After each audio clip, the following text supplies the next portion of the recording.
A lot of y'all pseudoscientists, you be fraud as hell. Your granddaddy did it, then you did it, you can rot in hell. I don't know who with me or against me, it be hard to tell. Chaos energy, I'm heated, it get hot as hell. Man, it feel good to be Aboriginal. Man, it feel good to be Aboriginal. Man, it feel good to be Aboriginal. Man, it feel good to be Aboriginal. Man, it feel good to be Aboriginal. Man, it feel good to be Aboriginal. Man, it feel good to be Aboriginal. Everybody trap up, had to be major. Yeah, I got my melanin. Guilty without no evidence. All natural, you know me. Jury, it's on me. Swagger, you matter. That's making me chase a fatter. Michael Jackson, but I'm better. Fuck all lives matter. All my teachers, all 9 ether powers. I ain't got all mine either. I don't need a preacher, I just go within. We don't need a leader, no, we gonna win. I see apples with the win again. Tell a friend, we going in. All skins still ain't kin. Y'all heard the tribunal?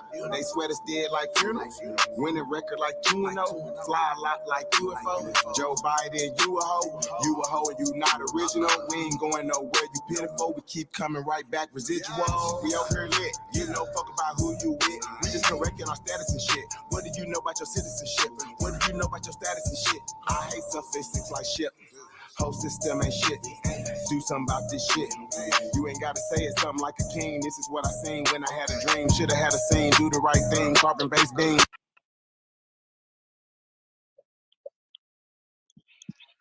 Peace, peace, peace. Peace and paradise to all American Aborigines. Supreme Chief Holidays in the building. Hey, man, shout out to y'all big homie, the one and only CEO's in the building. Hey, man, we got DJ Kuttack on the ones and twos. Shout out to everybody, man. Appreciate y'all tuning in with us tonight, man. Got a interesting show tonight, you guys, man. So I just want to say shout out to everybody, man. I'm going to give you guys a little bit of time to get in here. So I want to say shout out to all the first Aborigines in the building. We got Aboriginal Phoenix, a.k.a. the Dragon Warrior.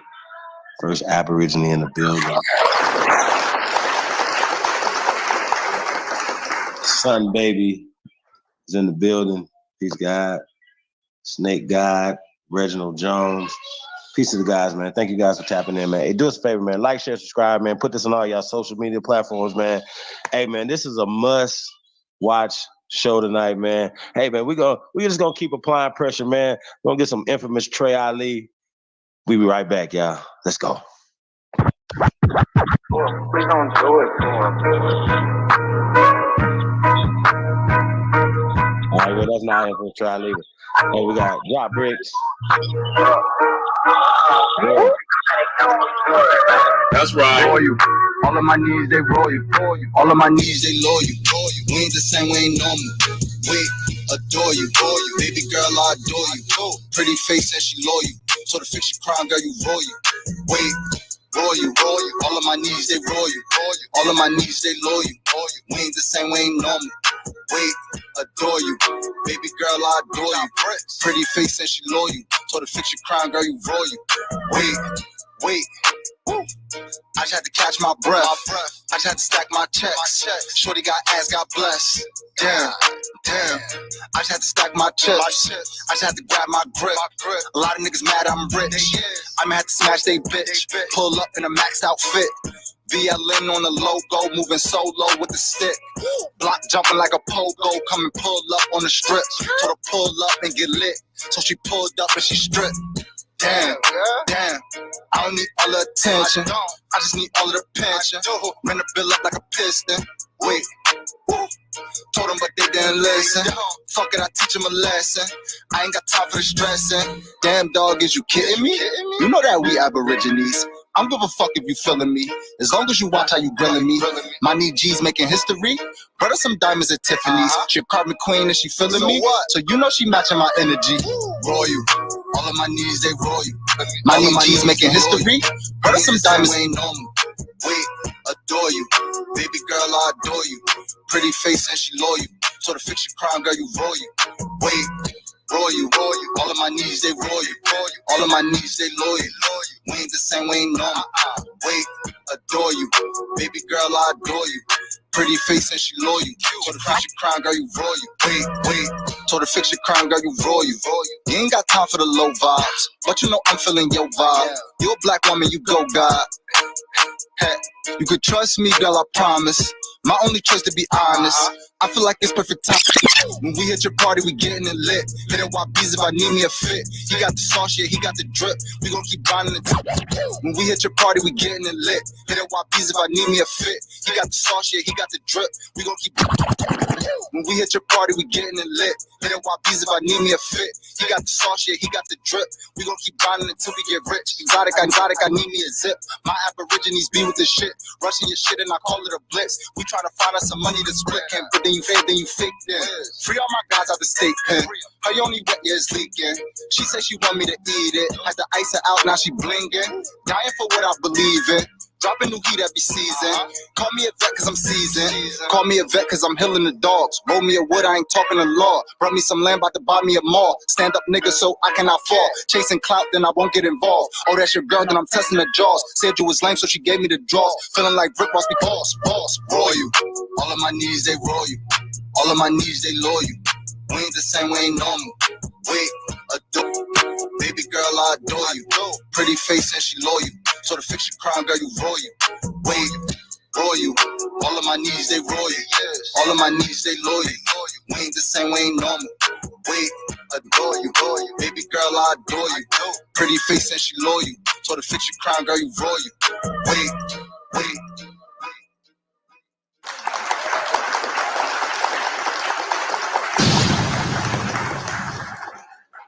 Yeah, man, that was Job Bricks.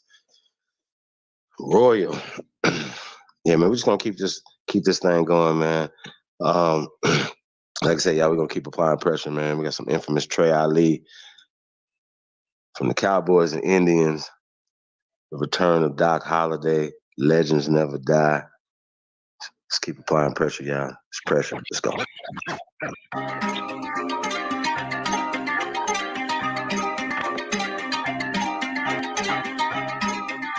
It's the GOAT.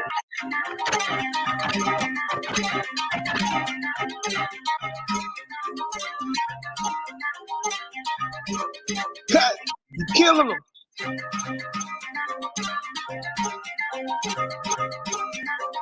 They should get cool. Yeah. I don't tolerate fuck niggas. Show me different one time, I don't fuck with you. I don't tolerate fuck niggas. Show me different one time, I don't fuck with you. Red had my bed before we started, bitch, I'm Caesar. Kept up from the get-go, knew my status, he ain't needed. He fresh out the pen and I'm just happy, kept on breathing. Whole time, bitch, we scheming. I seen, but I ain't seen it. Hanging around the niggas who think smart make you bigger. Hanging around the niggas think they hard don't make you killers. Hanging around the niggas you just met, they ain't your niggas. Heard they snatch you up trying to play cool like shit was chillin'. Loyalty ain't cool no more, niggas rather be hoes. Lucky I don't pimp no more, I would've put you on. Gangsters ain't the same no more, don't give a fuck about they name no more. I'm with ain't the same no more, she bang them folks, she bang them folks. I came from the old days, if she broke ways, she look both ways. Never turn the housewife, that shit dead, no way Jose. I wrote this shit while riding in the top down, no shade. Roll these niggas up and then I spark down, propane. I don't tolerate fuck niggas.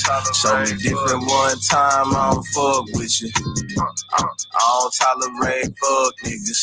Show me different one time, I don't fuck with you. It's pressure. It's pressure.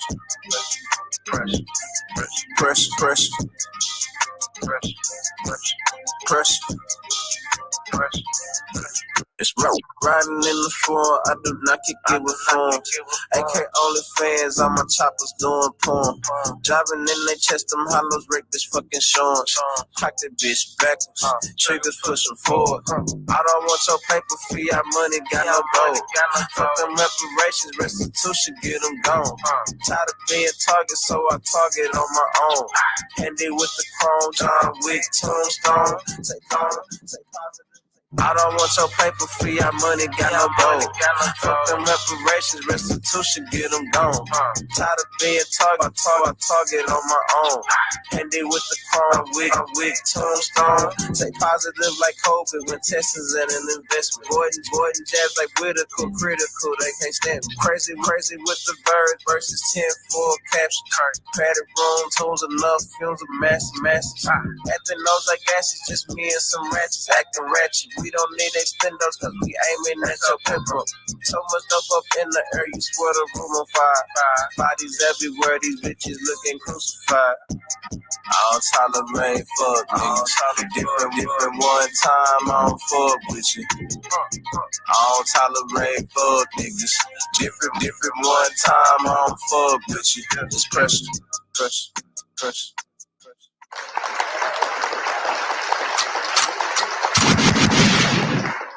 Cut. You killing them. Yeah, man. It's the infamous Trey Ali, man. It's pressure. Cowboys and Indians, man. Complimentary download. Out right now, man. Go get that thing, man. Share it, man. Share it with the world, man. We really appreciate y'all, man. Y'all know we cooking up part 2, man. Coming soon, man. We got a lot of things coming soon, man. So we want to say appreciate everybody that do this work, man. We really do, man. So but we don't tolerate fuck niggas, man. So I just wanted to point that out. So we're just gonna keep applying pressure though. I wanted to point something out, right? Now I'm from Mississippi, right? And I know growing up, and not only I didn't go to school in Mississippi, right? But particularly Mississippi, going to school in Mississippi, I never heard about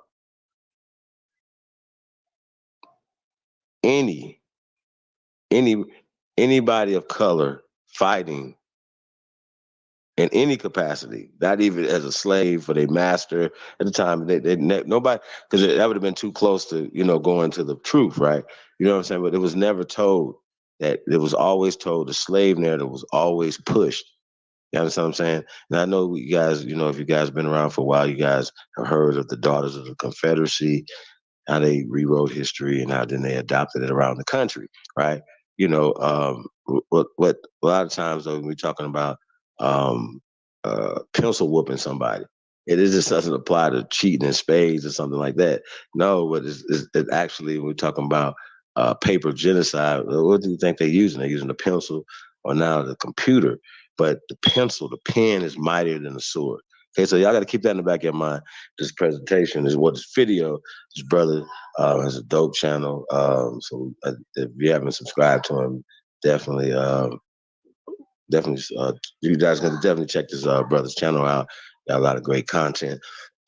And it was like, which video that we even want to show, but you guys are a little bit more, obviously more advanced than most audiences when it comes to a lot of this information. We're even having a conversation about Black Confederacy. Now, when we're talking about black, white is a social construct. So once again, we understand Black or white, because you have a Black Confederacy, then you gotta have a white Confederacy. Well, just by default, just the Confederacy will mean that it's a white Confederacy, right?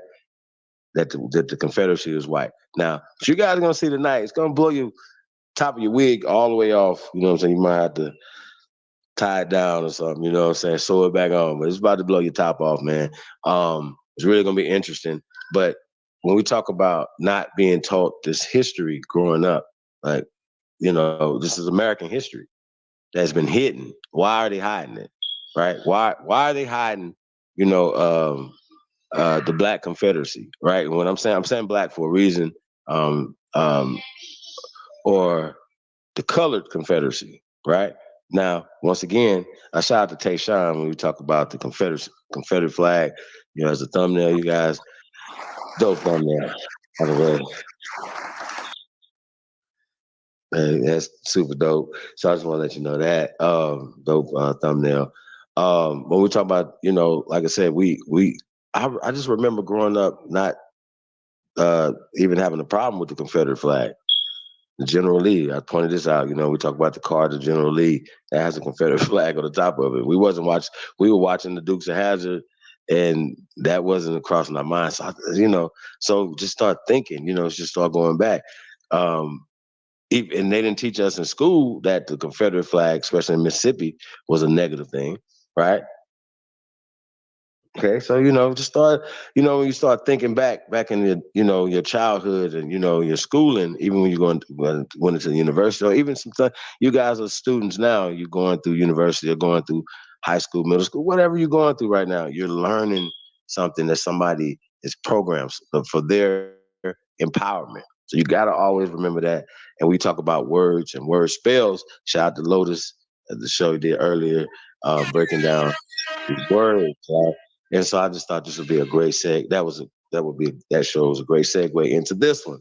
We talk about etym of words or whatever, and how and when they start to change words, right? So just keep that in the back of your mind, right?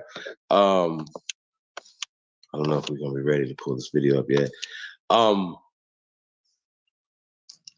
Back to them not omitting these things out of history, right? Now that free men of color fought for their land and their way of life in Mississippi, Alabama, Georgia. Y'all get the point what I'm trying to say. In these southern states, right? And we were never taught that, right? We were never taught that this American history had even happened. You understand what I'm saying? So we're just gonna uncover some of that tonight, you guys. So that's what we're gonna be doing with this. Let's pull up another song. Let's go with I don't get along, man. Mile G. Yeah, we're gonna get Mile G in here real soon. He just dropped the GOAT Farmer. And y'all can check that out on United Masters. Maybe probably put that link in the chat room, man, if you guys a little later, man. But Mile G, it's the Panthers, Grizzly Purple Panthers. Let's go. Free Jazzy Tuck.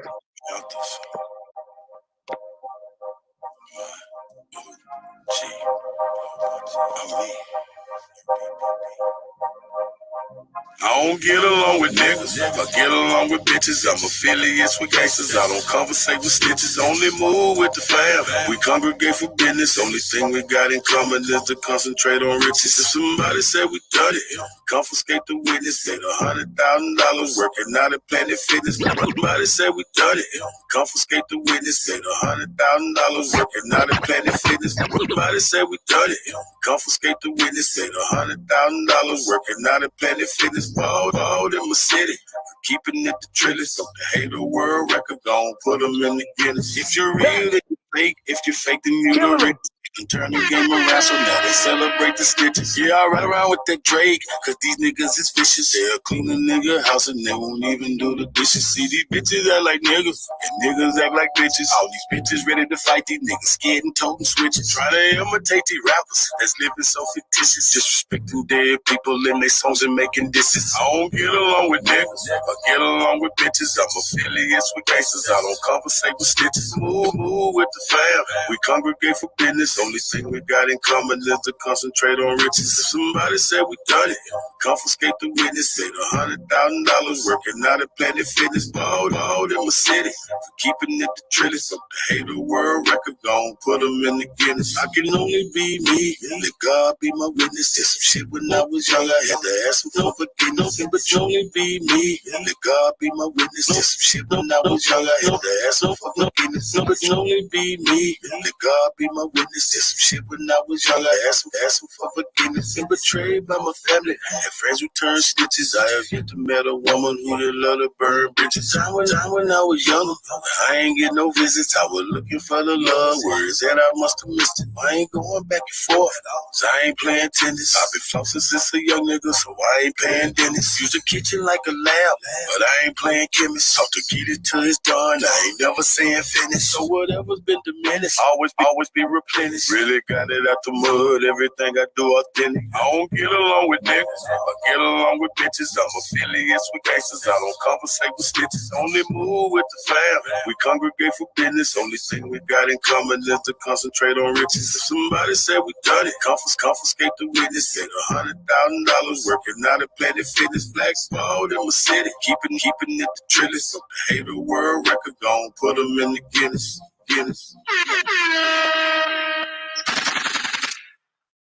Panthers. Yeah, that's my OG. Hey man, so you know what I'm saying? I hope you guys are listening to the messages. I know y'all be jamming. Hope you listen to the messages, man.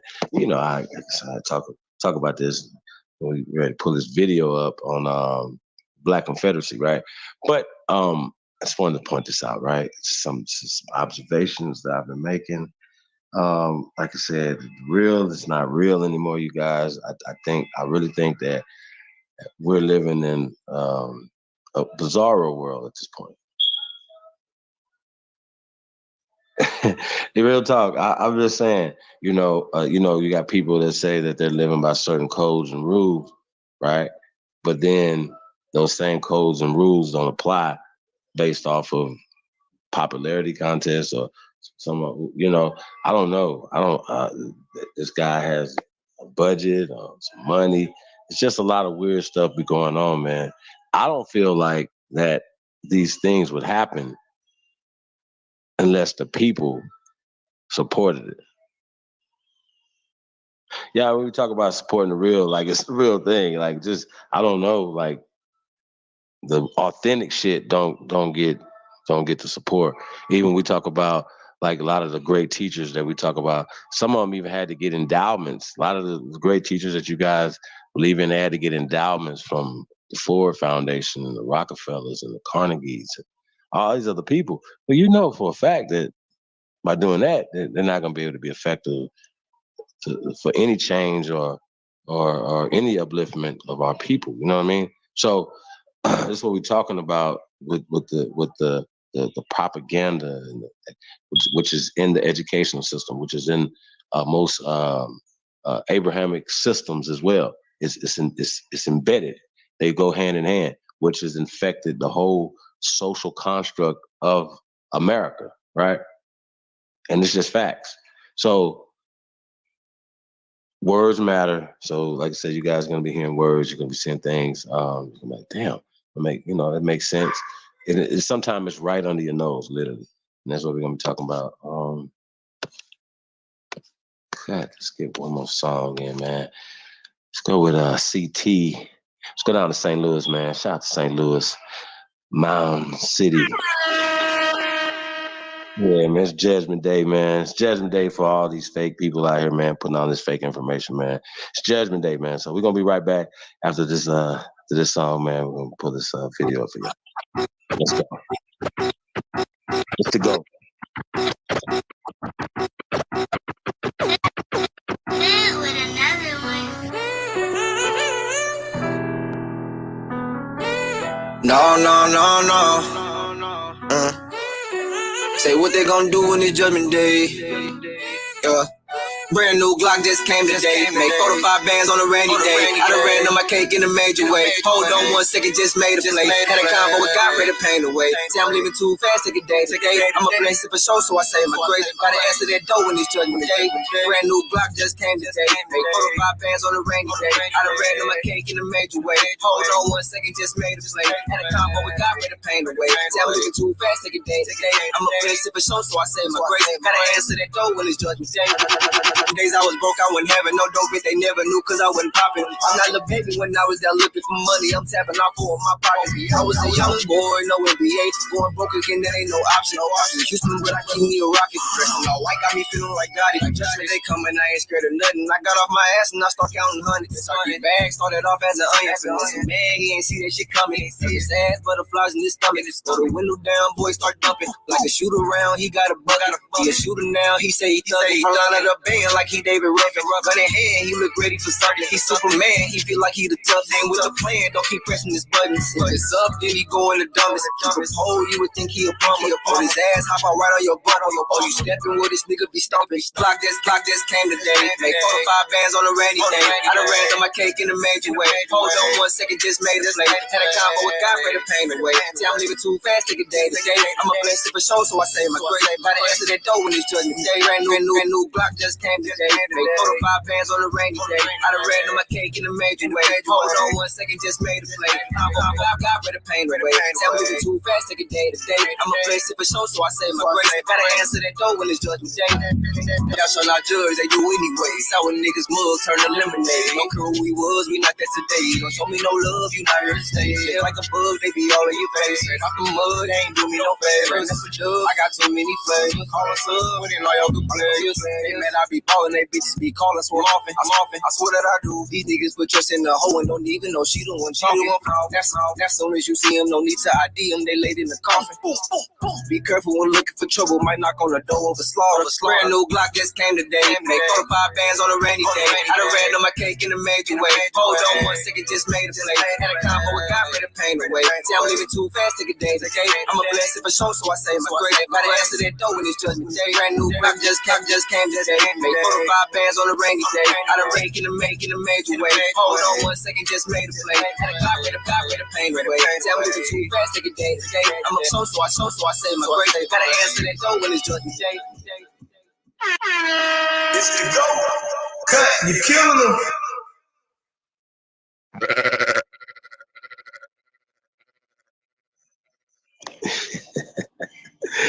Yeah, man. CT Finesse, man. Next up in St. Louis, y'all. I'll be on the lookout for that brother. Hey, Cut, man, I text you that video, man. It's the go. It's the go.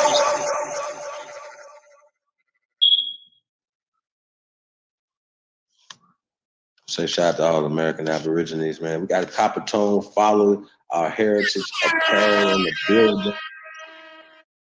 Indie Goddess. Of course, we got it here. Wilmore Reed, quadruple OG. I'll say peace to the guys, man. We got Ricardo D, Peace King. General Peace. Dark Chameleon. Tay Sean. I'll say peace to the guys, man. Tommy Crawford. Peace King. Mighty Timberwolf. I'll say peace to the guys, man. Thank you guys for tapping in, man. Hey, man, do us a favor, man. Like, share, subscribe. You already know, man. Y'all tuned in to the greatest of all motherfucking time. It's your Sahab, and I come in peace. I really do, man. Hey, man, we're going to get into this thing. We're going to uncover this thing tonight, man. Yeah, we're gonna have to get into this, man. This is, once again, your wig's going to be pushed all the way in the backseat of your car. You know what I'm saying? So, shit crazy, yo. Real talk, y'all. So, man, tell a friend, tell another friend, man. This is a must watch, y'all. We're definitely gonna be opening up the panel a little later on, man. Which I'll discuss what you guys are witnessing tonight. And once again, like I said, man, we're gonna decode this shit because you know it's what we do over here, man. So shout out to all the American Aborigines, man. North, South, Central, and the conjoining islands. I want to say peace to y'all, man. And just know, man, we ain't never went nowhere. We still here. Right? We still in the building, man. So let me pull this up. Okay. Full screen. Yeah.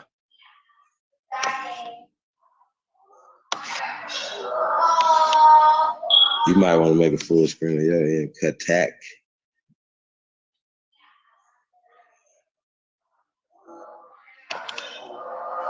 All right, man. I want to say, hey, man, shout out to Straight Up, man. Great channel, you guys, man. This has great content over there, man. So I want to say salute to that brother. Definitely do a build with this brother, man. So let's get right into this thing, man. Press go if you truly descend from the greatest human beings in world history, Craig. And I say world history, Craig. Let's go. Cut. Killing them. It's the GOAT. Let's go.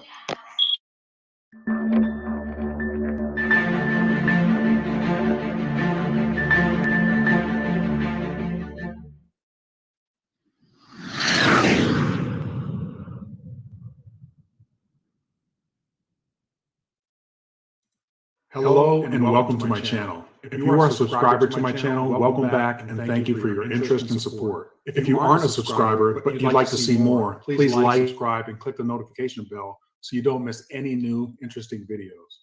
The purpose of my videos are to rediscover the true history of people of color throughout the world. By understanding that truth, hopefully all people will be able to heal. I truly believe that remaining in ignorance helps no one, except for those individuals that thrive on deception, power, and dominance. One more thing before I get started, and trust me, you don't want to miss the rest of this video, but this has to be said. The word race and what it's supposed to mean is not a real thing. It was created to divide and conquer. It's a social construct which was scientifically debunked long ago, yet we still use the term day in and day out. Now, I realize that I've used the term race in some of my videos, but that was only because it's a term that people are most familiar with when trying to make sense of different skin tones. I will be producing a video addressing the peopling of the world in the near future, so please stay tuned for that. I produce these videos not to divide people, not to say one skin complexion is better than another, but to write the historical record, so we as human beings can move forward out of ignorance as a cohesive group, no one better than the other. All right, so without further ado, this video is titled The Black Southern Confederacy. We have been given 120 plus years of propaganda that the South was controlled by white men, and the few black men that fought for the South did so on behalf of their masters. This, of course, is a lie. In this video, I'm going to show you that the American Civil War was fought by black men and white men on both sides of the conflict. Okay, let me show you what I'm talking about. For those of you that don't know, the Confederacy included the states of Texas, Arkansas, Louisiana, Tennessee, Mississippi, Alabama, Georgia, Florida, South Carolina, North Carolina, and Virginia. Regarding the hierarchy of the Southern Confederacy, Jefferson Davis was the president and Alexander Hamilton Stevens was the vice president. The Confederacy was formed in 1861. However, on April 9, 1865, General Robert E. Lee surrendered his Confederate troops to Union General Ulysses S. Grant after 4 years of a costly and bloody war. All right, so I think this first article will blow your mind, so please pay close attention. I'm going to start off right at the top with the president of the Southern Confederacy, Jefferson Davis. Okay, so this article is from the newspaperarchive.com, Philadelphia Evening Telegraph newspaper, dated October 6, 1886, page 8, column 1. All right, so the title of this article is The Davis Family, the Residents in Canada, How the Members Live. So the article starts, Ottawa, CW, September 27th. After the late war, the Davis family, accepting Mrs. Davis, went to live in Canada, and they still live there. At the head of this family is Mrs. Howell, the mother of Mrs. Davis, and with her is a younger sister of the latter who is unmarried. The Davis family consists of 2 boys and 1 girl, all young, the eldest, a boy, not being over 14 years of age. With Mr. Davis, there's a young child not included in the above list. Mrs. Howell is a tall, stately old lady of about 60 years of age. She has brilliant black eyes, good features, and looks a little sallow from her age. Her hair is gray and still thick, and she wears nothing on her head. This gives her an air of dignity and simplicity. In manner, she is very affable and plain. Miss Howell, whose first name is Margaret, is a tall young lady of about 20 years of age. She has dark eyes, good features, and a clear olive complexion with dark brown hair. In manner, she is pleasing, and there is a strong resemblance between her and her mother. The looks of both ladies are quite Southern. Master Jefferson Davis is a fine boy of about 14 years of age. He is tall for his age and well-made, with dark hair, dark eyes, and good features. His skin is a rich brown, like that of all his family. He is now in college in Lennoxville, Canada East. Miss Margaret Davis is a girl of about 8 years of age, with eyes black as, I can't read that word because it's missing part of the first letter, and brown hair and good features. Her skin is a rich olive, like that of Mrs. Howell, her aunt. She is now at school in the convent of the Sacred Heart near Montreal. The last of the family to notice is Master William Davis, who goes by the name of Willie. He is a boy of 4 years of age, with gray eyes and light hair, and features promising to be aquiline like those of his father. He is deaf, so that one has to shout at him in speaking. All right, so this is where I'm going to stop reading the article so we can go ahead and analyze it, although I must admit the rest of the article is very interesting. So let's break this down. Mrs. Howell is mother to 2 daughters, Mrs. Davis and Margaret. Mrs. Davis is Jefferson Davis's wife. As I mentioned previously, Jefferson Davis was the president of the Okay, so the Davis family consists of 2 boys, 1 girl, and 1 other child. we saw that Mrs. Howell is listed as being a tall, stately old lady of about 60 years of age. She has brilliant black eyes, good features, and looks a little sallow from age. Remember, sallow means a yellowish complexion. Her hair was iron gray and still thick. Then there is Miss Howell, whose first name is Margaret. She is listed as a tall young lady of about 20 years. She has dark eyes, good features, and a clear olive complexion with dark brown hair. Then the article says that there is a strong resemblance between her and her mother, and also that the looks of both ladies are quite Southern. So how I interpret the phrase looking quite Southern means many Southern women at that time had dark eyes, dark hair, and complexions that are sallow and olive. Sallow meaning yellow and olive meaning brown. All right, so let's get to the other children. The article says Master Jefferson Davis was a fine boy of 14 years of age.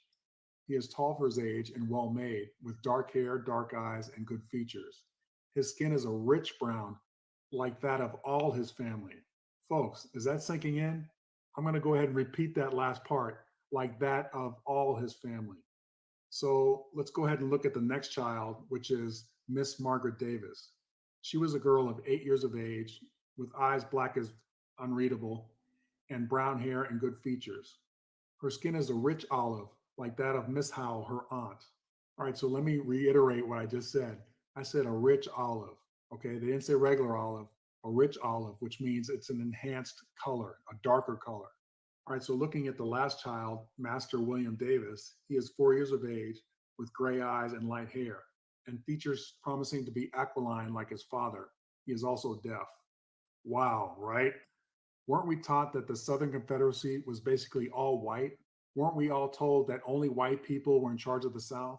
Aren't 99% of all the photos and paintings that we're shown in regards to the Southern Confederacy of white people?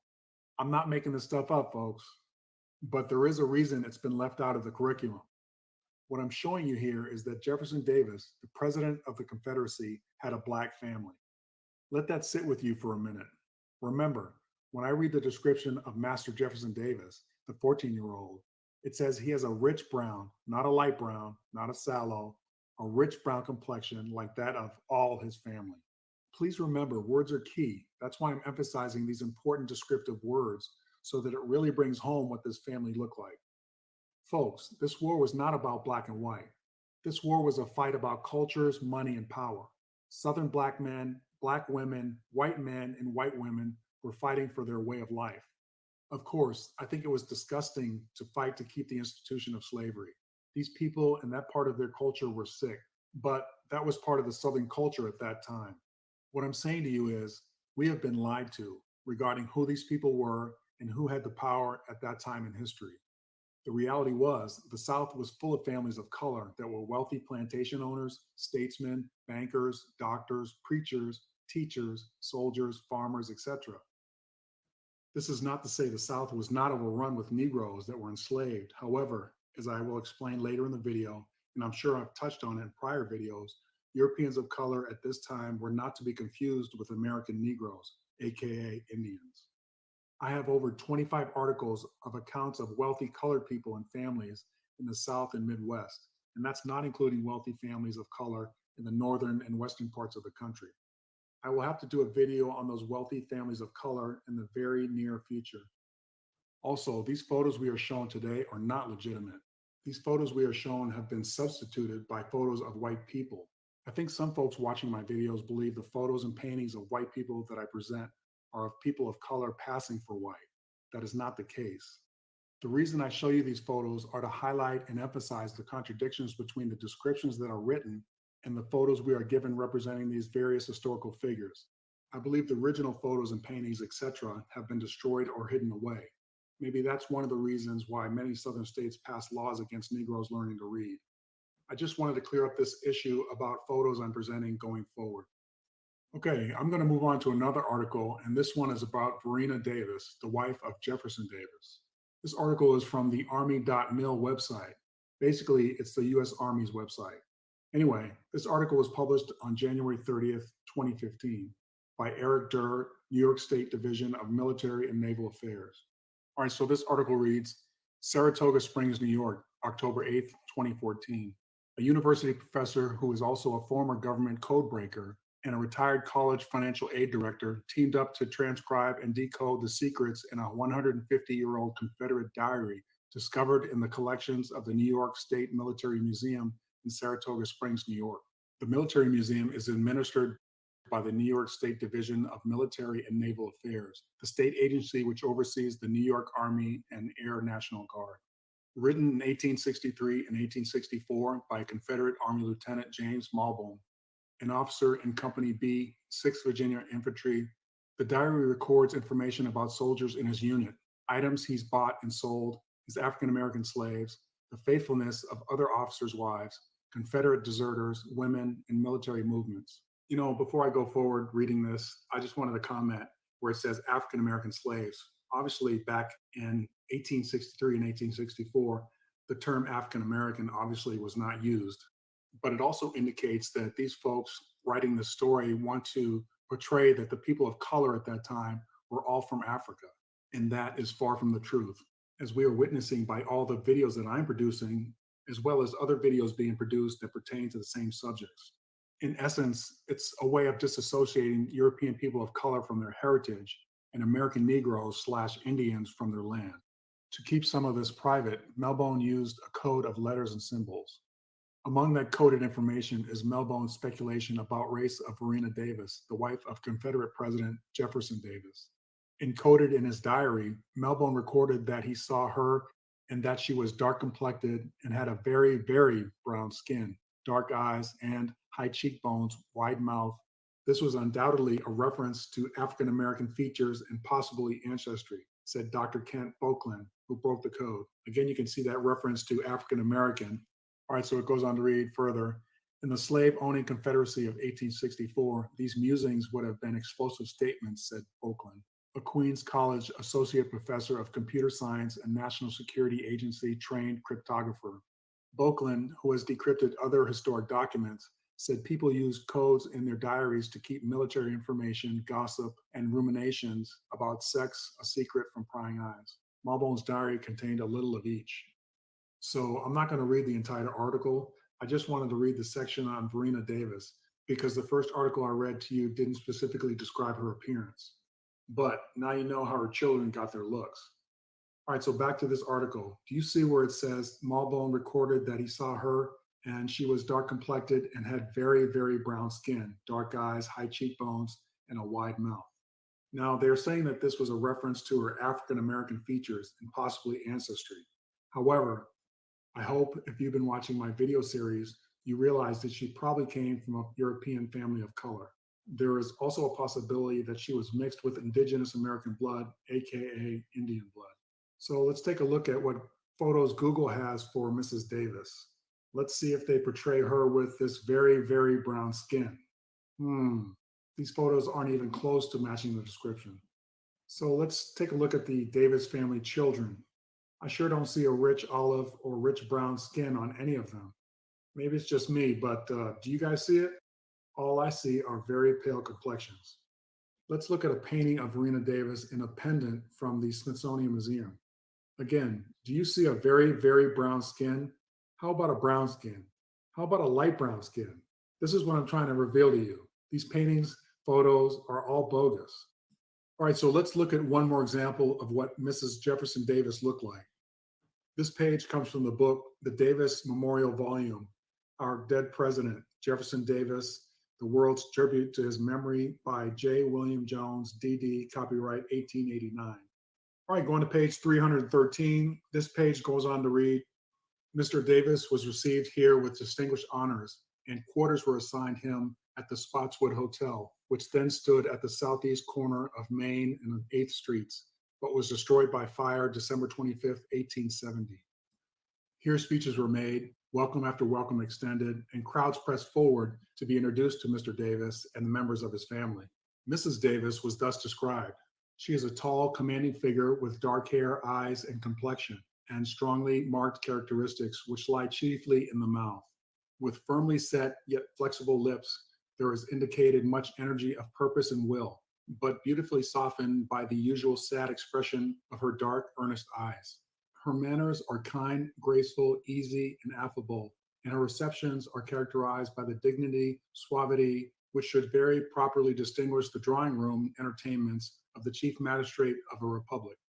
So again, we can see that the author describes Mrs. Davis as tall, with dark hair, eyes, and complexion, 3 separate categories regarding her appearance. Well, there are many more written examples of what Verena Davis looked like, but now I want to move on to some more Confederates of color. All right, so let's look at the Vice President of the Confederacy, Alexander H. Stephens. And this article comes from the Athens Weekly Banner, dated January 24th, 1908, page 3, first column. This article is titled Civilian Leaders of the Confederacy by John Good of Virginia, sometimes member of the Confederate Congress of the Virginia Session Convention of the Congress of the United States and President of the Virginia Constitutional Convention of 1901-1902.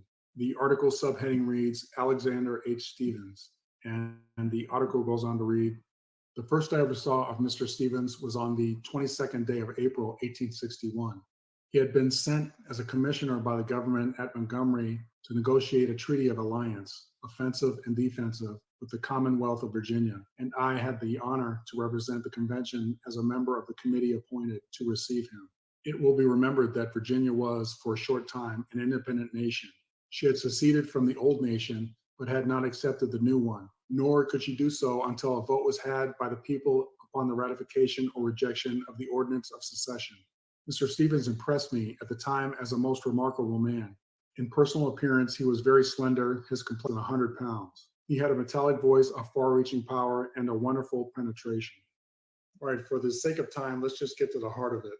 Of course, this account takes place before Alexander H. Stephens becomes Vice President of the Confederacy. So John Good, the author of the article, states that he met with Mr. Stephens and he described his personal appearance as very slender and his complexion was swarthy.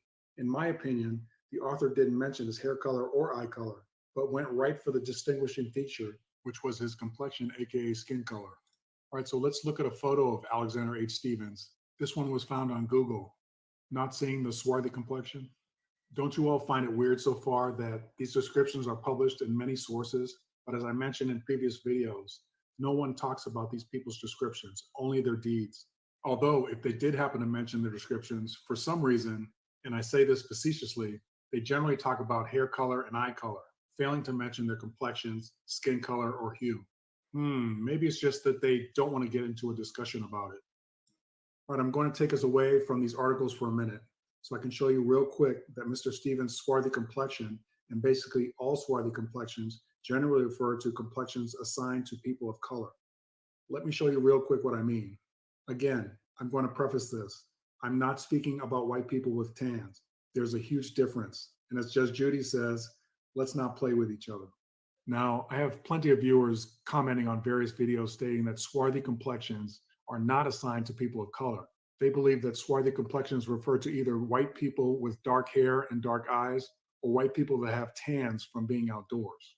I'm not blaming these commenters for believing as they do because they have been subject to the same rewritten history we all have been taught. However, I'm going to debunk that false narrative right now. I'm going to go through a couple examples real quick. Let's look at this article from the Indianapolis Journal dated July 12, 1895, page 4, fifth column, under the title, About People and Things. Beginning in the third paragraph, it states, Mrs. Anna R. Woodby of Omaha, described as a swarthy colored woman, has been named by the prohibitionists as one of the candidates for the regents of the state university. Now, this next article is from the Indianapolis newspaper dated September 10th, 1891, page 2, fourth column. The title of this article is The Asphalt Colored Hands Demand $1.75 per day for their labor. So the paragraph begins, at 1 o'clock today, about 100 swarthy Negro laborers employed to lay concrete work on the Virginia Avenue asphalt pavement threw down their tools and quit work. Okay, moving on. You'll love this one. This article is from the Savannah Morning newspaper dated February 21st, 1904, page 30, second to last column. The title of this article is The Romantic Story of the Douglas Family. I'm going to skip down to the fifth paragraph where it reads, being desirous of seeing the one who had done so signaling a service, the man was pointed out to the king by his color or complexion. In these words of the Gaelic tongue, Sholto de Glace, or behold the swarthy colored man. Hence, he was named Sholto the Douglas. The king royally rewarded him with grants of land and created him Lord of Douglas. Well, that was interesting, don't you think? Keep in mind, this is a major Southern newspaper in Georgia, and it's 1904. Okay, so this next article is from the Durham Daily Globe, dated October 23rd, 1893, page 1, third column. The title of this article is People Who Come and Go, Brief Brevities of Interest to All Readers of the Globe. Skipping down to the third paragraph, it reads, Solomon Justice, another swarthy African, was charged with violating a city ordinance, but was not found guilty, so went on his way rejoicing. Again, this is another Southern newspaper, this one from Durham, North Carolina, in the year 1893. Here's the last example I'm going to share, because I want to get back to the main subject of this video. This article is from the New Albany Daily Ledger, dated May 19, 1860, page 2, second column. This short article reads, It appears that the contest for vice president in the Republican convention was between Hannibal Hamlin and Cassius M. Clay, and the former succeeded. This was natural, we suppose. Hannibal of old, in whose honor Hamlin was named, was a swarthy African, while Cassius was nothing but a Roman and a white man. So let's look at this. According to this editor, and I've read this before, Hannibal Hamlin, Abraham Lincoln's vice president, was named after a swarthy African. Why would you name a white man after a black man? Well, if you've seen my prior video, I assert that Hamlin was a black man.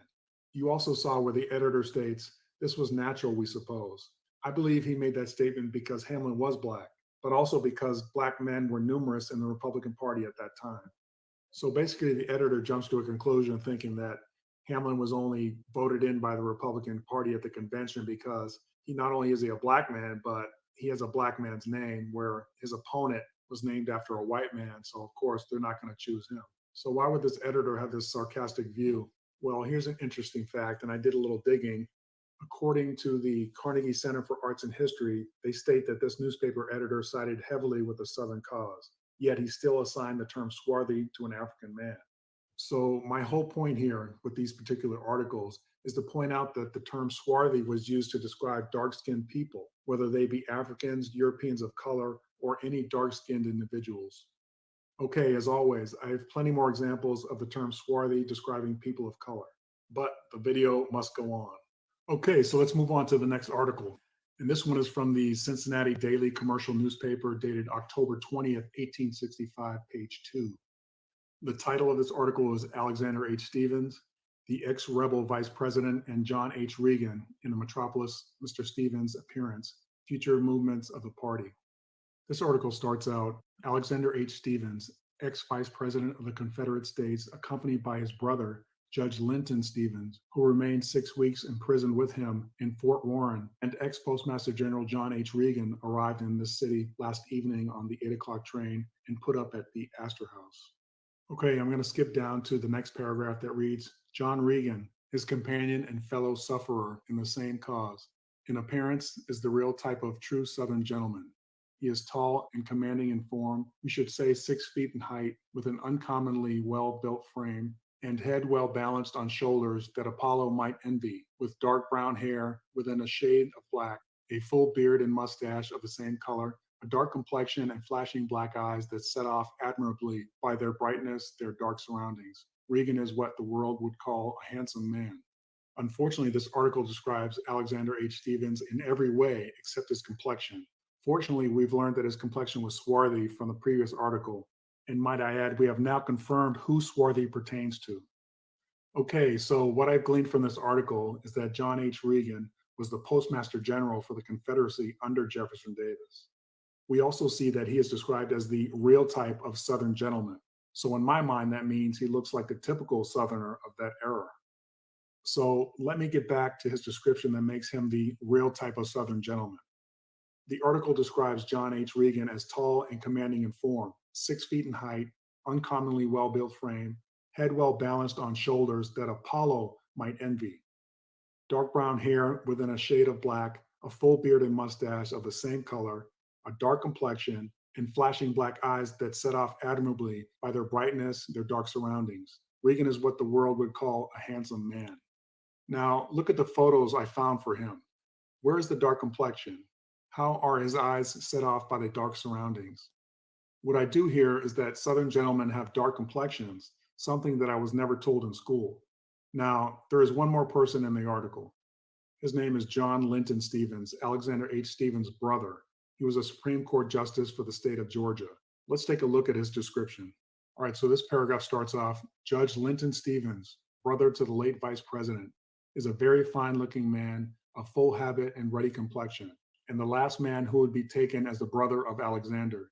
One would take him to be a well-to-do New England farmer rather than a Southern gentleman of leisure, with plantations by the 100 acres.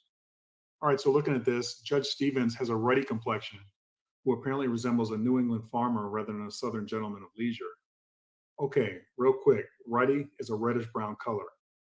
I think that in modern times, we have been led to believe ruddy complexions are of white people with some rosacea issues.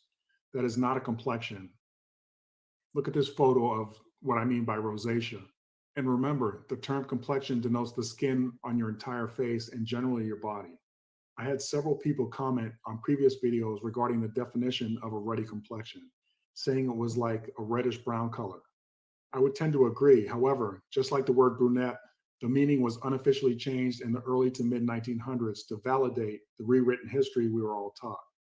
Now, I hate to go off on a tangent again, but I feel like we're going to have those same commenters that believe white people are swarthy use the same rewritten history to say that the term dark complexion always pertains to white people. Let me quickly dispel that notion. So this first article comes from the Milledgeville Confederate Union newspaper dated September 6, 1864, page 1, second column.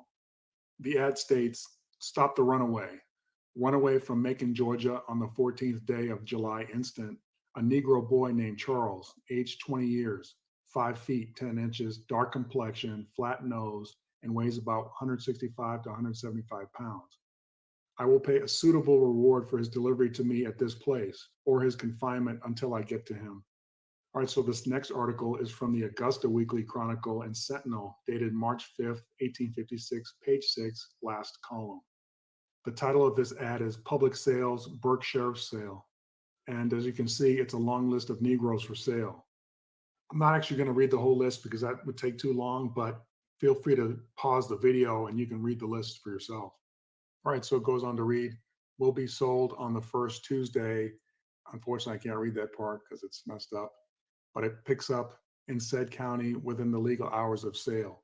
The following property, to wit, one Negro man slave named Stephen, about 25 years old, of a dark complexion, one Negro woman slave named Viney, about 22 years old, and her 2 children, all of light complexion, one Negro boy slave named Gus, about 11 years old, light complexion, one Negro boy slave named Boston, 9 years old, dark complexion, one Negro slave named Fanny, about 25 years old, dark complexion, one Negro woman slave named Harriet, about 30 years old, and her 3 children, names and ages unknown.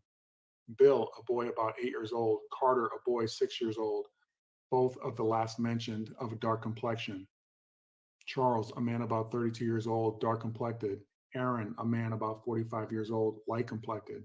Abraham, a man about 45 years old, dark complected. Nicholas, a man about 45 years old, light complected. Millie, a woman about 44 years old, light complected. Harry, a man about 34 years old, dark complected. King, a man about 30 years old, light complected. Western, a boy about 5 years old, dark complexion. Clay, a boy about 12 years old, dark complexion.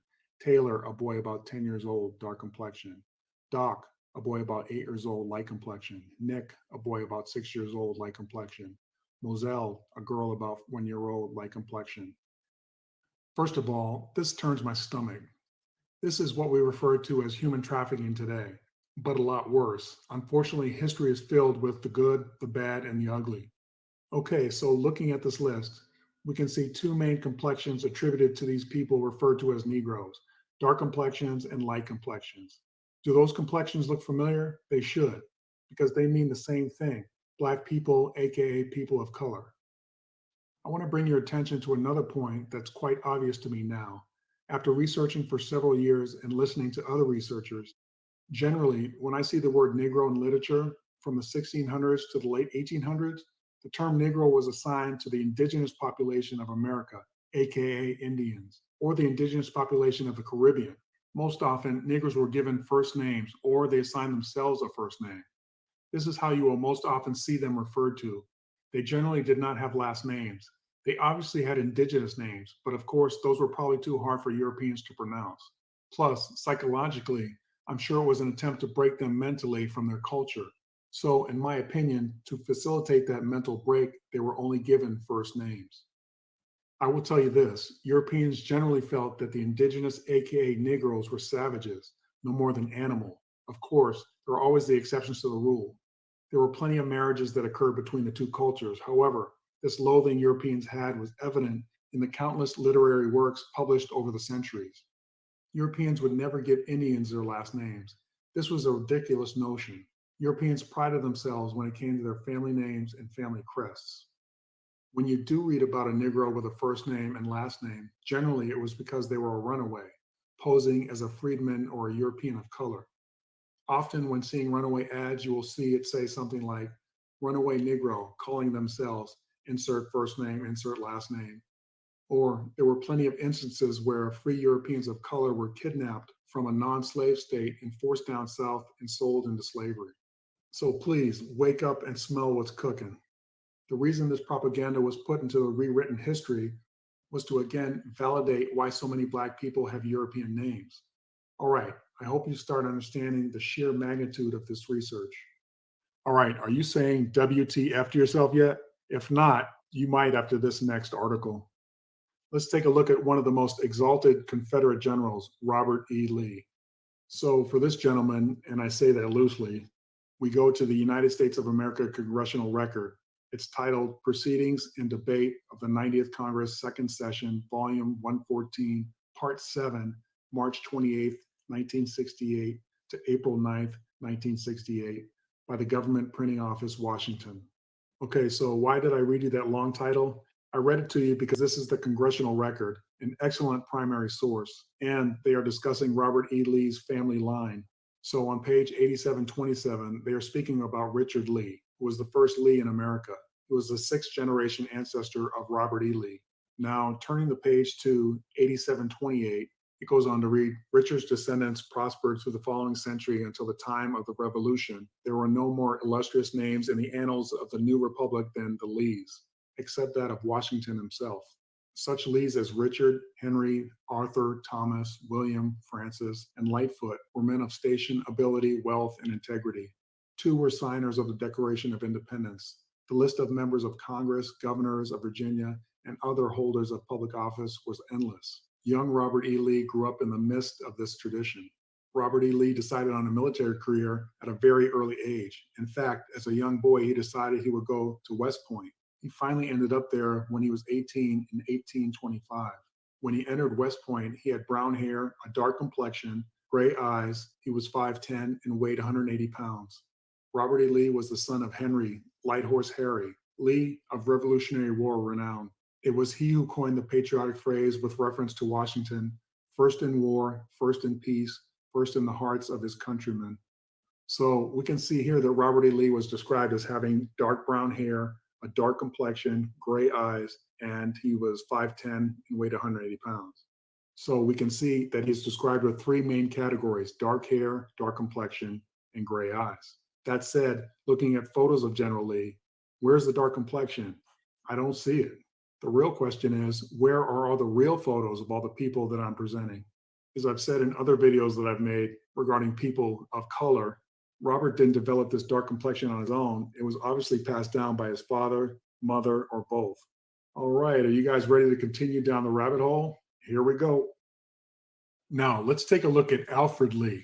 This article comes from the Chicago Tribune dated July 20th, 1868, page 2, column 4. All right, so this paragraph starts off, Alfred Lee, the wealthy colored man who lately died at Georgetown, D.C., was the half-brother of General Robert E. Lee, the leader of the rebel armies and the president of Washington College. So, did that get your attention? Not only was this man colored and wealthy, he was General Lee's half-brother. The Civil War ended approximately 4 years prior to his death. Folks, I'm trying to tell you something here with these videos. The information is right in front of us. We have been lied to. I know it's hard to digest, but it's in black and white. No pun intended, of course. Okay, heavy stuff, right? So let's keep going on to the next Southern Confederate of color. All right, so this article comes from the Philadelphia Inquirer, dated August 23rd, 1889, page 4, column 5. And this article goes on to read, a light, wiry, gray-haired little man with gray chin beard and a brown complexion, registered at the Lafayette yesterday with his wife. The name he signed was James All Chalmers, Sardis, Mississippi. General Chalmers is pretty well known to the people of this country. He was a Confederate brigadier and a fire eater of the old regime. His connection with the Fort Pillow massacre is historical and has often been a subject of congressional debate. General Chalmers represented the celebrated shoestring district of Mississippi for several terms as a Democrat, though the white voters were outnumbered by the colored 5-1. When he was left out by his old party, he managed to get the Republican nomination. He claims to have been elected, although his opponent got their certificate. The general will contest. So this article is describing James All Chalmers, who was a Confederate brigadier general from Sardis, Mississippi. The article describes General Chalmers as a light, wiry, gray-haired little man. Hey, can we stop it for a second? I can't. I gotta say something. Okay, so I gotta say something. This man had gray hair and y'all remember the 3/5 human clause and all that shit that's fake 3/5 compromise, right? That was because the Aborigine outnumbered them.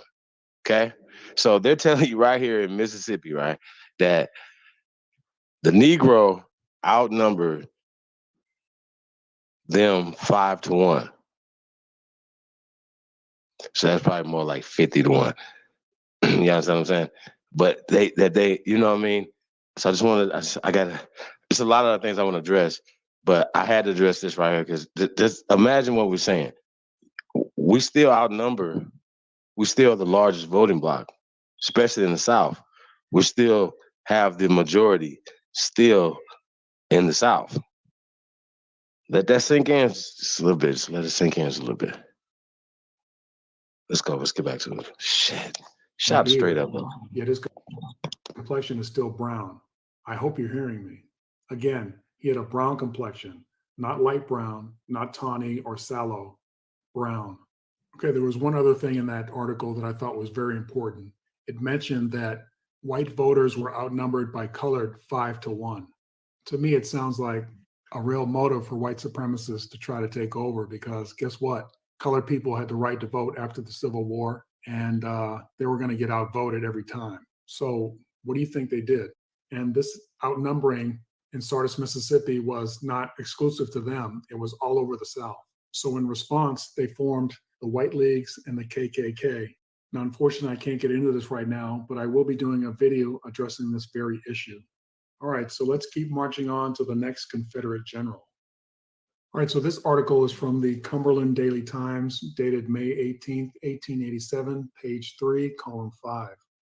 This article is titled General Joe Wheeler, His Reminiscence of the Fall of the Confederacy. And the article starts off, I had a chat with General Joe Wheeler the other day. He now represents one of the northern congressional districts of Alabama in the House of Representatives, and he is one of the most striking characters in the South. He is short and slim, nervous and wiry, and he does not weigh, all told, over 125 pounds. He has black hair, a dark complexion, bright black eyes, and a full black beard, into which the gray is fast creeping. He dresses in dark clothes and wears his Prince Albert coat buttoned tightly around his little frame, making it look smaller than ever. He apparently does not care much for dress, and he wears a soft hat, which he now crowds upon his head, now sticks in the pocket of his overcoat, and now carries about under his arm. He is a very popular man among his fellows, has nothing of the snob about him, and is as pleasant a conversationalist as you will find among public men. So, as you can see, General Wheeler was described as a short and slim, nervous and wiry. He weighed 125 pounds. He has black hair, a dark complexion, bright black eyes, and full black beard. The author was very descriptive: black hair, dark complexion, black eyes, and beard. Note that complexion is in its own category. All right, so this next piece of evidence comes from the book A Long Shadow, Jefferson Davis in the Final Days of the Confederacy, page 38. This book was authored by Michael B. Ballard. And the paragraph reads, Judah P. Benjamin, the only cabinet member who had not been at church services that morning, was probably the first to arrive at the meeting, for he was already in his office, only a few feet from Davis's, when the president arrived. He had spent most of the previous evening packing documents to be shipped south in case of an emergency. Adjutant General Samuel Cooper, who considered the threat to Richmond no matter of levity, had been outraged to find Benjamin singing and whistling to entertain those who worked with him. The Secretary of State had an irresponsible sense of humor and a keen mind. Now 53, he had had a successful legal and political career in Louisiana before the war and was the first professing Jew to be elected to the United States Senate. Benjamin had served the Confederacy as Attorney General and Secretary of War before becoming Secretary of State in 1862, and his actions had often been controversial. Yet there was probably no one in the government that Jefferson Davis trusted more. Benjamin was short, swarthy, and stocky. Well, we can see a few surprises in this selection, right? First of all, Judah sounds like he was Jefferson Davis's trusted advisor. However, he was also his Attorney General and Secretary of War. Secondly, he was a Jew. Now, some of you know the Jews in literature are always being referred to as being black in the past, prior to the 1900s. I have had several subscribers ask me to create a video on Black Jews, and I plan to do so. And finally, we can see that Judah Benjamin was described as short, swarthy, and stocky. Actually, there's a fourth element I want to highlight. Isn't it ironic that the president of the Confederacy's closest confidant was a Black Jew? Just saying. Because aren't the white supremacists today always hating on blacks and Jews? We've been misled, folks. Alrighty then, moving on. Now I've shown you the black leadership of the Confederacy. I hope you don't think the troops they commanded were all white. So let's take a look at some of the troops. All right, so this article comes from the Daily Intelligencer, dated December 25th, 1862, page 4, column 5. This article talks about the 1st Virginia Volunteer Infantry by company. It goes on to read, the following soldiers are reported absent without leave. They will return immediately to duty, or if arrested, they will be treated as deserters. Major and Provost Marshal General for Virginia. And just as a side note, I like military roles because they tend to be very descriptive. As you're going to see, the soldiers that deserted are described in detail. Why? Because they want to know exactly what they look like, especially their complexions. Obviously, you could have 2 or more people with the same name, so telling them apart is much easier when you know their complexions. Have you ever noticed in modern times, government driver's licenses, IDs, passports don't have complexion as a descriptor? That's because they have color photos now that show someone's complexion. Okay, so back to the article. These soldiers I presented thus far in the video are all of European heritage, some colored and some white. Some of these soldiers may be listed as having a light complexion. That's different than a fair or pale complexion. Light complexions, as you've seen, refer to people we call light-skinned Black people today. Remember, it's all about the complexion. All right, so under the first company, Company A, we have William Maxwell, private, age 34 years, eyes gray, hair black, complexion dark, height 5 feet 9 3/4 inches, occupation a mariner. Under Company C, the first soldier is white, Henry Brooks, private, age 22 years, eyes brown, hair black, complexion fair, height 5 feet 11 inches, occupation farmer. So from this point, I'm only going to read off the soldiers of color. All right, so still in Company C, we have Samuel Chase, eyes brown, hair brown, complexion dark, occupation farmer. Samuel Stillwagoner, eyes blue, hair light, complexion dark, occupation farmer. Henry Stillwagoner, eyes brown, hair brown, complexion dark, occupation miner. Those last 2 are probably brothers. Both have dark complexions. All right, moving on. Company D, George W. Howard, eyes gray, hair black, complexion light, occupation farmer. Martin Birch, eyes black, hair light, complexion dark, occupation farmer. Company E, Benjamin Ryan, eyes gray, hair dark, complexion dark, occupation steamboatman. Perry Baldwin, eyes brown, hair black, complexion dark, occupation farmer. Patrick Aho, eyes brown, hair black, complexion dark, occupation boiler. Thomas Gardner, eyes black, dark hair, complexion dark, occupation farmer. David Householder, eyes gray, hair light, complexion light, occupation laborer. James Cahoe, eyes brown, hair brown, complexion dark, occupation boiler. Henry Farnsworth, blue eyes, hair auburn, complexion light, occupation Cooper. Company H, Jeremiah Ney, eyes brown, hair black, complexion dark, occupation farmer. William Shepard, eyes gray, hair black, complexion dark, occupation farmer. Joshua Hickok, eyes, hair black, complexion dark, occupation farmer. Jonathan Barker, eyes black, hair black, complexion dark, occupation farmer. Abner Minor, eyes brown, hair black, complexion dark, occupation farmer. Company I, William Bednell, eyes dark, hair dark, complexion light, occupation coal miner.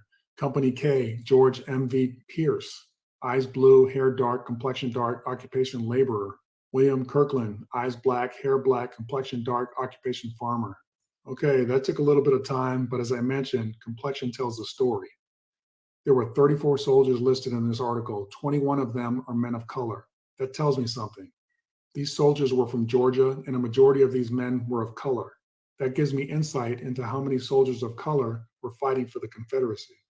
Again, please hear me. The Civil War was not about oppressing people based on complexion. It was about culture, power, and money.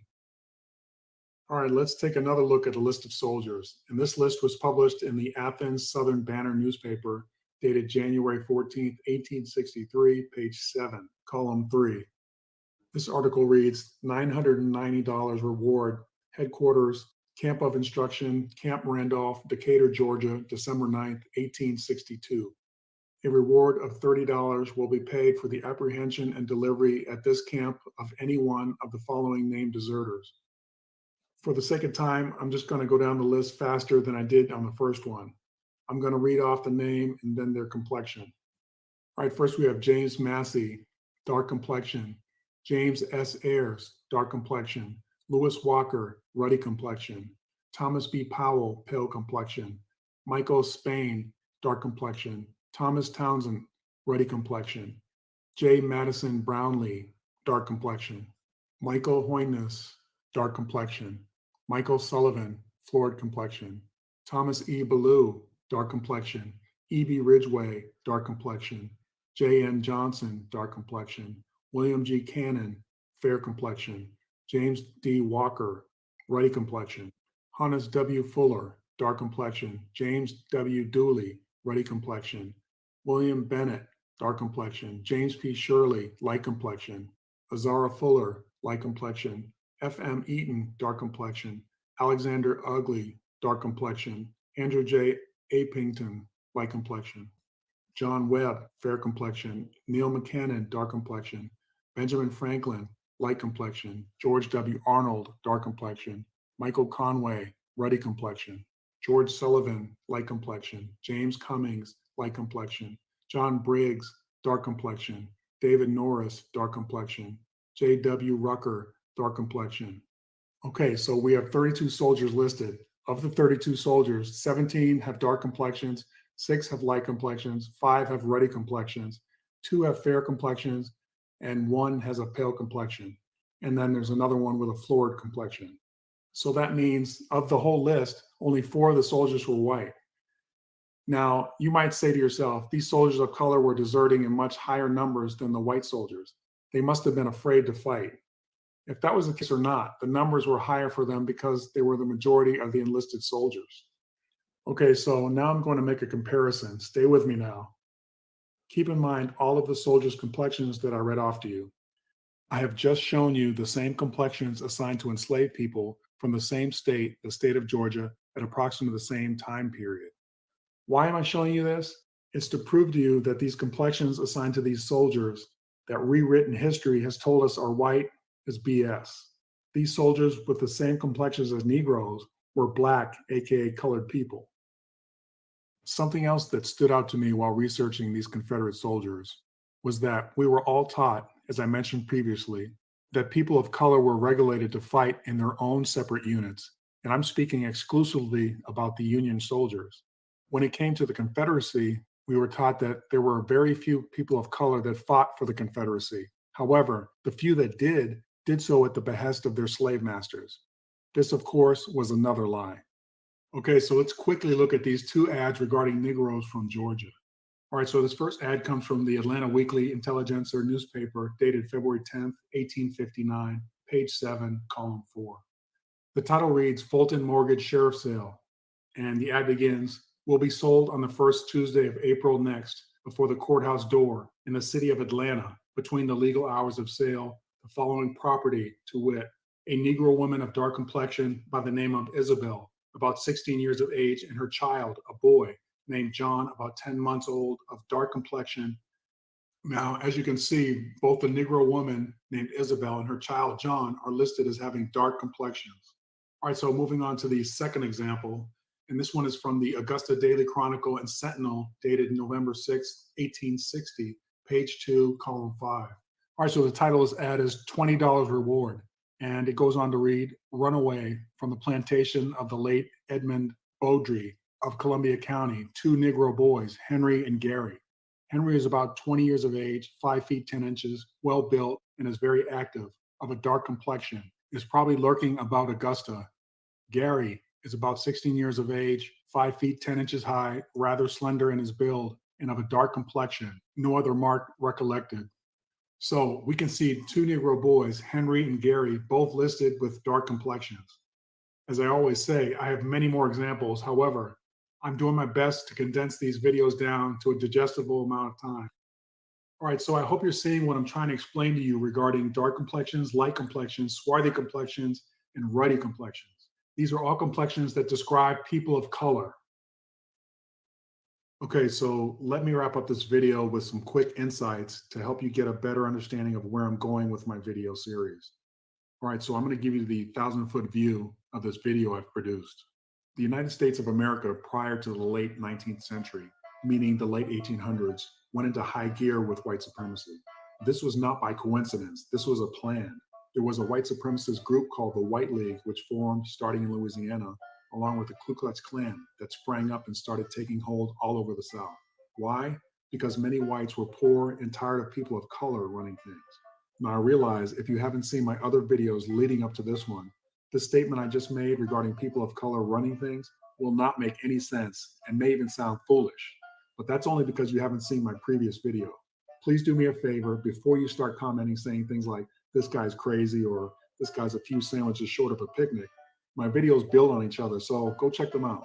Okay, so back to what I was saying. Because of Reconstruction, not only did Europeans of color retain power, the other people of color, i.e. the Negroes, meaning the indigenous and the indigenous from the Caribbean, now were able to vote, acquire land, sue white people in court, and have protections under the Constitution. People of color outnumbered whites in many of the southern states. You might be asking yourself, how could people of color outnumber white people? Well, it was the combined populations of Europeans of color and Negroes, aka the indigenous populations. Because of these large majorities, voter suppression tactics were developed and utilized. The poor white people did not plan this takeover. The wealthy white people did. The poor whites just executed it and provided the muscle. They used violence, intimidation, and corruption to make it happen. The white elite no longer considered white a status. Now it was all about skin color. If you even looked like you had the blood of a colored person, or you were known to have come from a family of colored people, you were colored and considered the enemy.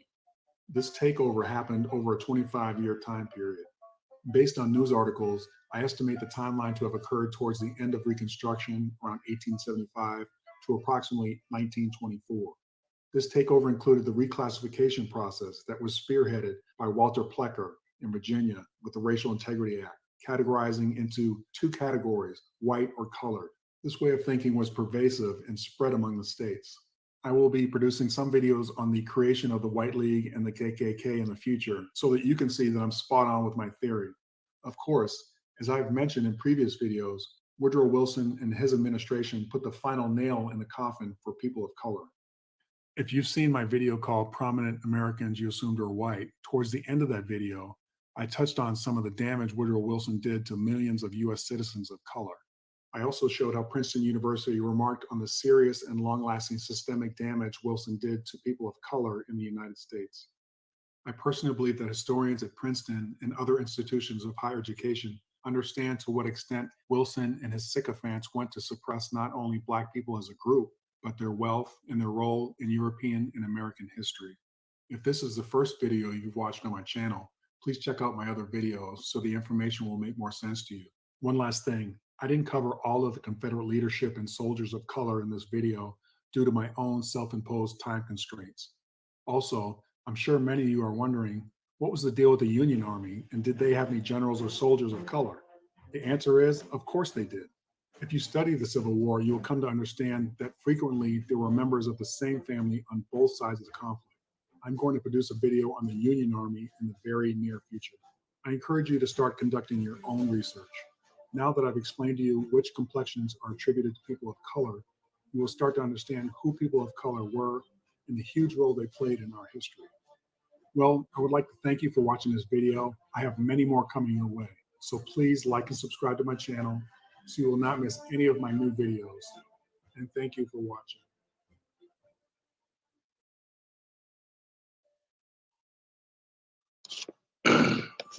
Hey man, shot straight up. Like I say, he has a very interesting channel. He got a lot of great information, man. Yeah, check that brother out. I want to address, before I forget, in the beginning of the film, when we talk about slavery, right? Once again, we understand the concepts and how the people who are rewriting this, because when you're reading articles, even when they're saying they're deciphering something from 150 years ago, right? They're deciphering it, okay? But once again, they're putting terms in like African-American slave when it pertains to certain people. Now, I was thinking about that, right? When he was reading it, certain people as slave, and it was pertaining to children, right? And women a lot of times, babies and things like that or whatever, right? Or sometimes it's just kind of about like the terminology that you call somebody, right?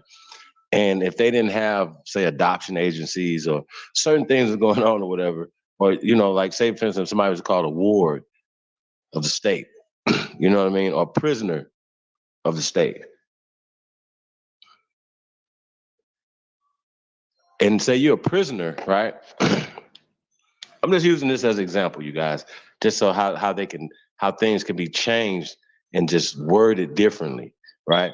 You're a prisoner and you don't have any say-so.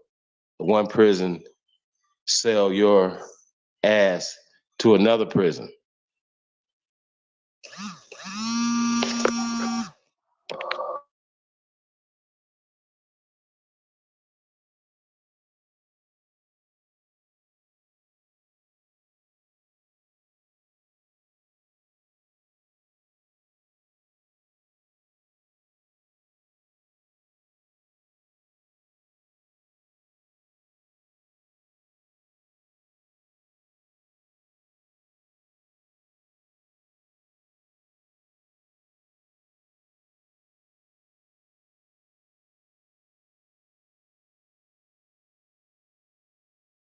Testing. 1 2 1 2 1 2.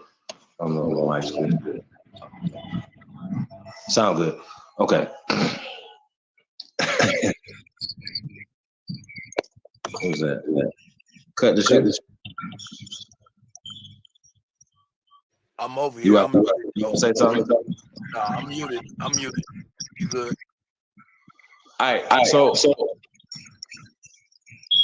yeah, let me reach. So take these off. If they sell your ass, to another prison, not only do you have to go to that prison, right? But you have to work when you get there. So they're not calling you prisoners.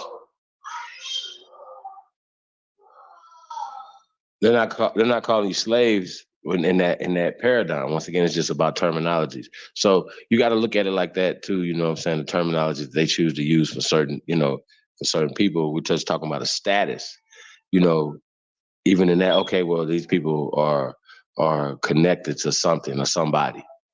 You understand what I'm saying? Or not connected to something or somebody. Like, because a lot of those people, like when they talk about even when they're going through the all the different soldiers or whatever, they were talking about their occupation. You know what I'm saying? Once again, somebody say, well, they're a farmer, but somebody can still interpret that. Well, he's black. Okay, he was a farmer. Okay, well, he was he didn't have no job. He was a slave. You understand what I'm saying? Or a family member is a slave, so on and so forth, right? So we got to be careful, once again, allowing people to you know, if we're uncovering, so shout out to Straight Up, if we're uncovering, they lied about one thing, we got to assume they lying about every goddamn thing. So we can't, you know what I mean? So when we're reading certain things, got to be careful of the terminology and the word spells that they choose to use. That's what I wanted to say as far as that's concerned.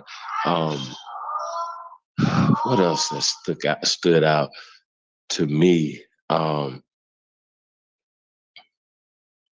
Once again, you know, just the black-white thing, you know what I mean? Once again, you say black, there has to be white. That's just a part of the social construct. They're writing that back in history. They're writing that back in time. They're writing that power structure back in time.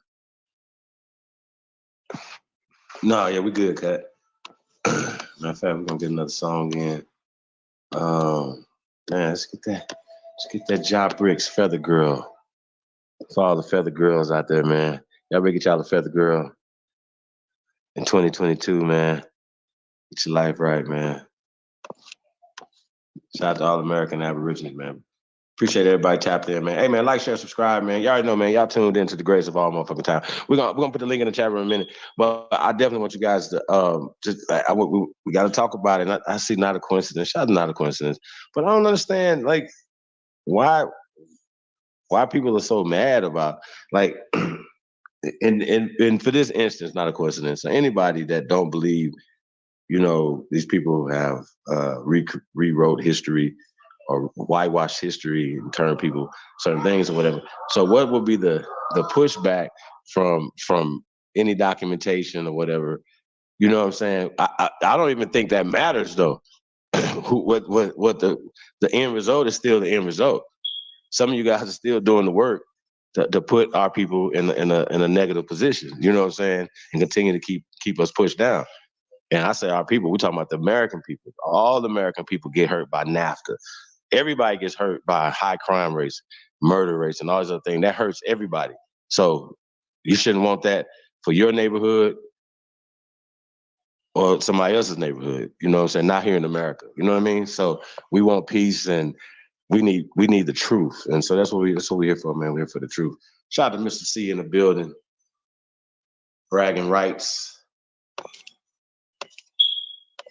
What you got in here? So I appreciate everybody, man, tapped in, man. Really do appreciate it, man. You guys, like I said, do us a favor, man. Like, share, subscribe, man. You already know, man. Put this in the chat. 1 second. Cut. You there, brother? Yeah, oh, nah, I muted just faking back on. Let's get it.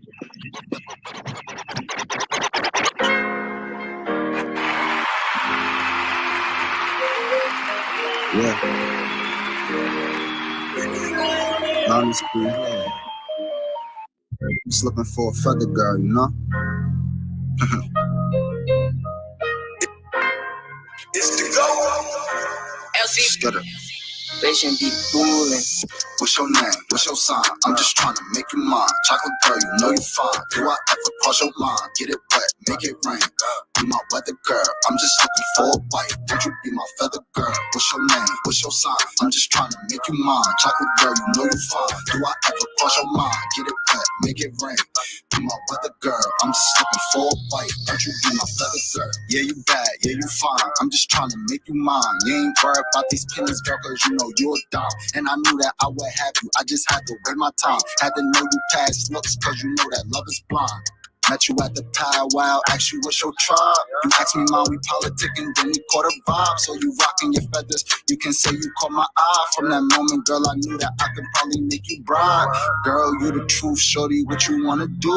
Come and be a winner, you know I could never lose. Wanna be a man now, tell me what I gotta prove. You the realest, so that's why a nigga really fuck with you. What's your name? What's your sign? I'm just trying to make you mine. Chocolate girl, you know you fine. Do I ever cross your line? Get it wet, make it rain. be my weather girl. I'm just looking for a wife. Won't you be my feather girl? What's your name? What's your sign? I'm just trying to make you mine. Chocolate girl, you know you fine. Do I ever cross your mind? Get it wet, make it rain. Be my weather girl. I'm just looking for a wife. Won't you be my feather girl? Damn girl, you do that thing damn well. I know you indigenous. What's your tribe? I can't tell.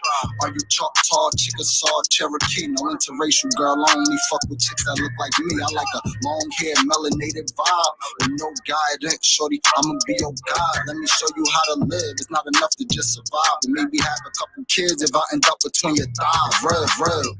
Intellectual convos about a book or something. That smirk emoji like you giving me that look or something. You keep it real like you carrying a hook or something. So if you want it, you got it. Ain't gotta look for nothing. What's your name? What's your sign? I'm just trying to make you mine. Girl, you know you fine. Do I ever cross your mind? Get it wet, make it rain. Be my weather girl. Looking for a wife. Won't you be my feather girl? What's your name? What's your name? It's the go. Cut, you killing them.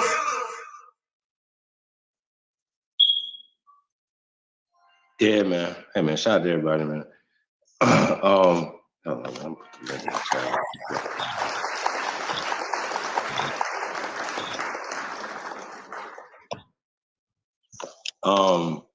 Yeah, man. Like I said, words matter, and words that we choose to use when it pertains to us identifying ourselves. Shout out to Free Living Land in the building. That's what we want to do. We all want to live free. You know what I mean? But freedom starts in the brain, man. You know what I mean? You got to know you free. A lot of us, you know, we think like captured animals, you know what I mean? Real talk. And we treat each other like that, you know what I mean? And I think a lot of this is like, you know, when imagine, you know, when you woke up, how it made you feel. That's what we're talking about. You know what I mean? So it's just about the awakening, man. They'd be like, it's the Aboriginal community. Y'all created a community. You know what I'm saying? We never separated from our families. We never separated from our communities. We never separated from the Hebrews, Moors, Christians, none of that stuff. That's all tactics. And I wonder who taught you guys those tactics. You know what I'm saying? It's an awakening. This is a lifestyle. This is a grand awakening, man. It cannot be stopped at this point. There's nothing that y'all could do about this, man. However, they do want to dilute the water, man. You know what I mean? So gotta be careful, man, because next thing you know, they're gonna be having Chinese people teaching American Aboriginal history. You know what I mean? So y'all gotta be careful around here, man. Real talk. Got everybody coming in the building. Got low tie. Lotus, what it do? What it do, man? I'm up in the mountains, so I might be. Oh shit! Cut! Man, oh man, there's stuff I've been hearing in the video you've been playing. Nobody can't say shit. They just shut up and take notes from that home. Pan-Africans and whatever caste and not a coincidence call themselves. Man, you done really you kicked a dead horse to the bone. Shit. Man. Yeah, man, stop straight up, man. Hey, you know, like I said, man, this is a lot of stuff, but you know, we talk about, you know, you're hearing stuff like Robert E. Lee was a 5'10" swarthy man. Like you're like, wait, whoa, time out, wait a minute. And then you're like, well, then we'll go to the pictures, right? But then you have to ask the same person that believes that Jesus is a black man now, right? And then they go with all the logic that they, you know, even if they believe the story where he came from, and they just like, yeah, it makes sense for him to be, you know, even when they read read the passage, right, and it says bronze feet and hair of wool, right? When y'all hear that, it makes you say, okay, you're gonna go with logic, right? Everything else. Well, why can't anybody else have any logic for this? Well, my question to you guys, right? Well, we got Deshaun in the building. My question to you guys, peace, brother. Before I forget this question, man. Shit. Um, damn, it's gonna come back to me. Yeah. But as it pertains to Robert E. Lee and Judah Benjamin, you know what I'm saying? And this is the 1800s, right? And think about this, the 1800s. But is it possible that 100 years prior to this, you know what I'm saying? The 100 years prior to this, right? When we talk about George Washita or George Washita or George Washington, now that they call him now, or Thomas Jefferson or Benjamin Franklin, you guys heard Benjamin Franklin's name in that right there, right? Is it possible that they whitewashed him as well, fellas? Tayshawn, you can take this first, my brother. Peace to the gods, man. Is it possible, my brother? Most definitely. I mean, they whitewashed everything else, so why not? Even Egypt is whitewashed. They say the first Egyptians is white now, which is I don't understand why a Pan African can't get that, but yeah, they definitely whitewashed all that.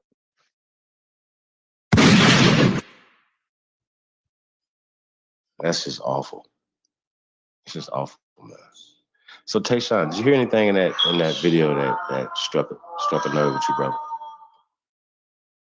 Well, it's crazy because actually, Buddy had pictures and shit. I wonder what he used to do his research on. Because like I said, I used Fold 3, the military archive website. So I wonder if he used that same thing. But like I was telling people, you have to like actually look into the Civil War, study the documents, the draft cards and all that, and it'll all come together. Now it's crazy that he had pictures. I haven't found no pictures, but the way he was breaking down those pictures, I was like, yo, that's what I was literally trying to tell people. When you asked me this last week, like you have to look into these records and find out the truth, and that was a dope video, though. I shared it on my Facebook, so I should have like 20 people coming in to check this live stream out. But that was dope. Hey, thank you for that, brother.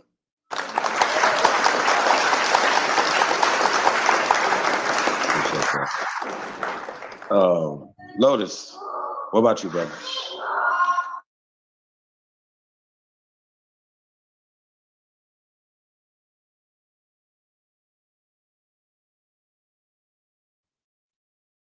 I guess Lotus is still having some technical issues over there. Yo, it's just really crazy, yo. Go ahead, Lotus.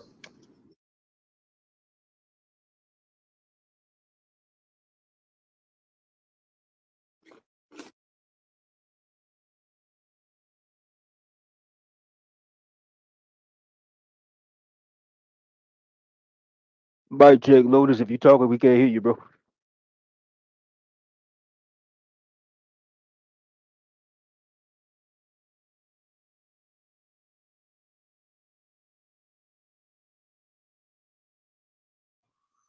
No, that wasn't the same Benjamin Franklin, but that was like 100 years later. We're talking about the Civil War, not the Revolutionary War time. But my point is, though, that when we see the recreation of these things, that's for a reason. Not only here in America, the pale paintbrush that they not only use in the pictures, but they also use in the literature, y'all.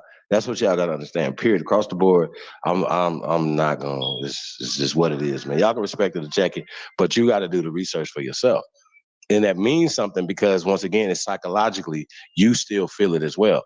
You are playing the biggest part in your oppression. You are. You are the only person oppressing you. Nobody's oppressing you. See what I'm saying? And then we oppress each other. We look in the mirror once again and say, I hate you.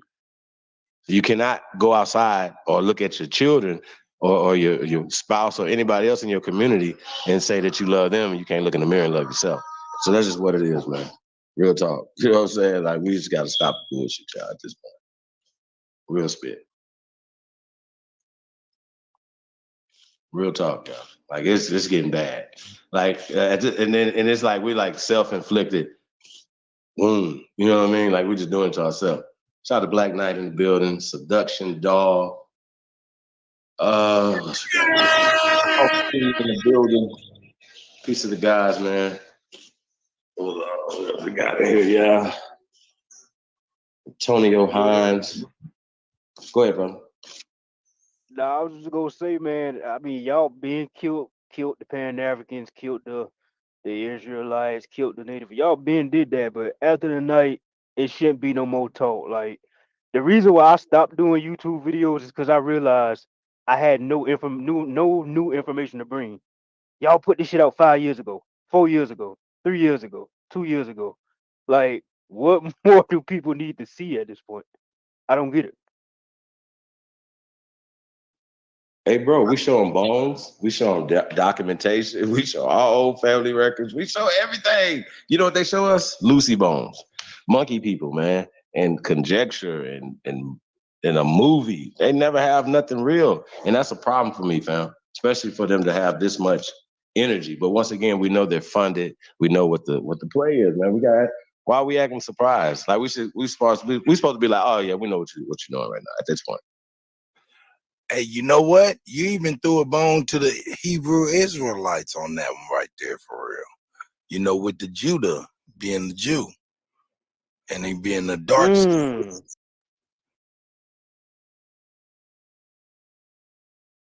That's a fact. Well, I mean, you know, but they paint these people, you know, in American history on all sides, you know what I'm saying, of this conflict or whatever. But once again, they wasn't in America in the numbers, hence 3/5 compromise, right? No, but Judah was black. I mean, he was swarthy. You know what I'm saying? Right. But just because he was a Jew don't mean he was from somewhere else. That's another thing too. See, once again, he was saying that some people had to be either. He was like one of the parts he said that they had to. He was describing the vice president's wife, right? Jefferson's vice president's wife, and he was saying that she was could have been a black European, or she could have been mixed with this, or she could have been this. She could have just been from here. Right. Just like Judah, like these people just take on religions or whatever the case may be, right? But we do know that these things actually happen, and these people at some point in time, and the brother pointed out the time period it happened. It happened after Reconstruction. You understand what I'm saying? It happened after Reconstruction. This is like 100 to 120 some odd years of you know, of a process that literally started before that. But I'm saying that when the takeover started, you can go back to 1920 to 1950. See what I'm saying? So we got to start asking some real questions, y'all, because the reason why this is important. People say, "Why y'all go back in history?" What? If you don't know what happened, you don't know how to proceed today or tomorrow, right? But the problem is that because they altered history and changed words and changed things and made you feel less than, right? It dictates your today and your tomorrow. You understand what I'm saying? And that's the problem. So we got to apply more pressure. That's all. We're just going to apply more pressure. Lotus, you good? Oh yeah. I came out of the mountain, seen the mountaintop. Man.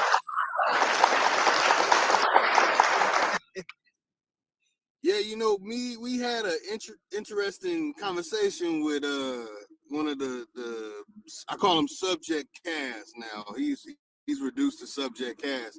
And he actually brought up talking about the flag that Tayshaun has, and it's like it has to be reiterated and said over and over and over again. Nah, that's our flag. Nah, that's our stuff. I'm like, look, bro, here go the real Slavs. Some little Slav girls in Louisiana. Like, how many times do we have to show this? Now it's like it's overwhelming now. So it's very interesting that we had a conversation about that earlier. That what I'm saying, they got to put some respect in our flags now. Got to put some respect in our in what the Aboriginal community is doing. And this is unraveling a great deal of false history that has been put on us. And even the paleface himself said after Reconstruction into the 1920s, this is the same thing we've been saying, and people been sitting there laughing at us, saying we crazy. But it's getting to the point where they're not going to be able to have a rebuttal. They're just going to have to say, you know what, y'all right. We need to get on. We need to get back in order with the way things need to be, the way things should be, and the way things can progress. But on that, man, it's too much evidence now. It's just too much evidence, and some people need to hear the paleface say it. Really shut up. Obviously, the paleface. It's a wrap. Unfortunately, you know, our people need to hear from somebody else. You know what I mean? Like, and at this point, like even when we produce that's you know, that for them, they still be like, oh well, where did he get his from? And it's no. Hey, listen, overwhelming evidence, overwhelming evidence. What more y'all need? Like, and I like what Tayshaun say. Don't believe when nobody say. Do your own research. Or you just one of those type of people that be easily led around. Don't believe shit I say. Don't believe shit Lotus say. Do your own research for yourself, your own family. When people run around here call themselves slaves, not to say that crimes and things didn't happen against our people. You know what I'm saying? They did. It's still happening. But when we talk about this concept of slavery, you know what I mean? That's tough right there. Now some of y'all might even heard your names called when he was calling out certain names. That doesn't, you know, we know that names, you know, people can have the same names and not be any kin to each other at all. So I just want to point that out. Yeah. But records have definitely been tampered with. And these pictures are definitely doctored, you guys. So I just want to point that out as well. Shit's crazy. What was all the mouth? Not a coincidence. What happened? What's going on? What's going on, y'all? Like it just be like the links be in the chat room, man. So you know we want people to express yourself. You can come on and express yourself. Bring your evidence of why what this brother just produced is false. So you gotta do just be like, yo, you go find the contradiction evidence. You know what I'm saying?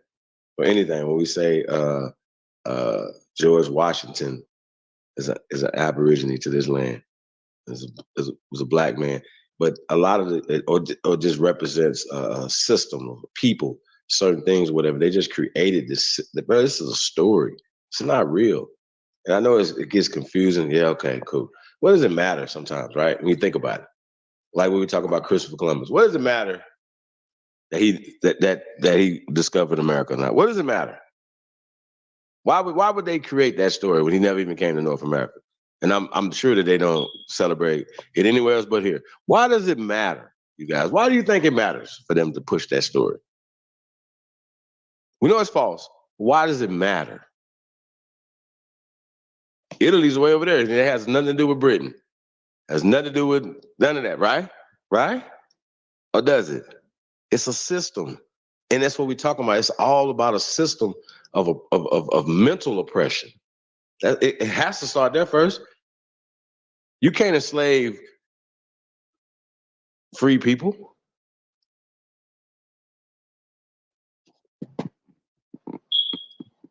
Shout out to Exalted Georgia Aborigine in the building. He's the guy. Yeah, man. No, you know, that's what I'm saying. They can lock you up, but you're still free. You know what I'm saying? You're always fighting. You're always, you know what I'm saying? Rain Alexander in the building. Piece of the guy, man. So we talk about, man, like you're gonna keep fighting. You don't stop fighting. So I don't know, man. It's real. I don't know. A lot of you guys gave up at birth. You think it was tuck little tail, tuck that little tails for y'all. He had a tail. Like, it's crazy. So I don't know, man. Say peace to everybody, man. Cut. Let's get another cut in there, man. What you got for us?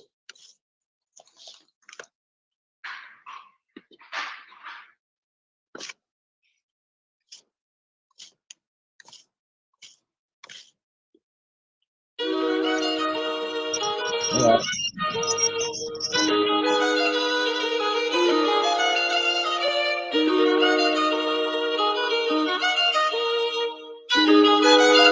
Hey, yo, Quantic, run them bands up.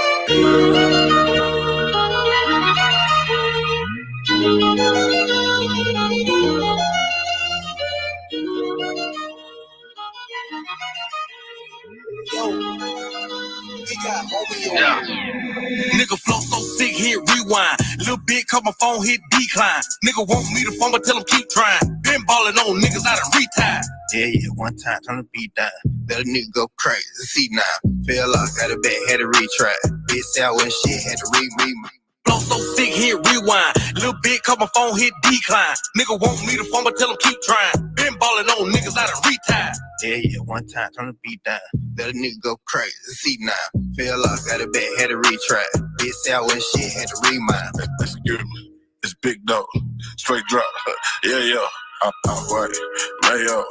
Yeah, nigga, this is 10 for. Pour some drink, roll up some ganja. I'm about to blow like a motherfucking roster. Big dog status, you know I ain't flogging. Go in the way that I want, I ain't bothered. Yeah, me feeling like a mod. She wanna kick it, she my no karate. I just want head, I don't want nobody. Might take a nigga, bitch, this a ride. That whole back stop, nigga.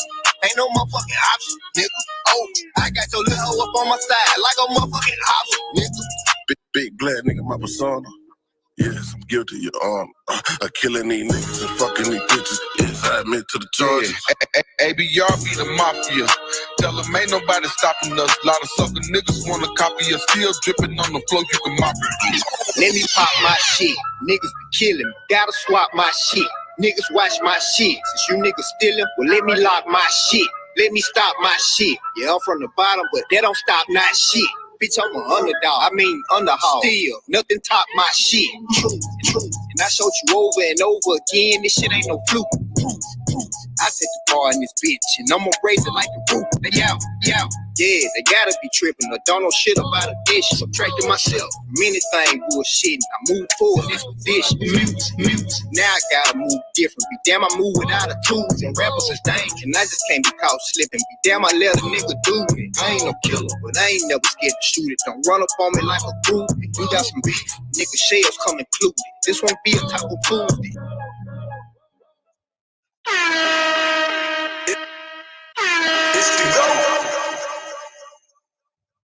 That nigga was snapping on that shit. That's my shit.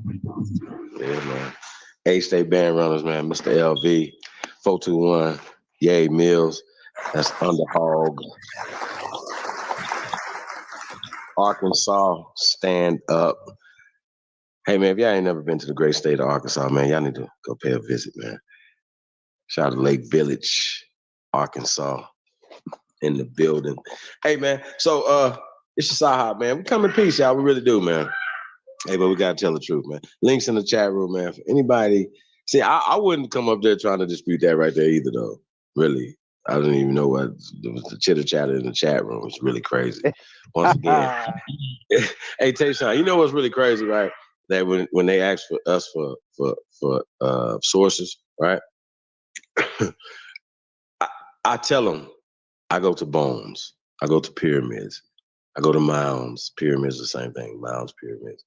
I go to science. I go to ologies, that geology, craniology, every paleontology, every ology that you could think of, right?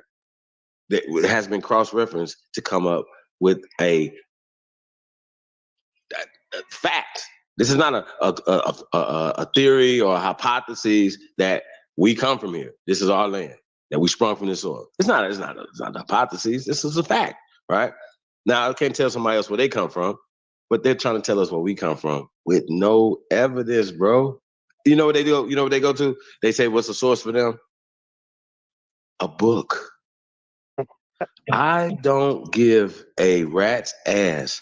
There's not a book written or on the planet ever that is the source of anything. How about that? I don't give a fuck what you say, where it come from. Especially if you give me a book that has been translated, right, or an article that has been, you're giving somebody's rendition. Then now you're getting me. Then by the time we get it in 2022, it has been changed so many times. Those are called editions. So when you guys go into even dictionaries, you got to be careful, man. Oh, this is 1828 or this is 1700 dictionary. This predates the 1828 one, Chief. Yeah, is it written in English? Yeah. What edition is that? Oh, they don't even know until they look and they be like, well, it's the 28th edition, Chief. What does that mean, fool? That means it has been changed 28 times. Okay? Y'all know what y'all got to learn how to do? I'm going to tell y'all what y'all got to learn how to do. Research. You got to learn how to research. Because it's like if they took the calculator away from you, would you know how to count? You would, but probably not like real big numbers, right? You wouldn't know how to count real big numbers, right? It's the same concept, bro. You have a calculator that could get you to just think. You have to think outside the box when you're searching for shit and doing certain things, right? But we give you it's right here to do your research on. A lot of times people don't do it. They like, man, fuck that. I'm against that. It's not what what are you talking about? It's right there. Where you say it, where you guys respect it. A book, a page, comes from somebody's university or something like that, right? But when we say a source is bones. Bones in the ground. Architecture, food, things that you could science, things that you could prove. Not out of Africa hypotheses or the theory of evolution. That's eugenics, man. And so we're fighting people that are pushing eugenics, that say that they're fighting for our people. And this is the reason why they don't never do anything for our people, because they're actually fighting against our people. Now, I don't know at this point. I'm like Tayshaun. At this point, y'all know. Y'all know. At this point, y'all know. Real talk. And they so dumb, they come in and tell us, well, our grandma said I'm this, I'm that. I'm like, what the? My mama said this, and my daddy said this, and all my people said this. Well, where do you get the African stuff from? School or this and that? I'm like, what the fuck? Why are we arguing? Why are y'all going back and forth with us when you know that the system has been in place since kindergarten for you? What is that saying about you? Either you just gave up or you just a part of it, bro. That's how it is. That's how I feel about it, man. We got Sweet, man. Said I vote for a replay as well. What are you talking about? Bro, I don't know what's happening with y'all, man. Like, for real. What happened? He said, why use the term people of color? Well, we're copper-colored people. So what term would you say we should use in the language that we're speaking? You know? And for whatever reason, whether it's legal or social or whatever, I say whatever word that you're using to describe yourself should socially, politically, economically attach your ass to power. We are Americans. We are the first Americans, the original Americans. Aborigine just happens to be in the definition of American. And you know what's crazy? Y'all know what's crazy? This is what's crazy. Two Hawks was trying to say, but look at the definition in 1828, right? This is the shit. It says now applied to Europeans. Right, bro. Right. But did it say not y'all no more? It don't apply to y'all no more. We're gonna put a hyphen on y'all now. We just the Americans. They just the Americans now. Y'all the Black Americans, or y'all the see. This is what I'm saying. So we don't say we the copper-colored Americans. American means copper-colored Aborigines. Anybody that disputes that, you're slow. America, American, America means the copper-colored lands of the Aborigines, the copper-colored races of people that they found when they came here. It doesn't matter if it was later extended to other people. It never excluded your black ass from being the first people here, my nigga. And if you tell me that it's a full-blooded mixed person and that makes sense to you, then I don't know what to tell you either. That means that you're whitewashed and you want to be a pale-skinned, ass-kissing motherfucker. That's all it is to it. And a pale-skinned, and no, I'm telling you the truth about that. I ain't even being disrespectful to nobody. The fuck is you talking about? That's y'all whole problem right there. Y'all don't have no nuts to tell the truth. And mad at another man stand up and these men and women over here stand up and tell truth. The hell is y'all talking about, man? This is crazy. We don't even have to prove shit no more. That's why we've been building. We just do this because we love spread the information, bro. We love this shit be eating us up. Like, bro, got to get this out. So many things in the chamber. I can go all night. A marathon man to tomorrow. Do this all night to tomorrow. No more information. Y'all play with me. Y'all know it, man. We do this, man. But like I said, man, motherfuckers don't appreciate shit. Nothing. But a motherfucker playing with y'all all day. Grown ass men talking crazy. Stupid people talking down to y'all. Motherfucker over there, shit, like, bro. Motherfucker, man. Are y'all serious? Y'all serious right now? Y'all can't be serious. Can't be serious, man. Can't be serious. Lucky motherfuckers love y'all. Tell y'all the truth. Real talk. That's why we do it. That's why we do it. So that's why we love our people. So that's why we do it. People are like, y'all got patience. That's why we do it. It's out of love. And them brothers keep coming back because they love us too. And y'all know it. Y'all be like, man, we tried that. But there's people learning from these exchanges that we go back and forth sometimes with these people, man. So y'all, we gotta be patient, but damn, sheesh. I know it gets hard, man. Boule buck dancing 24/7. That is a fucking fact. Hey, shit, I could have been hashtag baby boule every show we do because everything that we talk about is exposing the boule, the baby boule, and the people that handle them. Y'all got to keep in mind, them niggas is puppets and cowards. Real talk. So once again, man, it's about the people, man. The people are complicit across America in all this. Like we vote motherfuckers in, right? Every year, every 2 years, every 4 years, right? And then we still allow them to give us their ass to kiss. Really? Shame. That's crazy. That's the craziest shit ever to me. Like it's just, when I think about it, I just be like, whoa. So y'all just like Joe Biden said, you ain't even black. I'm not black, Joe Biden. So I'm dark as hell, but I ain't black. You know what I mean? So that's right. But because black is a part of a social construct. And it was just what he said. Charlamagne, you was a sucker for that. That's right. He knows it's a social construct, but he's a part of the plan too.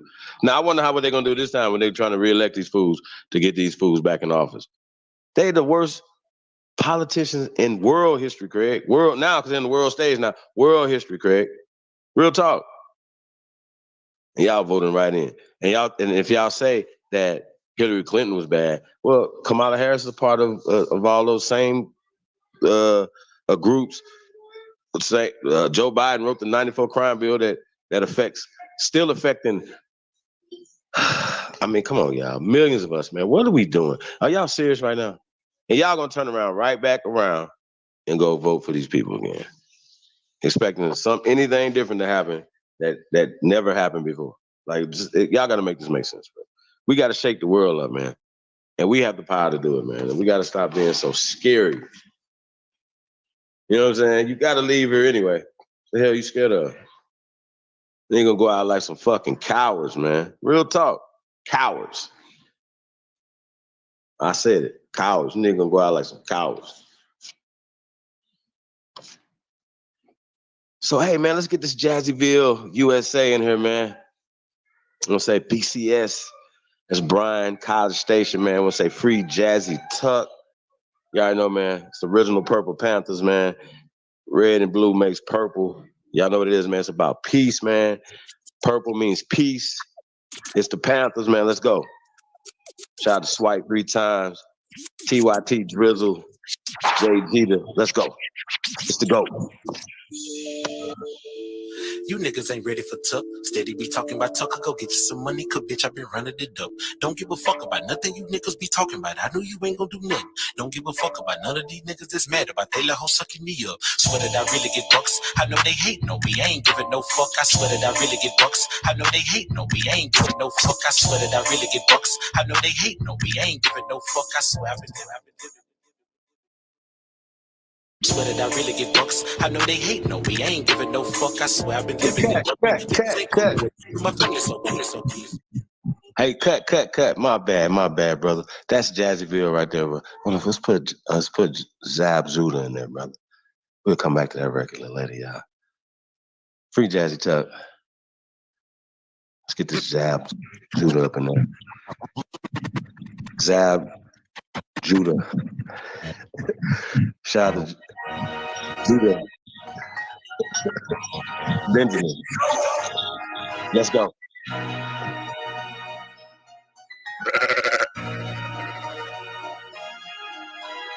Run up a comma, run up a gunner. I'm trying to give me a hundred. Run up a comma, run up a gunner. I'm trying to give me a hundred. I keep this. Run up a comma, run up a gunner. I'm trying to give me a hundred. I keep this shit like.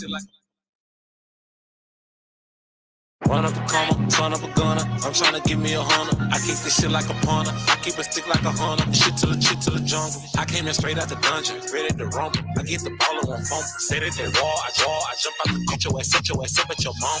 I did this shit for the winter and for the summer. I fucked your bitch in the hum. I fucked your bitch at your house, all in your bed. You can't move around the corner. Niggas be hating on bosses. Niggas be faking. You niggas really be running. Still I'm talking to these bitches. Ain't got no money. You niggas really be fun. Niggas be hating on you. When I see you, you could hear through. Been get money since niggas was rocking their views. Pocket looking like an equal. Bitches on me when they see the bitch, stop it, I see you. Stop it when I see you. Niggas be talking about Tucker Pop out when I see you. Make the chocolate leave you. I get that money, I'm chasing that sack, I'm a bag mover. I punch the pad like I'm Jab Judah. I punch the pad like I'm Jab Judah. Punch the pad like I'm Jab Judah. I swat the pack, I'm a fast mover. Remember them days I was back in that trap and I had to go give me a sack. Catch a player, then I'm running it back. They know he bound to get wet. Boy, that's a fact. Cookies just louder, you know I been keeping it thing. All of these pussy ass niggas be talking, I let you pop all of your shit in the back. And I been rocking that Gucci, that Louis, this all I been dripping that facts. Bitches on me and they tryna attack. Why they said they tryna see where I'm at. Me and Jazzy, bitch, you turn to the man. Yeah.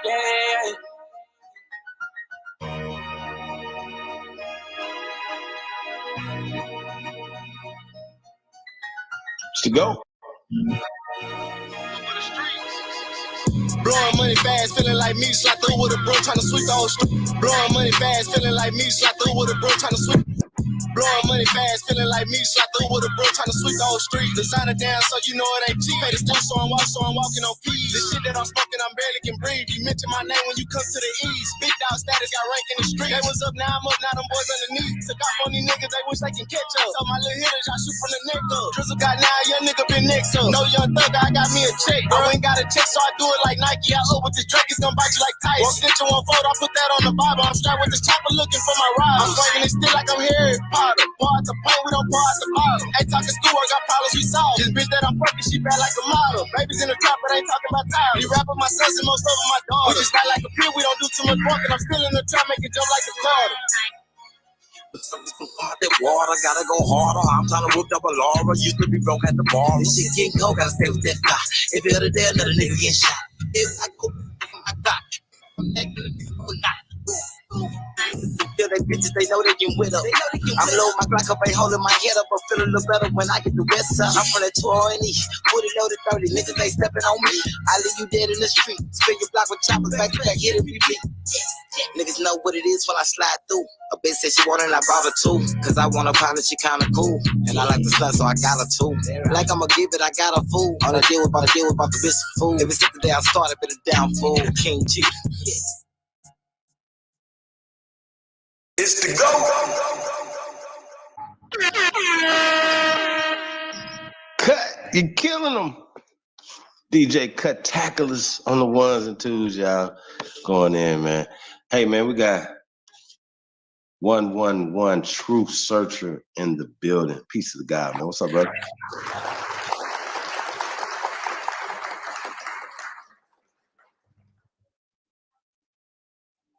Hey, Truth, you muted. So I don't know if you're talking.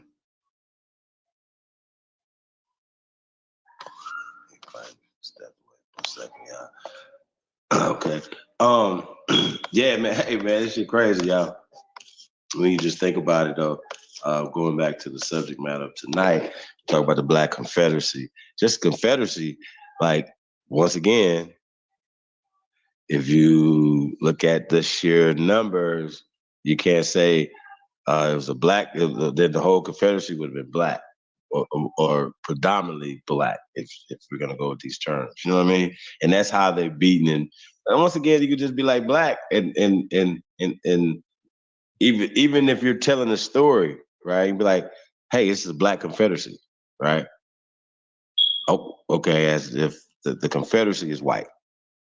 No, that wasn't a. Once again, this black-white thing is being applied. Because even sometimes when you're seeing it in certain terminologies, you didn't see black in relations to that.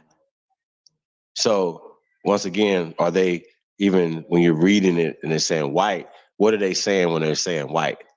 Because when they were saying blonde, blue eyes, like a couple times, that was kind of weird to me. It was kind of interesting. You know what I'm saying? Is because that's kind of rare. You understand what I'm saying? So I don't know, man. I don't know. We're gonna. Hey, straight up, man. I'm gonna have to examine some of that where you got some of that information from. Not to say it wasn't accurate what he was presenting, but once again, like they love creating things for us. You understand what I'm saying? And they say, well, hey, well, they got the records. Well, where did they get the records from? The Library of Congress. Well, before which time it got burnt down? Like, you understand what I'm saying? National Archive. Well, which time before it got burnt down? You understand what I'm saying? So always got to, once again, books are not sources. They're references. They're breadcrumbs to get to the truth. And a lot of times, a lot of these things have been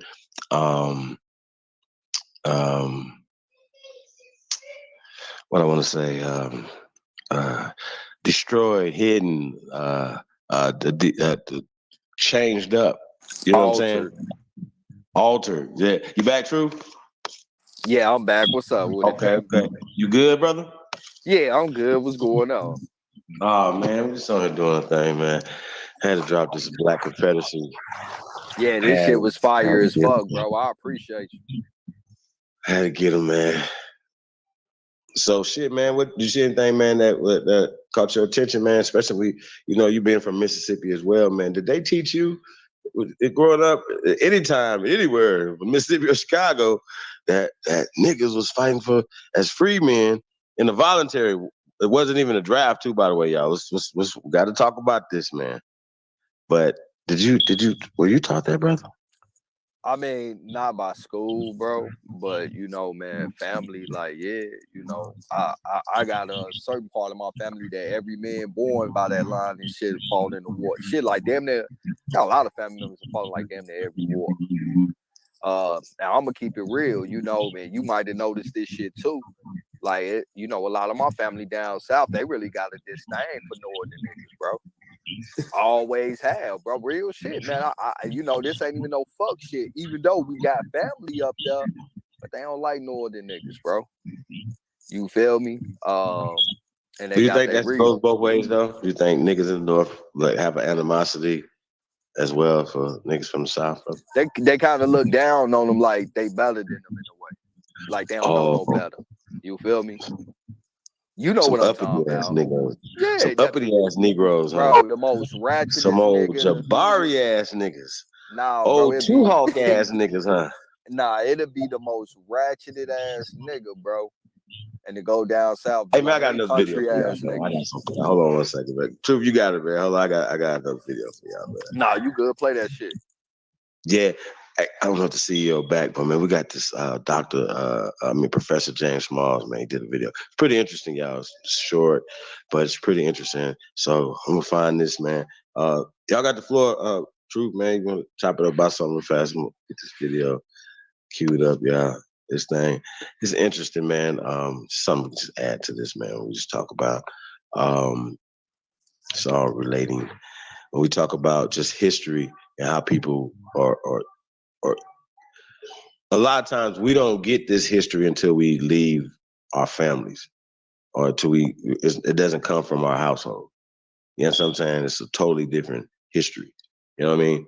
And so I could imagine somebody told me that they people fought in the Civil War back in the day. I've been like, damn, your people was fighting to keep niggas enslaved as slaves. You understand what I'm saying? Think about some people came in the chat room was like, oh shit, this is Sambo hour. Like they don't understand what we're doing.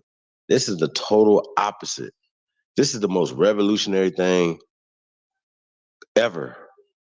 If y'all tell me there's a conversation happening right now in the world, Craig, but in America, tell me it's a conversation happening right now more important than what the fuck we talking about right now.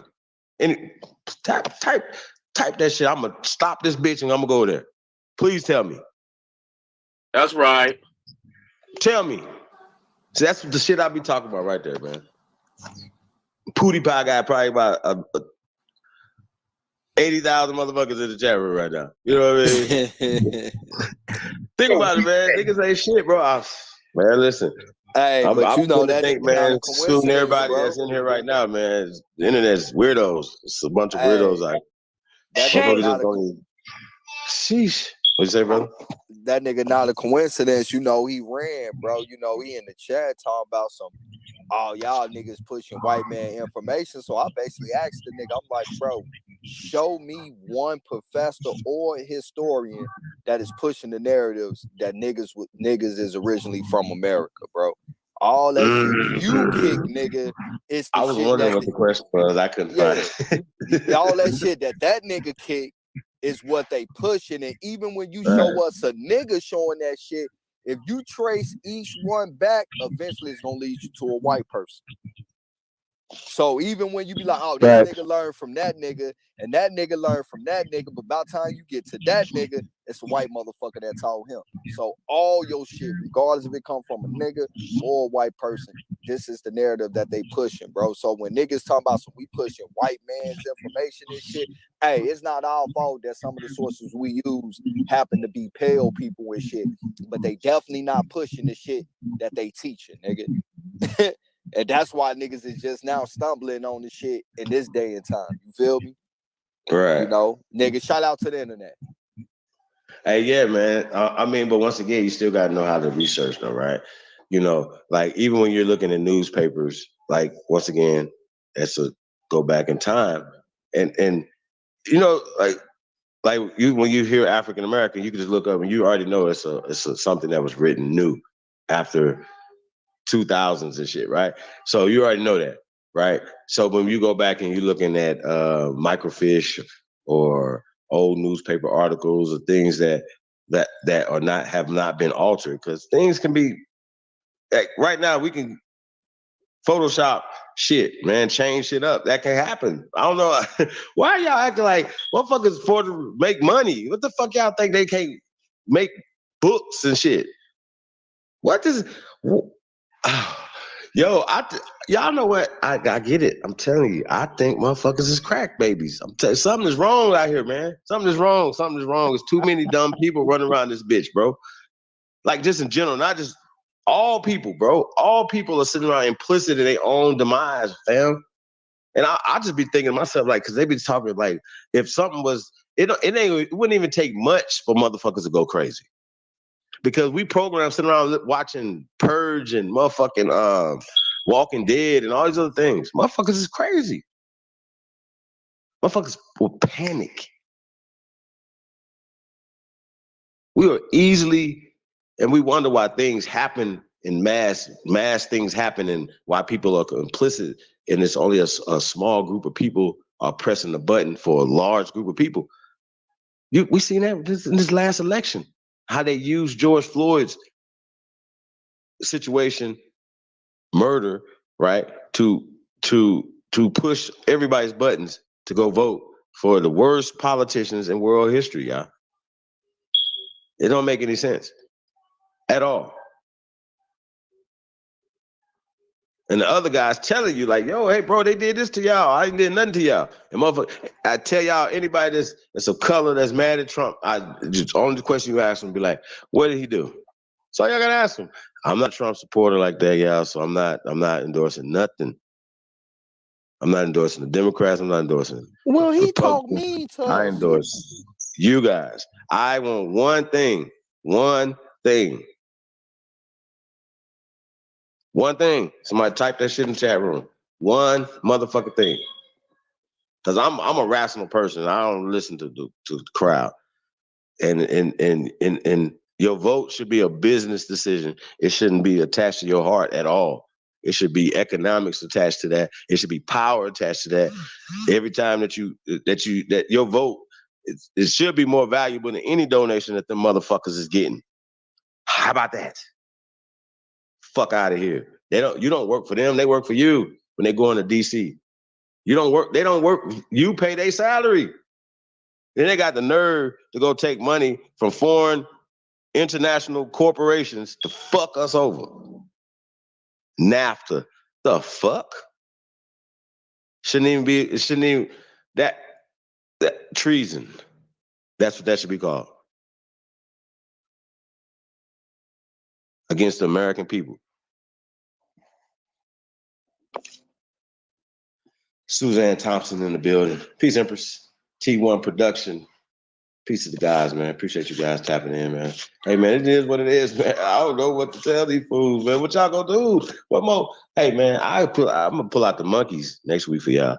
I'm gonna pull out the monkey people for them next week. I found a whole bunch of them, but they can't prove them. But they talk about them, so we gotta talk about them. They remember they said that monkey people left Africa millions of years before man may have evolved from them. So at some point, man apparently, after millions of years of migrations of different types of monkey people, now y'all be like, Chief, it is not monkey people. Monkeys have tails. They're apes. I'm like, wait a minute. Let me ask y'all a question. How do y'all know whether or not these different types of monkey people or ape people had tails or not? Hey, you know a better one yet though, Chief? Come on, y'all. Right? Stop playing, man. Why is this happening right now? Why is this happening? hey, P-Game real quick, right? And I said this shit before, right? Every time they show you a Neanderthal, right? It's still human-like, right? Every time they show you anything else that's human-like, they always paint it pale. But every time they show you the first black motherfucker, this motherfucker got fur all over his body. The shit is madness, bro. Like, I don't even be knowing what to say half the fucking time, bro. I know Shame TV be like, man, y'all bite my shit. Shout out to Shame TV, man. East and West. Yeah, man. I don't know, man. I see Misa L, only the wise one, is in the building. I want to say shout out to everybody, man. Tapped in, man. Hey, man, y'all were tuned in tonight, man, to history, man. That's what it is, man. We're exposing these people, man. We're going to keep exposing them. I've been pulling up this damn video, y'all. Hey, let's get another song in there. Let's get this. What y'all want to hear, man? Anybody got any requests? Play that one you was finna play, bro. I got a request. You got a request? Go ahead, Tayshawn. Yeah, because I'm trying to figure out where people like King Cass and Not a Coincidence and Rob Bourne, where they at? I know they watching right now. Where y'all at? So DJ Cut, if you got Nardo Wick, what's the name of that song? We try not to play stuff to get copyright strikes. Maybe something from okay. Some stuff to play. Gotcha. You Yeah, niggas ain't Jazzy Tuck, man. Free Jazzy Tuck, man. Bitch, I've been running it up. BCS. Give a fuck about nothing you niggas be talking. Panthers. You ain't gonna do nothing. Don't give a fuck about none of these niggas that's mad about they little hoe sucking me up. Swear that I really get bucks. I know they hating on me. I ain't giving no fuck. I swear I've been living it up. Niggas ain't fucking with me, cause my family so big. They swear that I really get bucks. I know they hating on me. I ain't giving no fuck. I swear I've been living it up. Niggas ain't fucking with me, cause my family so big. They swear that I really get bucks. I know they hating on me. I ain't giving no fuck. I swear I've been living it up. Niggas ain't fucking with me, cause my family so big. They gotta pull us. I got that money on me, got my pocket so big. It's looking like they bout to bust. I got 2 bitches with me, and they licking my dick. Now it's looking like we bout to fuck. Yeah, my bitch is so pretty. I'm running my city. I promise I can't get enough. You niggas really ain't sipping on pharmacy sipping. I ain't got a double my cup. Yeah, I pull up on swingers. My fit be on dead, like he ain't gon' never get up. Hop out with diamonds and teeth and got diamonds on chain. When you see me, I'm icy as fuck. Yeah, you better go get you some money and stop all that watching before you get stuck. Yeah, you better stop giving your money to bodies that don't let you fuck. Yeah, you better stop pulling that gun out and aiming at niggas if he ain't gon' bust. Yeah, I pull it, I shoot it, I hit you, won't miss you. I promise you ain't gon' get up. I got the clutch, I hit your back, make it rip. Don't give a fuck about that you niggas be bumping, but I see you running your lips. Bitches on me, so the Jazzy pull up on the strip. You know they stay on my trip. Sue on cup, it's so muddy, so many blue. Hank, I'ma slip. I got the gift, I shoot 100 like whip.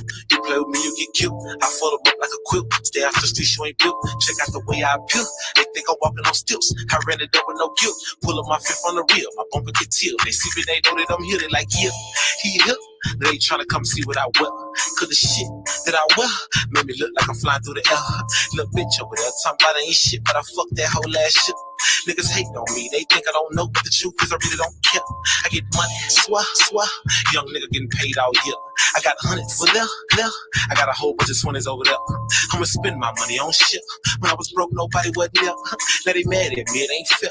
Get mad at me, I don't care. I got a bitch over here. And a bad little bitch over there. I fuck the bitch over here and fuck the bad little bitch over there. You can cuff your bitch when I walk through the club, don't matter cause she still gon' step. I got diamonds on my neck and my wrist and my teeth. You see me, I look like a flare. I don't let roach niggas wear my clothes. I don't spare. I don't buy broke bitches, no clothes or no hair. I never let a bum nigga live with me nowhere. I never took bitch to the beach or to the fair. Bitch so bad you can wife her. I'ma fuck the little hoe on one night.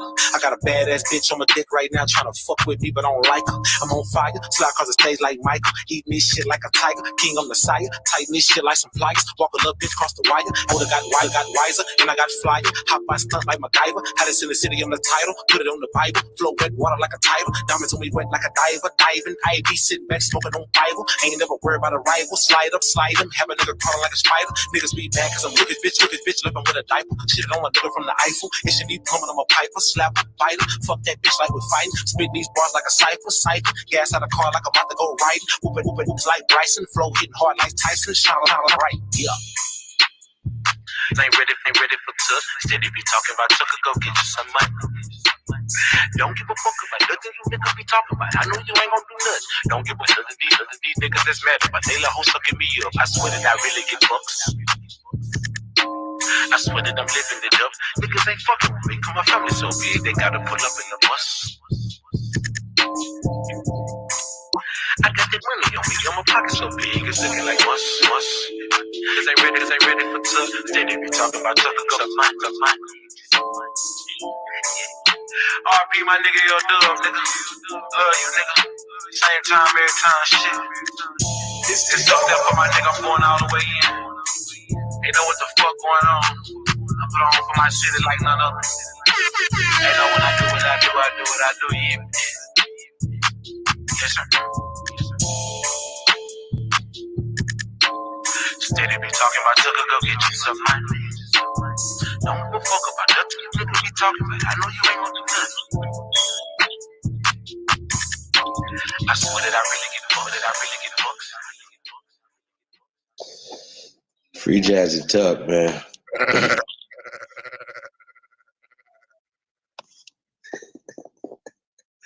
Oh, Billy. Yeah, man. Hey, man. Shout out to the tribe, man. Just everybody, man, tap in, man. Yeah, man, we're going to cue this video up, man. Thought this was interesting. I was just going to do something by itself, man, but I'm going to add to this, man. It's definitely. interesting, to say the least. You know, shout out to Professor James Smalls. You know, been fighting like he's like still like getting it, like he's still got plenty of fight in him, man. So he's been fighting for a long time, man. Well, a lot of us was even born. Shit, you know what I'm saying? So shout out to Professor James Smalls, man. So once again, y'all, I don't think it's two people ever that agree on everything the same. So just keep that in the back of your mind. So, but we are only a reflection of who came before us. You know what I mean? So I just want to point that out, y'all. Let me take this off the screen too. So shout out to everybody, man. Really appreciate you guys, man. We're gonna this full screen.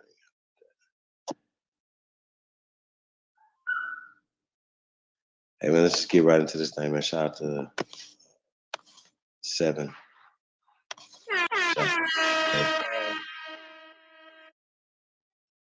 It says Indigenous Americans. We're gonna talk Malcolm X and Tupac, yeah.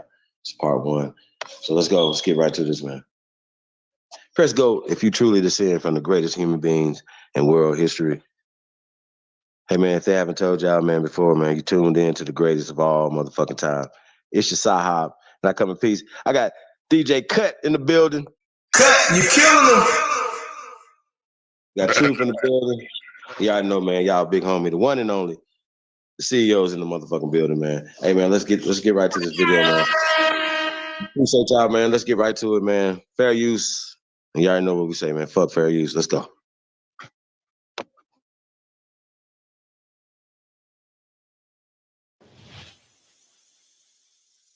I've been on the most subversive list of the country, and I'm on the most subversive list of Homeland Security till the day. I guess it's a carryover thing.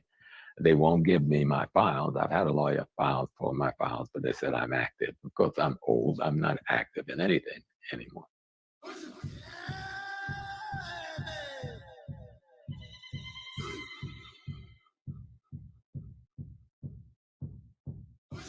I'm Professor James Small. Most people know me as Professor Small. You know, I grew up in South Carolina on a rice plantation called Arcadia, which was a combination of 7 rice plantations that was there during the slavery period of our people.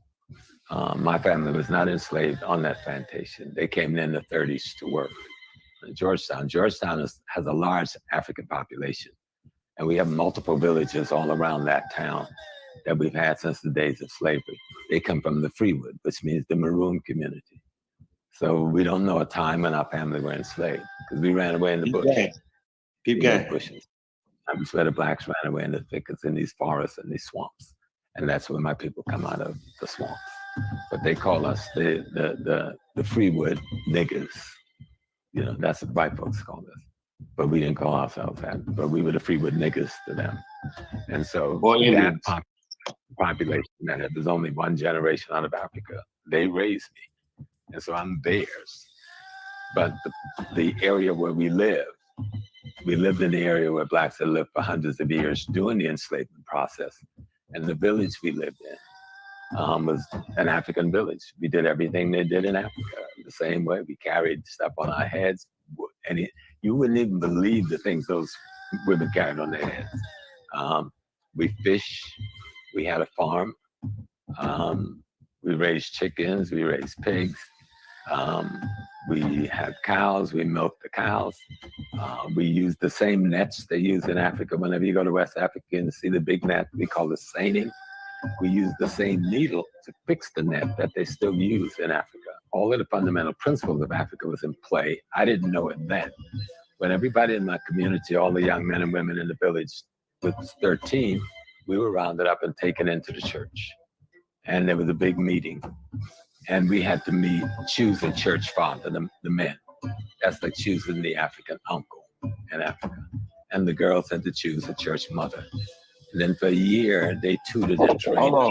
Hold on real quick. At the end of the year, we were initiated. I gotta say something. But they didn't call it initiation. Real quick. They called it going to the morning bench. Let's stop we this got real on our fast. knees. So, Okay, so if y'all heard Professor James Smalls, even him saying it right now, he didn't know it then that it was African anything.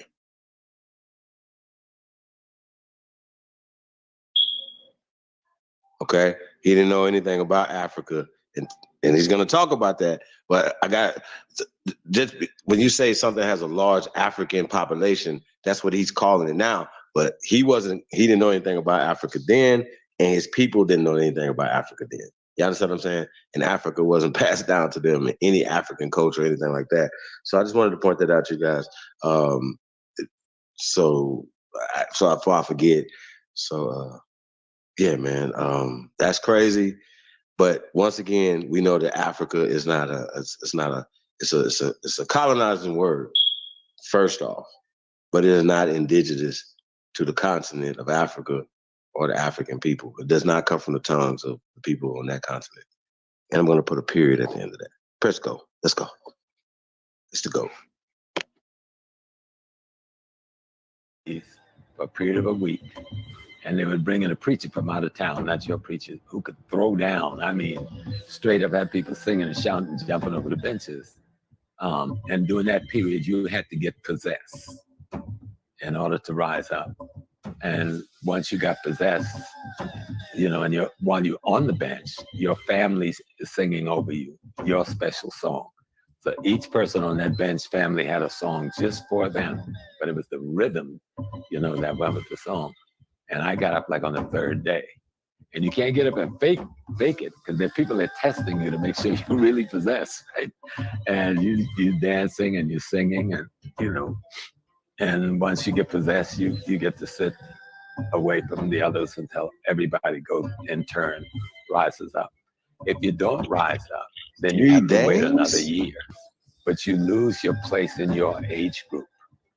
And you have to then be in another age group. And no one wanted that. There's such a process that went on throughout West Africa, And when I became an initiated as a priest in the Yoruba tradition, I went through the same process as we did on the morning bench, but we weren't on the morning bench. You were blindfolded and you were in the forest and you were in a hut laying on the ground for a week. And you were fasting. And they're drumming and singing and dancing some days.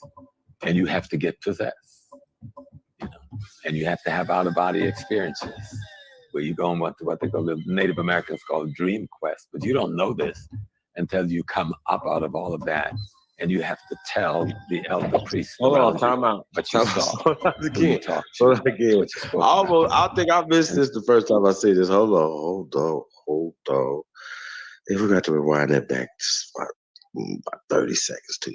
So what you're saying is you don't know about Africa, Professor Smalls, and now you're applying Native American culture to a time period that Native Americans didn't exist.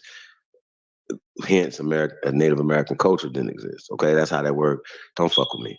Okay, so back to this guy. We're talking about this Native American thing, right? And even if you start talking about Africans taking on a culture that comes from a missionaries. So once again, we got to understand things that were given to us and things that were taken from us culturally wise. You know what I'm saying? And then appropriated and given another name like Africa or Native American. Let's go. It's the GOAT. Let's go. And you have to have out-of-body experiences where you go on what they call, the Native Americans call dream quest. But you don't know this until you come up out of all of that, and you have to tell the elder priests around you what you saw, who you talked to, what you spoke about. And then at the end of the 7-day process, when the blindfold came off, and you were taken to the water and bathed in the sea and put on your white clothing, and after you'd been washed down thoroughly, because you're not bathing or nothing for 7 days in that sun, you need a serious washing down, right? And so I said, wow, all those things we were doing on Acadia, these were the African things. And these people behave as an African village. We call everybody ka or cousin, even though they weren't our blood relatives. We operated like this one big, huge family. and still do, even though we've all left there now. And so that's why I reference an African village, because when I go to Africa, I see the same behavior, the same actions, the same attitudes that I experienced as a child on Acadia.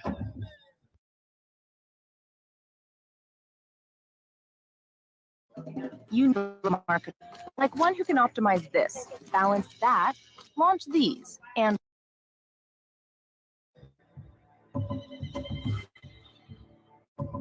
I'm from the Chicora Nation and a part of the Wakamo Nation. They're part of the larger Tuscarora Nation and Southern Iroquois Nation. Most of the Southern Iroquois would migrate north and become a part of the Northern Iroquois Confederation. But many of those who stayed south and now are part of the Cherokee Greater Nation in the mountains of North Carolina. Even though the Cherokee leadership today act more like they're white folks than indigenous people. No disrespect, but truth is the light, because my family went there at the invitation of brothers and sisters who were Cherokee, who were part of our family, to have a family reunion about 8 years ago, and our initial reception was very negative until I stormed the powwow the next day. And the apology is that they didn't understand or knew why we were there, because much of the people they call Cherokee, not Cherokee at all.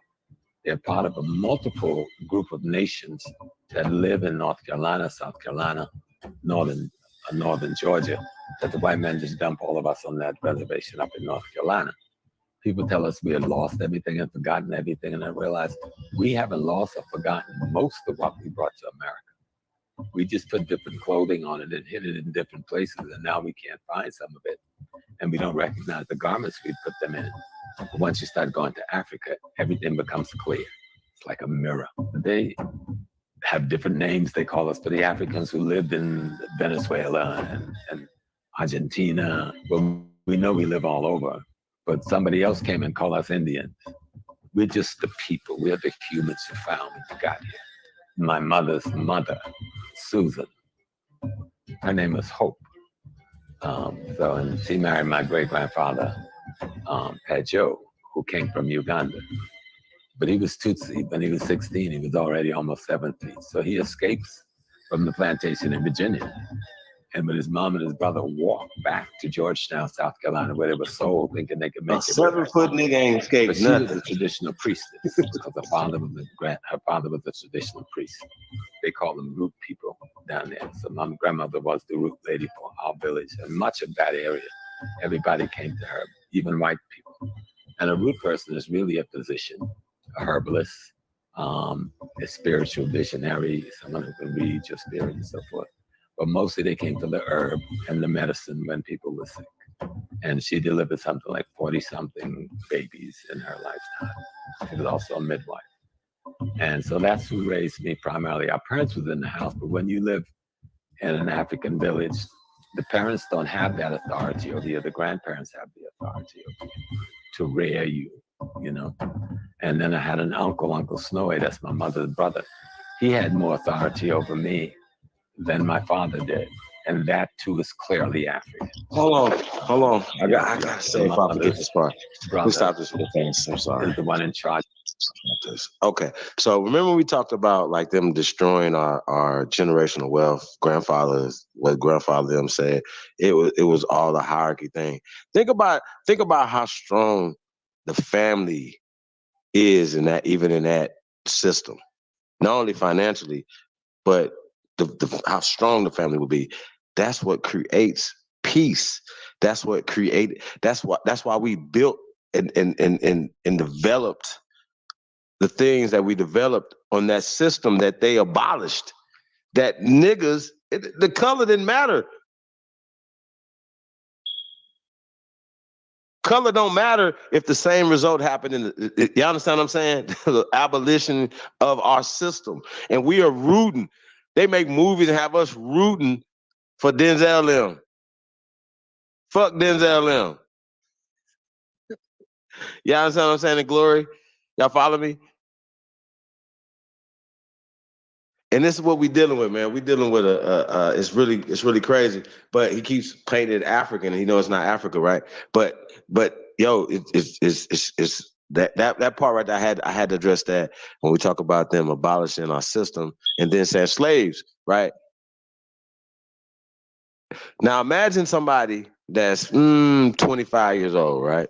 30 years old in that system, but he still don't have authority. As a man, he might want to break away. He might want to run away. Say you 15 and you want to run away with a boy from somewhere else that they don't want you to marry. You run away. So, and they're gonna come back. Somebody, ain't you gonna go? Don't you want? If your 15-year-old run out the house right now, the hell you talking about? 10, 15 minutes gone, you're gonna be on their bumper. What's going on? 2 days, 3 days, month?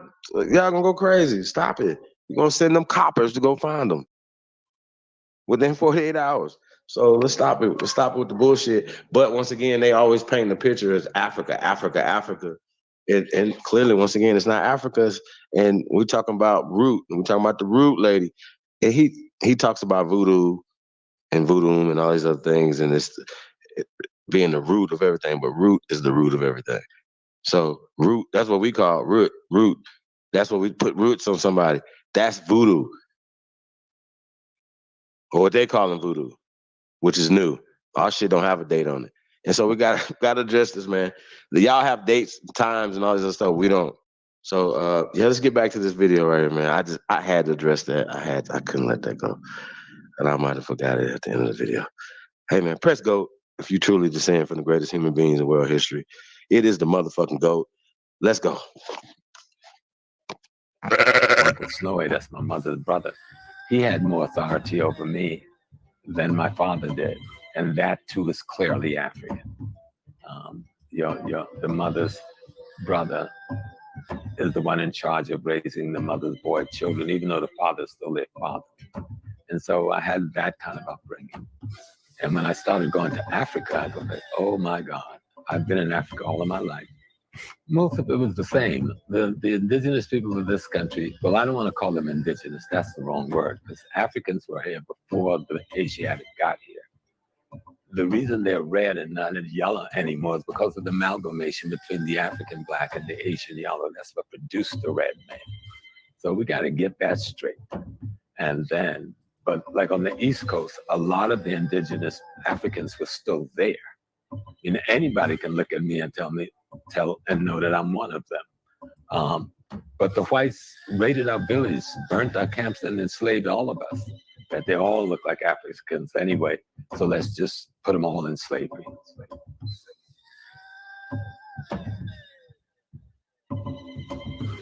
My papa, Andrew Small, was the head of the Freemasons and the Oddfellows at the same time. Mama was Eastern Star, and she was Daughters of Isis at the same time.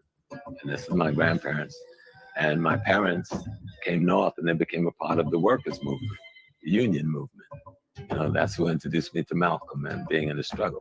My mom and dad lived in New York because they went there to, of course, like most Southerners, to make money to take care of their children and family. And when I was 16 years old, I saw a man on television standing up for black people, and his name was Malcolm X.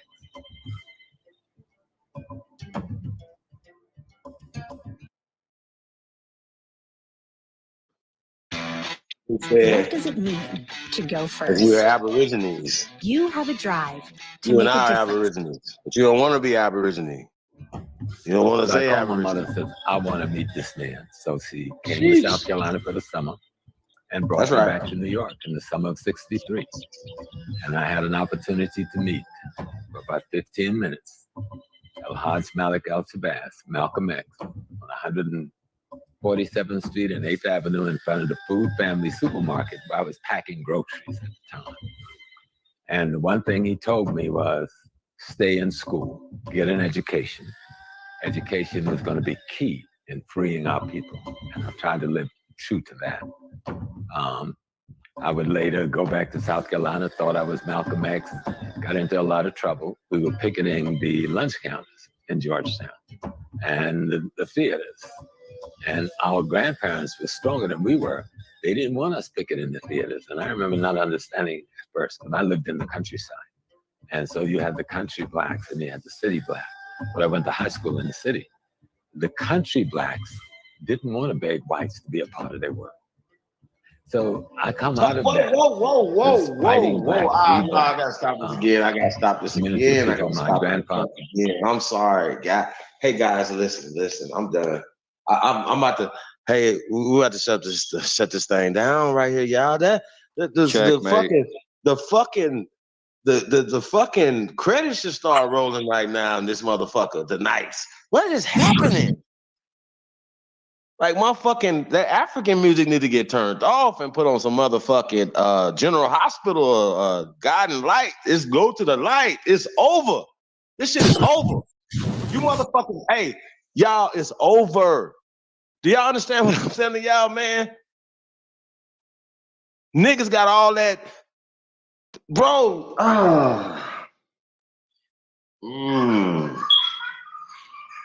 Go to Indian school, put them back in their community, and fuck us up, man. Think about it, bro. You just said it. Why y'all over there picking it for their shit? Why y'all over there trying to build their food counters and build up their businesses? Checkmate. Was the elders right or not?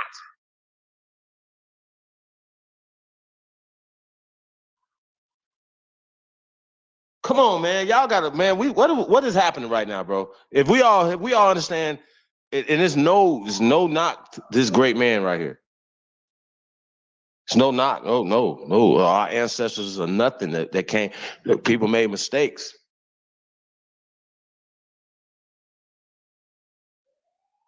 But we know the mistakes, and why the fuck are we still making them? Niggas still running around here saying the same dumbass shit.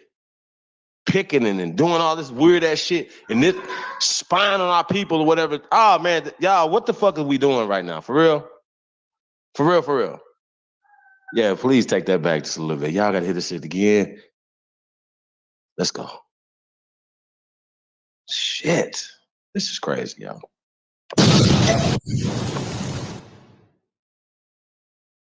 Grandparents were stronger than we were. They didn't want us picking in the theater back. I would later go back to South Carolina, thought I was Malcolm X, got into a lot of trouble. We were picketing the lunch counters in Georgetown and the theaters. And our grandparents were stronger than we were. They didn't want us picketing the theaters. And I remember not understanding at first. Said they were stronger than we were. And so you had the country blacks and you had the city blacks. But I went to high school in the city. The country blacks didn't want to beg whites to be a part of their work. So I come out of that, this fighting black, free black. A country boy that turned into a city boy was also by going to a city school. Think about that. You know, I still have his pen. And so I come out of that house where Mama is his wife is the root lady, and he's the political leader, and the Masons and the Moors. So that's what I am. That's the house I come out of.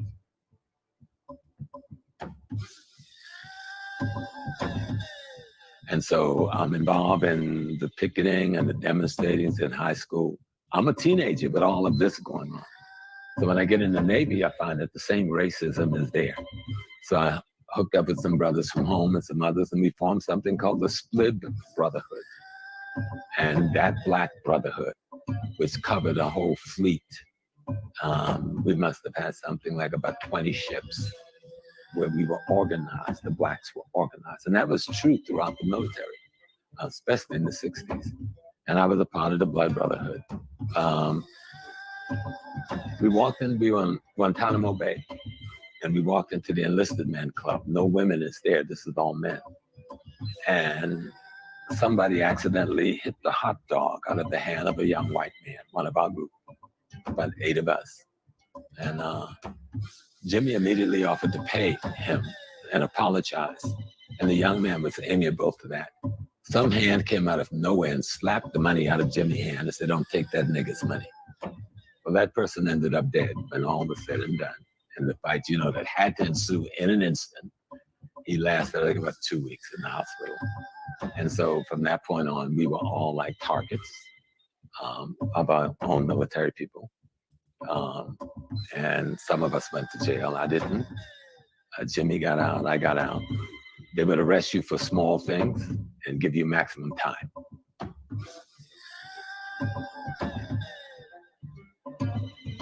When I first went in the military, I volunteered to go to Vietnam. I was a 17-year-old kid.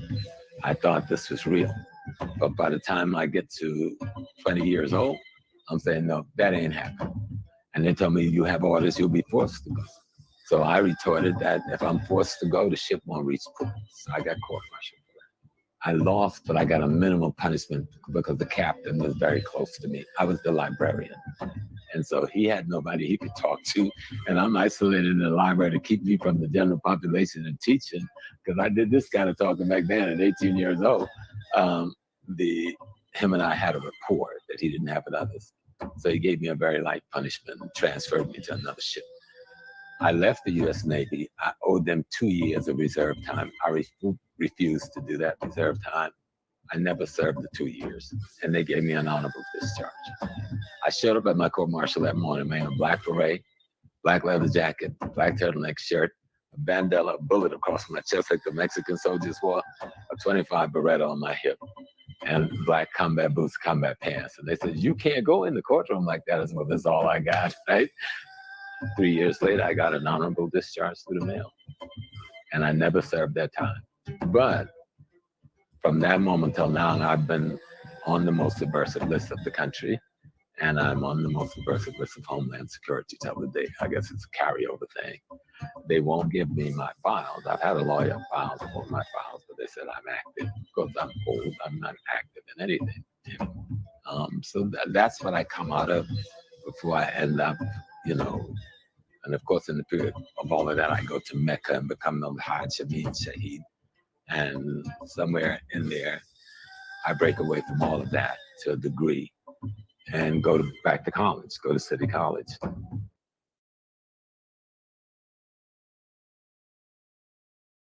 I hope you guys are reading between the lines. Extraordinary outcomes for your clients. I hope you guys can read All I between ever the lines. wanted was the life I know you have got now. a super smart. Let's look at the chat room. You got a super smart. It's the Brooklyn in the building. Malcolm was killed while I was in the Navy. I returned home a few months later, went to his sister Ella, who is now the president of the OAAU, Organization of Afro-American Unity. I joined the organization. In a few weeks, I was chosen as her personal security. In a few months, I was elected as the imam of the Muslim Mosque, Inc. And in a few years after that, I became El Hajj Amin Shaheed, having made my pilgrimage to Mecca. This is all before I go to City College and get into this whole professor thing. During that period of time, I worked with, of course, the Black Panther Party, the Black Liberation Army. I was a member of SNCC, member of NAACP during the 60s, early 70s.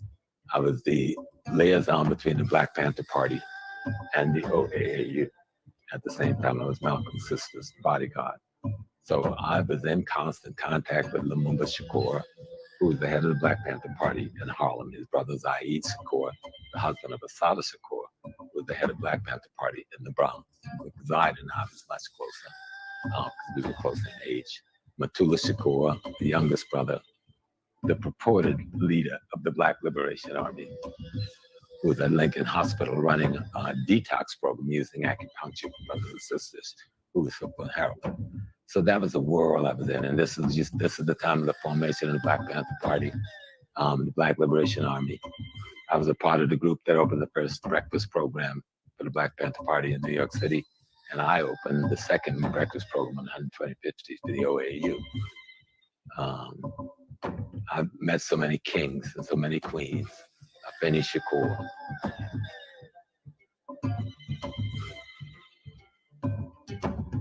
Tupac was a very good friend of my kids.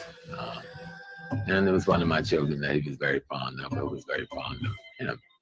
I didn't actually like Tupac very much in the beginning, even though I know his mom and know his dad, everything. But he was a good guy. And he did, like I said, very close to my kids. The day before he was killed, he called and wanted to set up a meeting with me when he got back to New York the next week. He called from Vegas. The meeting was about him. He was telling me that him and Biggie was really not fighting each other. That this was the magazine, this was the news people, this was their enemy that has created this whole thing. And the main reason that it was being pushed so hard is because Tupac, he said him and Biggie had got together and they'd come up with a way to take over distribution of rap music. And I told him then, I says, you know, that can get you killed. You're dealing with this mafia and the mafia, both. And he said, we know, we understand, but I told him, you and Biggie can't pull this off by yourself. And he said, no, we're meeting with other rappers, and we have a lot of other rappers on board.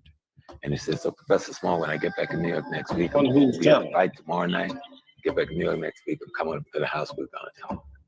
And I said, cool. And I handed the phone back to my daughter.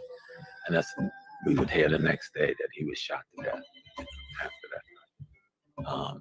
But he was very clear. And it didn't end with Tupac. Right after Tupac got shot, you remember there was 2 rappers that got killed in Jersey also. They were part of the group with him and Biggie. Then of course Biggie would be killed later. But this all had to do with distribution, because who was the brother that brought out the fact that Columbia Record had Harvard University do a study for them back in the early 60s and late 50s on how do you get control of the music industry without giving these people draconian contracts and da-da-da-da, and then you always have to fight them. Some of them get killed. They kept a lot of us on dope to manage us and so forth. And the Harvard study, which is called the Columbia Record Study, says if you control distribution, you control the industry. So it doesn't matter. Let them own their masters. Let them own their labels. You control the distribution of the product. And the big boys, you know, that thing you want to bombard, you want to be with the big boys, but they step up and says, if you don't do this, then your stuff will not leave the warehouse. We'll fulfill our contract. We'll record you. We'll even put you on the tours. But your stuff ain't gonna sell. And that's where the money's at. Because that draconian industry that used us with our music wanted to direct the course of our culture. And when those black men said that ain't happening,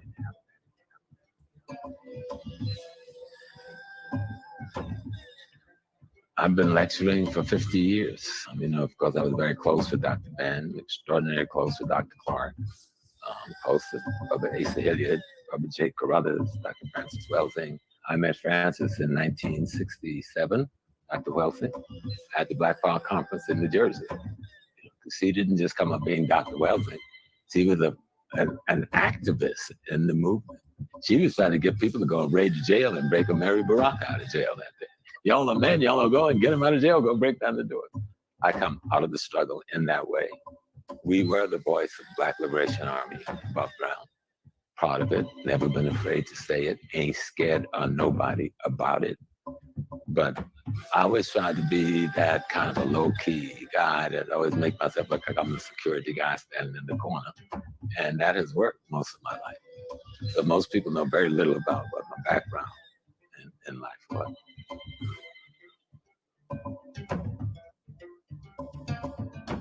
I'd been in college twice and dropped out for the movement. And this time I meet a man named Professor Leonard Jeffries, who became my mentor on African history, his wife on African culture, Dr. Rosalind Jeffries, and we've been friends for 50 years. At City College, I was an administrator full-time, and I was a professor part-time. I was an adjunct lecturer who carried a professor's load, meaning I taught 3 courses instead of 1, so they had to give me a professor's title, which they really didn't want to do because I only had a bachelor's degree. I would get a doctorate degree after I leave City College. My full-time position was as the general manager of the student union, which means I control the theater, conference room, ballrooms, rec rooms, cafeteria, anything that affected student lives. Because as a student, I told the president, you can't speak to anybody except me and my people. So you can't even speak to black faculty. So black faculty had to make me their vice president. I know that was a little arrogant, you know, but that's what I did, and it worked.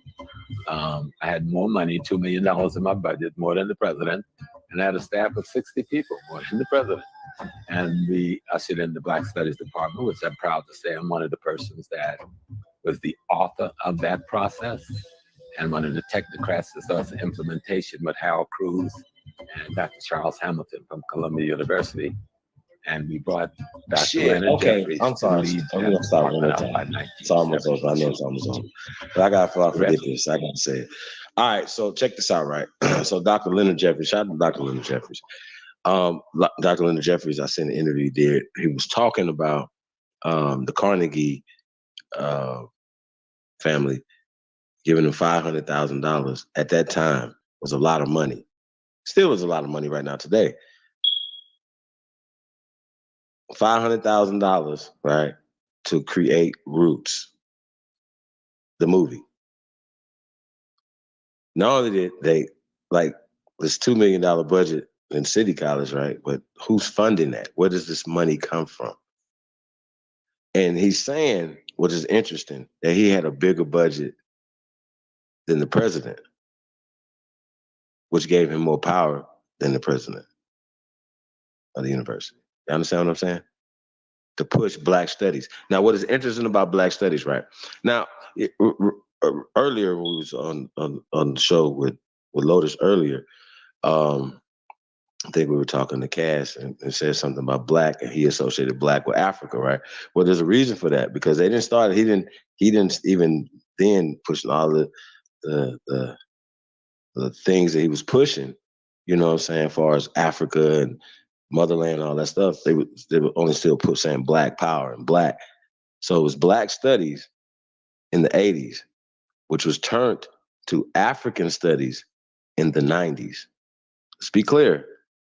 It started out as Black studies, which morphed into African studies after Roots.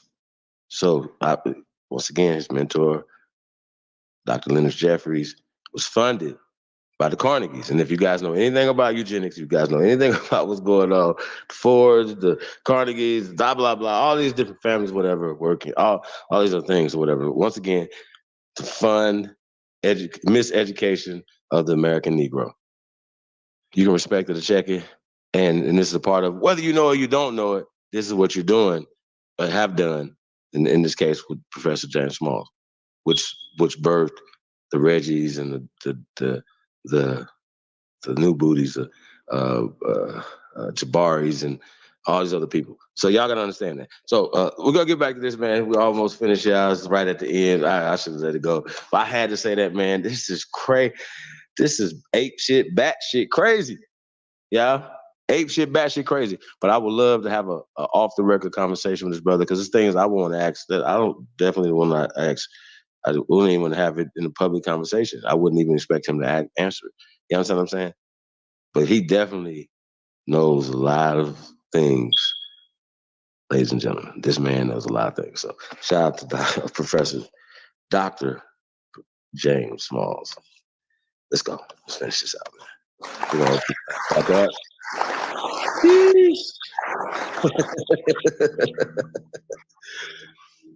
Cut! You're killing them. And I sit in the Black Studies Department, which I'm proud to say I'm one of the persons that was the author of that process. Sure. One of the technocrats that starts the implementation with Harold Cruz and Dr. Charles Hamilton from Columbia University. And we brought Dr. Leonard Jeffries to lead that department up by 1972. Damn it, the rest is history. Then you know me from the ASCAC group, from the AHSA group, from Black Studies with Dr. Leonard Jeffries, from Out of Darkness, and here I am, Professor James Small.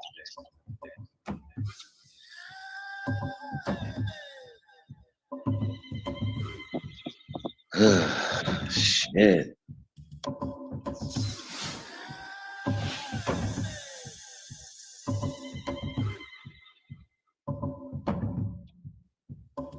Out of Darkness, heavy as the crown, y'all. Sheesh.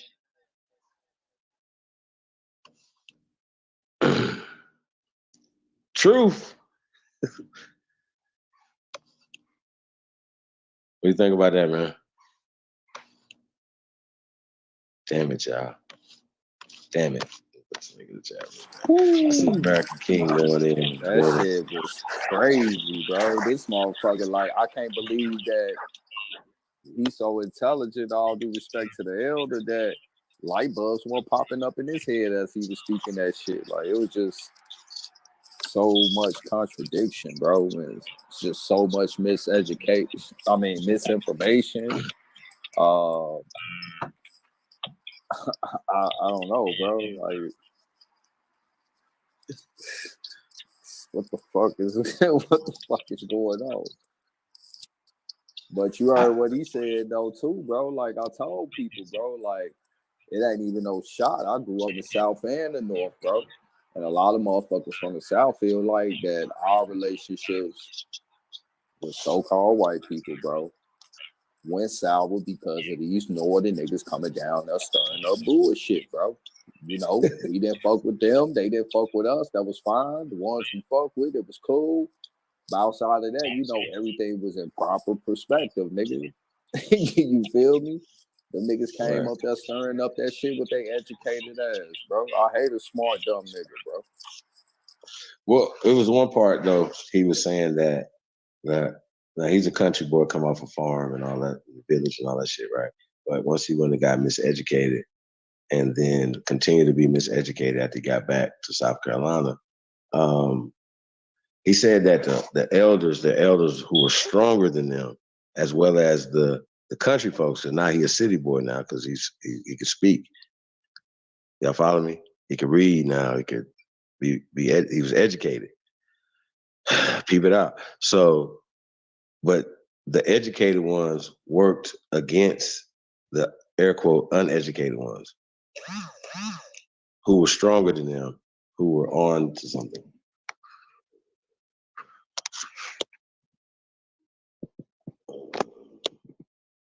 You know what I'm saying?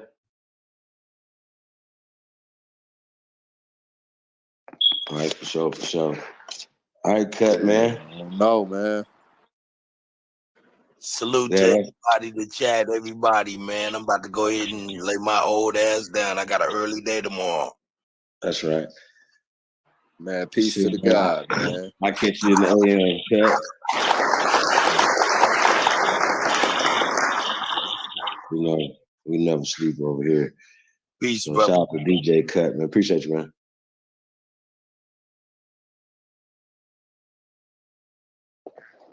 Hey, yeah, man.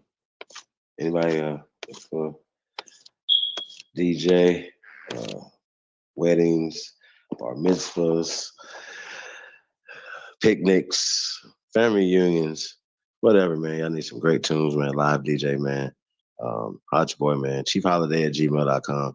Y'all already know, man, all the opportunities, man. Tap in, man.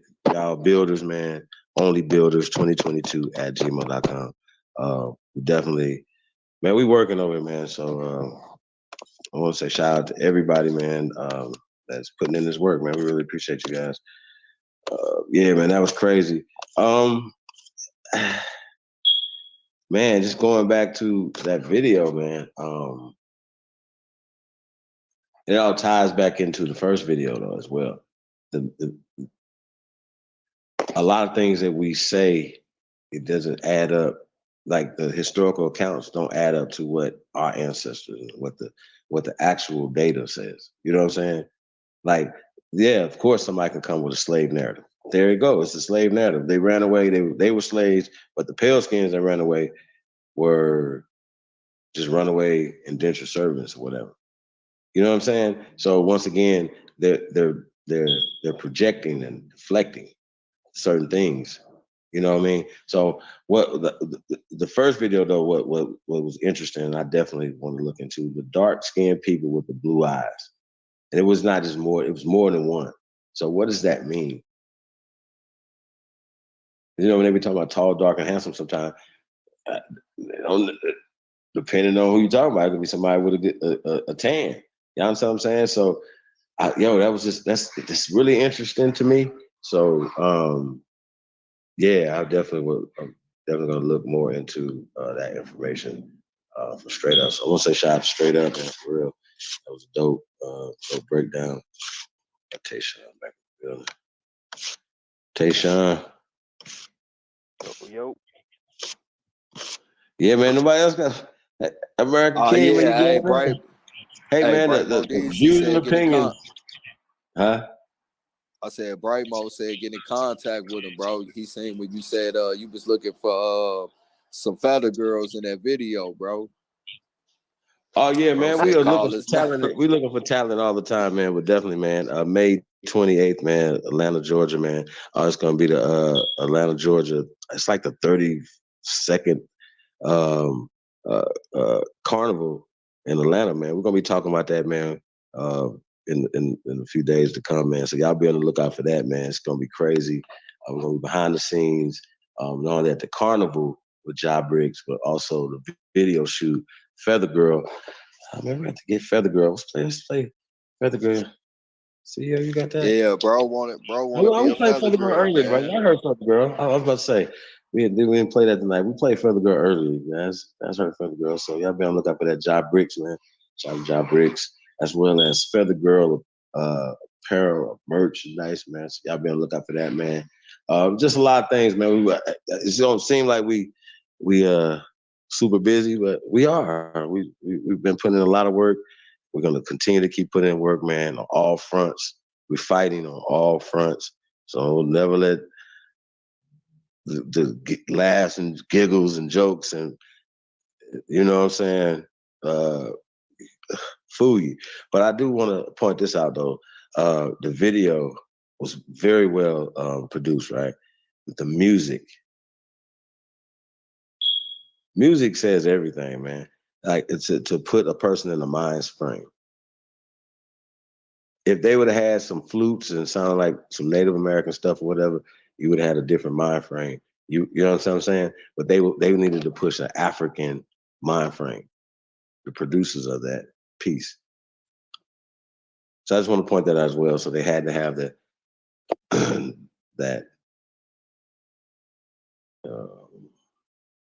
music to accompany the what they were talking about. So like I said, well done, as well put together. I'm definitely interested in looking at part 2 and part 3. Yeah, man, shit's real out here, man. It's real in the field, y'all. Really real in the field, man. Free Papu TV in the building. What happened? What's going on, man? Who's Niggas in the chat, going man. in, man? All caps too, man. The Americans. Oh man. What is happening, man? We all on the same side, man. Sheesh.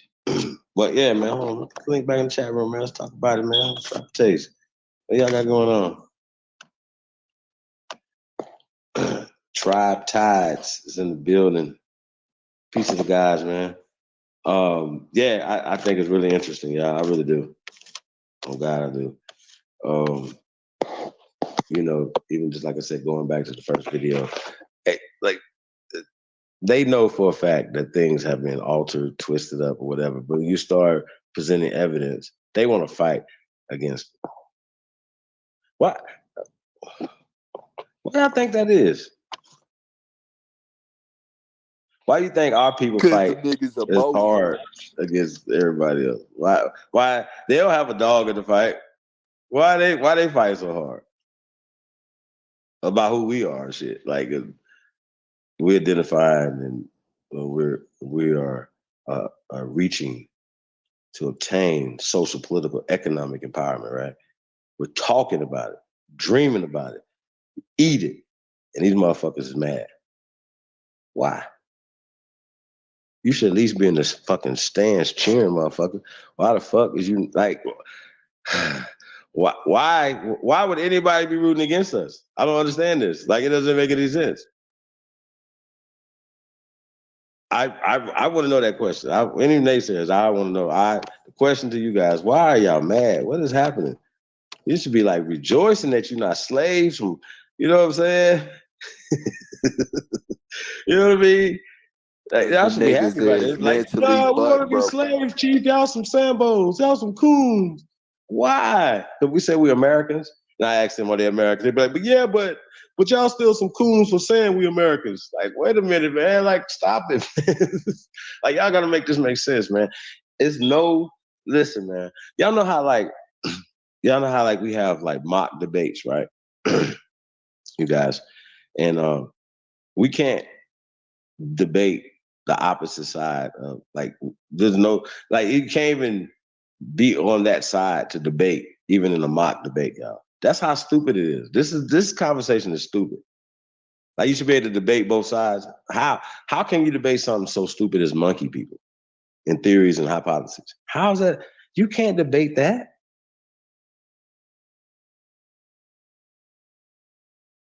This is crazy. It's people dedicated. They are funded. And they're dedicated to misleading our people, y'all. And niggas honor them because they funded. No matter what they doing to the people, no matter what they doing to the children, no matter what they do to our women, motherfuckers honor them because they got a bag that came from El Diablo and them. Shaitan, Beelzebub, you know what I'm saying? Like, what the fuck? I don't understand the process, man. Like I said, bro, you know, we living in a bizarre world. Like I said, opening, like, this shit crazy. For real. I just gotta let y'all know, man. Real talk, man. I'm at a loss for words at this point, man. Sigma, what up, though? Appreciate you guys, man, tapping in. Real talk. We got so mad at each other, man. What's going on? Ray said, Ed Joe, it's the money. Yeah, is that it? That's interesting. For real. They say money is the root of all evil. Them niggas mentally butt broken, bro. Terrible, yo. That is terrible. It's Algonquin, Virginia Empire in the building. Yeah, man, it's all bad. It's bad. This is bad for them, man. King Ye, what up, though? It's bad, like, because once again, they got a lot of explaining to do. Real talk, like, real.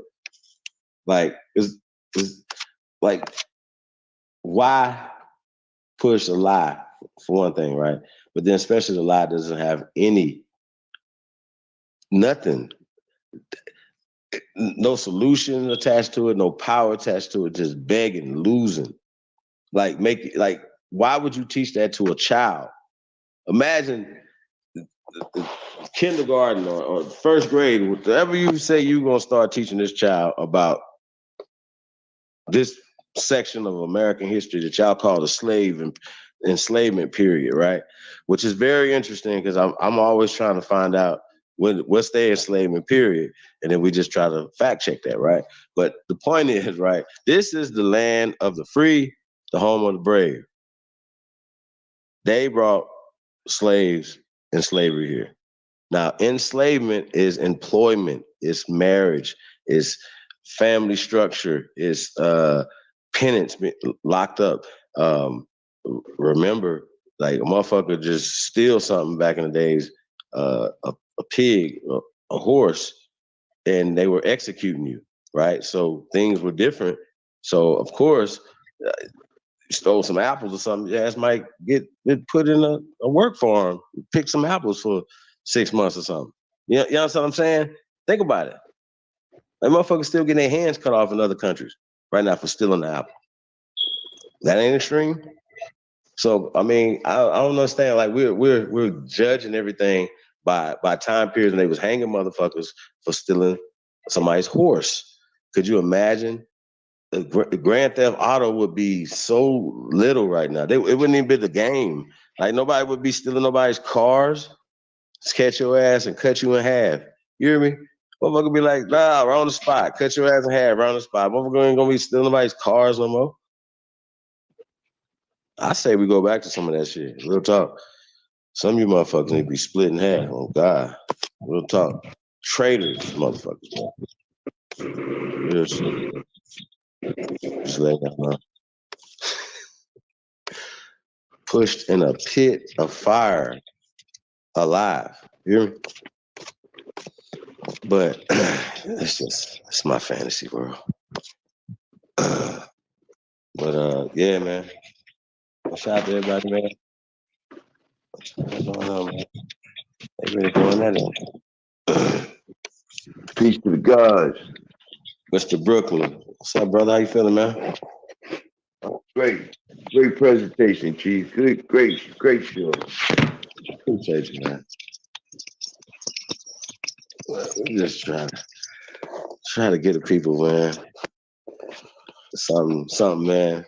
Keep it going, man. You know what I mean? Chief. Yes, sir. It's amazing how things work. Because I don't know if you've seen it earlier or not, but I sent you that clip in your Instagram earlier today. So I was like, this yeah, right here? yeah. No, I didn't see that. And, That's what's up. That's what I'm saying. This is how things work. Great, how great minds work. You know what I'm saying? I'm not. When Tayshawn was going through it with Cash on that, I had just watched it, and I said, let me send this to Chief because I didn't have no way to contact Tayshawn, and so I was like, yo, Chief, send this to Tay so he can tell the sucker nigga to watch it. I'm talking about Cash. You know what I'm saying? I was kind of in my emotions too because I was getting heated listening to that dude talk. You know what I'm saying? But yeah, that's just here all the time. You sitting in the kitchen with that shit on the stove. I'm like, this small over here, boy. It was cooking. Yeah. I was gonna do it like another time, but I feel like, you know. But I had heard you say you had some heat for the night. You know what I'm saying? Black Confederacy. In that show, I heard you say you had some heat for the night, and you know, cause you was like, I don't want to say nothing right now. I just don't want to say nothing right now, and that was before I had dropped the link. So I was like, oh shit, this nigga shit. I mean, he was actually sitting. I was talking about the Black Confederacy. I wasn't talking about the Professor Small one. That was an article. That's what I'm talking about. The Confederacy one. Huh? That's what I'm talking about. The Confederacy one. Oh yeah. Is that the one you said? Or are you talking about the? That's the link I sent you. Okay. Yeah. Nah, that thing's crazy. That's what I'm trying to tell you. Check your Instagram. You'll see I dropped the same link around the time that Tayshawn was beefing with Cash. Hey, bro, you got a lot of static. Oh, that's because I'm in this damn kitchen moving around. But yeah, anyway, I was just saying that's how great minds think alike. You know what I'm saying? That's crazy. But peace to the gods on the panel, man. Peace to the gods and the goddesses in the chat, man. What's good, Mr. Brooklyn?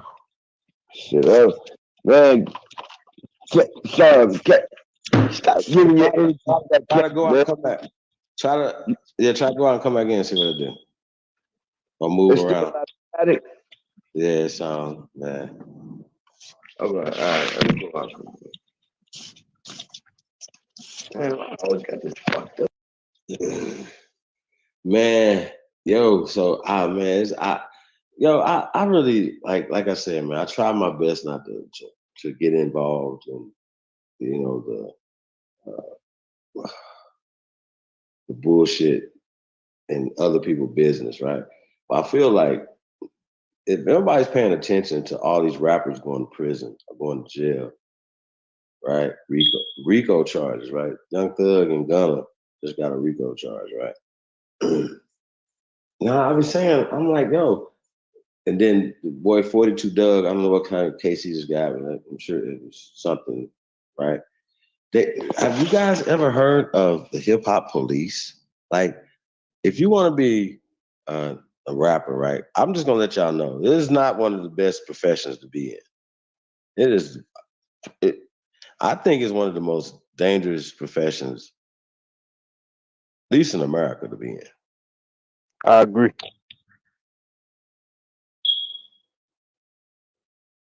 I mean, think about it from this perspective, right? A lot of these guys get caught with guns and some of the stuff they're doing. They have the guns to protect themselves from people that look like them. If you don't have the guns, now somebody's gonna do something to you because you're seen on television now. You got Bentleys and MTV Cribs and all this stuff going on. Some of it could be real. A lot of it is real. A lot of these guys are getting a lot of money now. You know, it's just a different different age. You know what I mean? But as you guys seen what Professor Smalls was saying about the distribution. Now, here's my thing, right? When Tupac, see, I don't like when people are saying that people like Tupac was going to meet and have a meeting and they're trying to get distribution and he was killed. The distribution, talking about distribution to get you killed, right? So how about this right here? I got my hand up, right?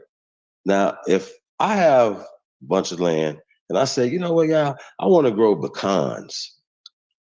It's my motherfucking land, my motherfucking pecans, and I'm gonna do what the fuck I want to do with my motherfucking pecans. If I want to sell them in the county, if I want to sell them in the fucking state, if I want to sell them in motherfucking America, and if I fucking decide to sell them to Germany, France, Africa, Italy, wherever the fuck, none of you motherfuckers gonna have nothing to say about that, right? That's how that work. It's the same motherfucking thing with music. Who the fuck are you talking to? We're letting you know right now, we're independent and we're gonna distribute the fuck we want to. We're not hiding like, oh, who told? Who's hiding to tell? Nothing. We're not telling. They ain't telling us nothing. And I don't give a fuck who you are.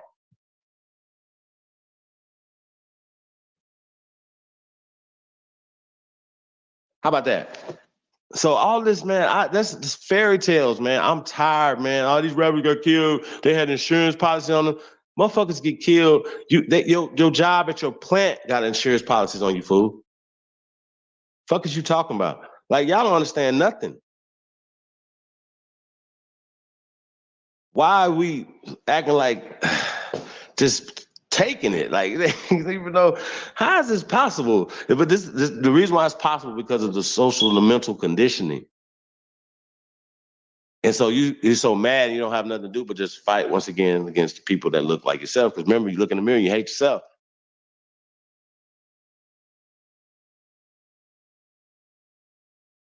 So that's why I actually understand why people probably feel like they go and get shit on, because this is a part of it. People join cults and get shit on, literally. You know what I'm saying? And all these other things, you know what I'm saying? Because of all this, they hate themselves anyway. It's a part of it. And it's all social, bro. It's a mental,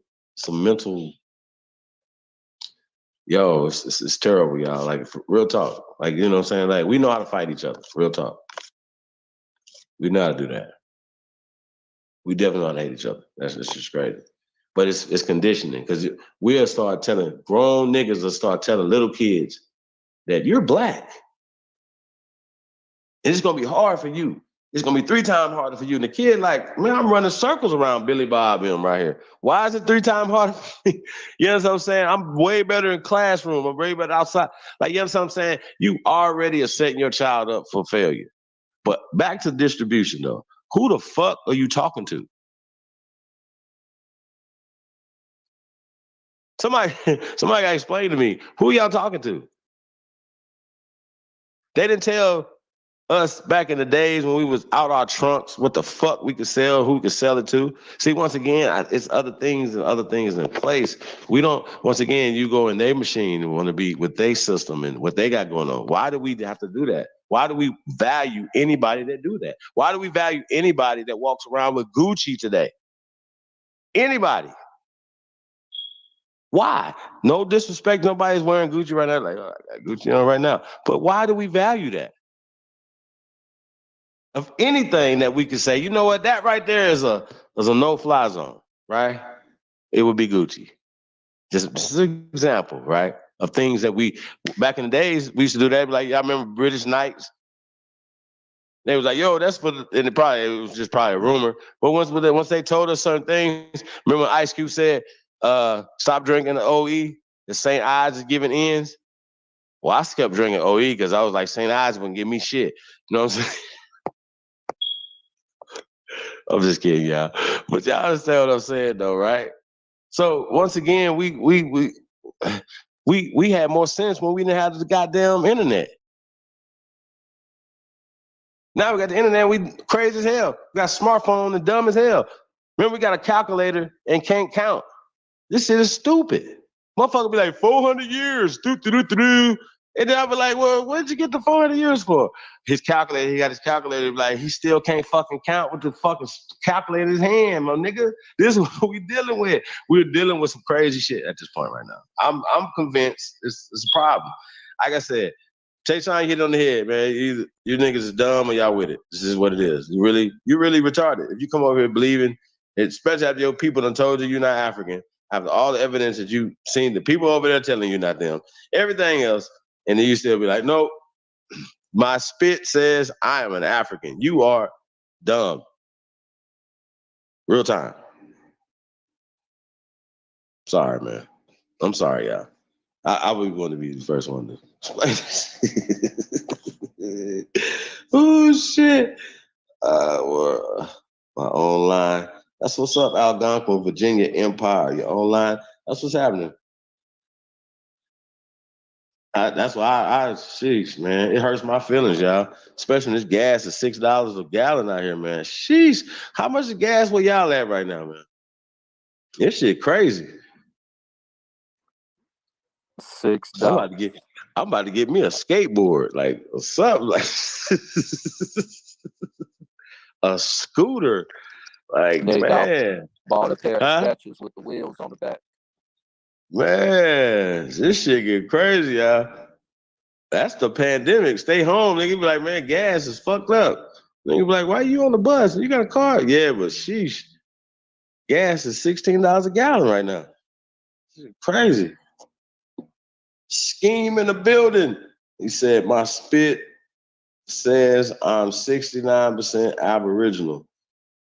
To Dookie, nigga. How about that? You 69% Dookie. What? Hey, man, when you gonna send some of them locks over here, man? How about that? I got a little voodoo doll I'm need to make of you, so I need them locks, man. Like, he's a voodoo prince. What's that? 459. What happened at 459? I cannot. Who that is? That's no bar scheme. TTA. I'm gonna call you TTA. What up, TTA? What'd you say? Watch out. What? Scheme. Yeah. Come up here, man. Gas $6 out here, brody. Yeah, man. It's all bad, man. All bad, y'all. Hell yeah, gas shit, but weed $10, nigga. Hey.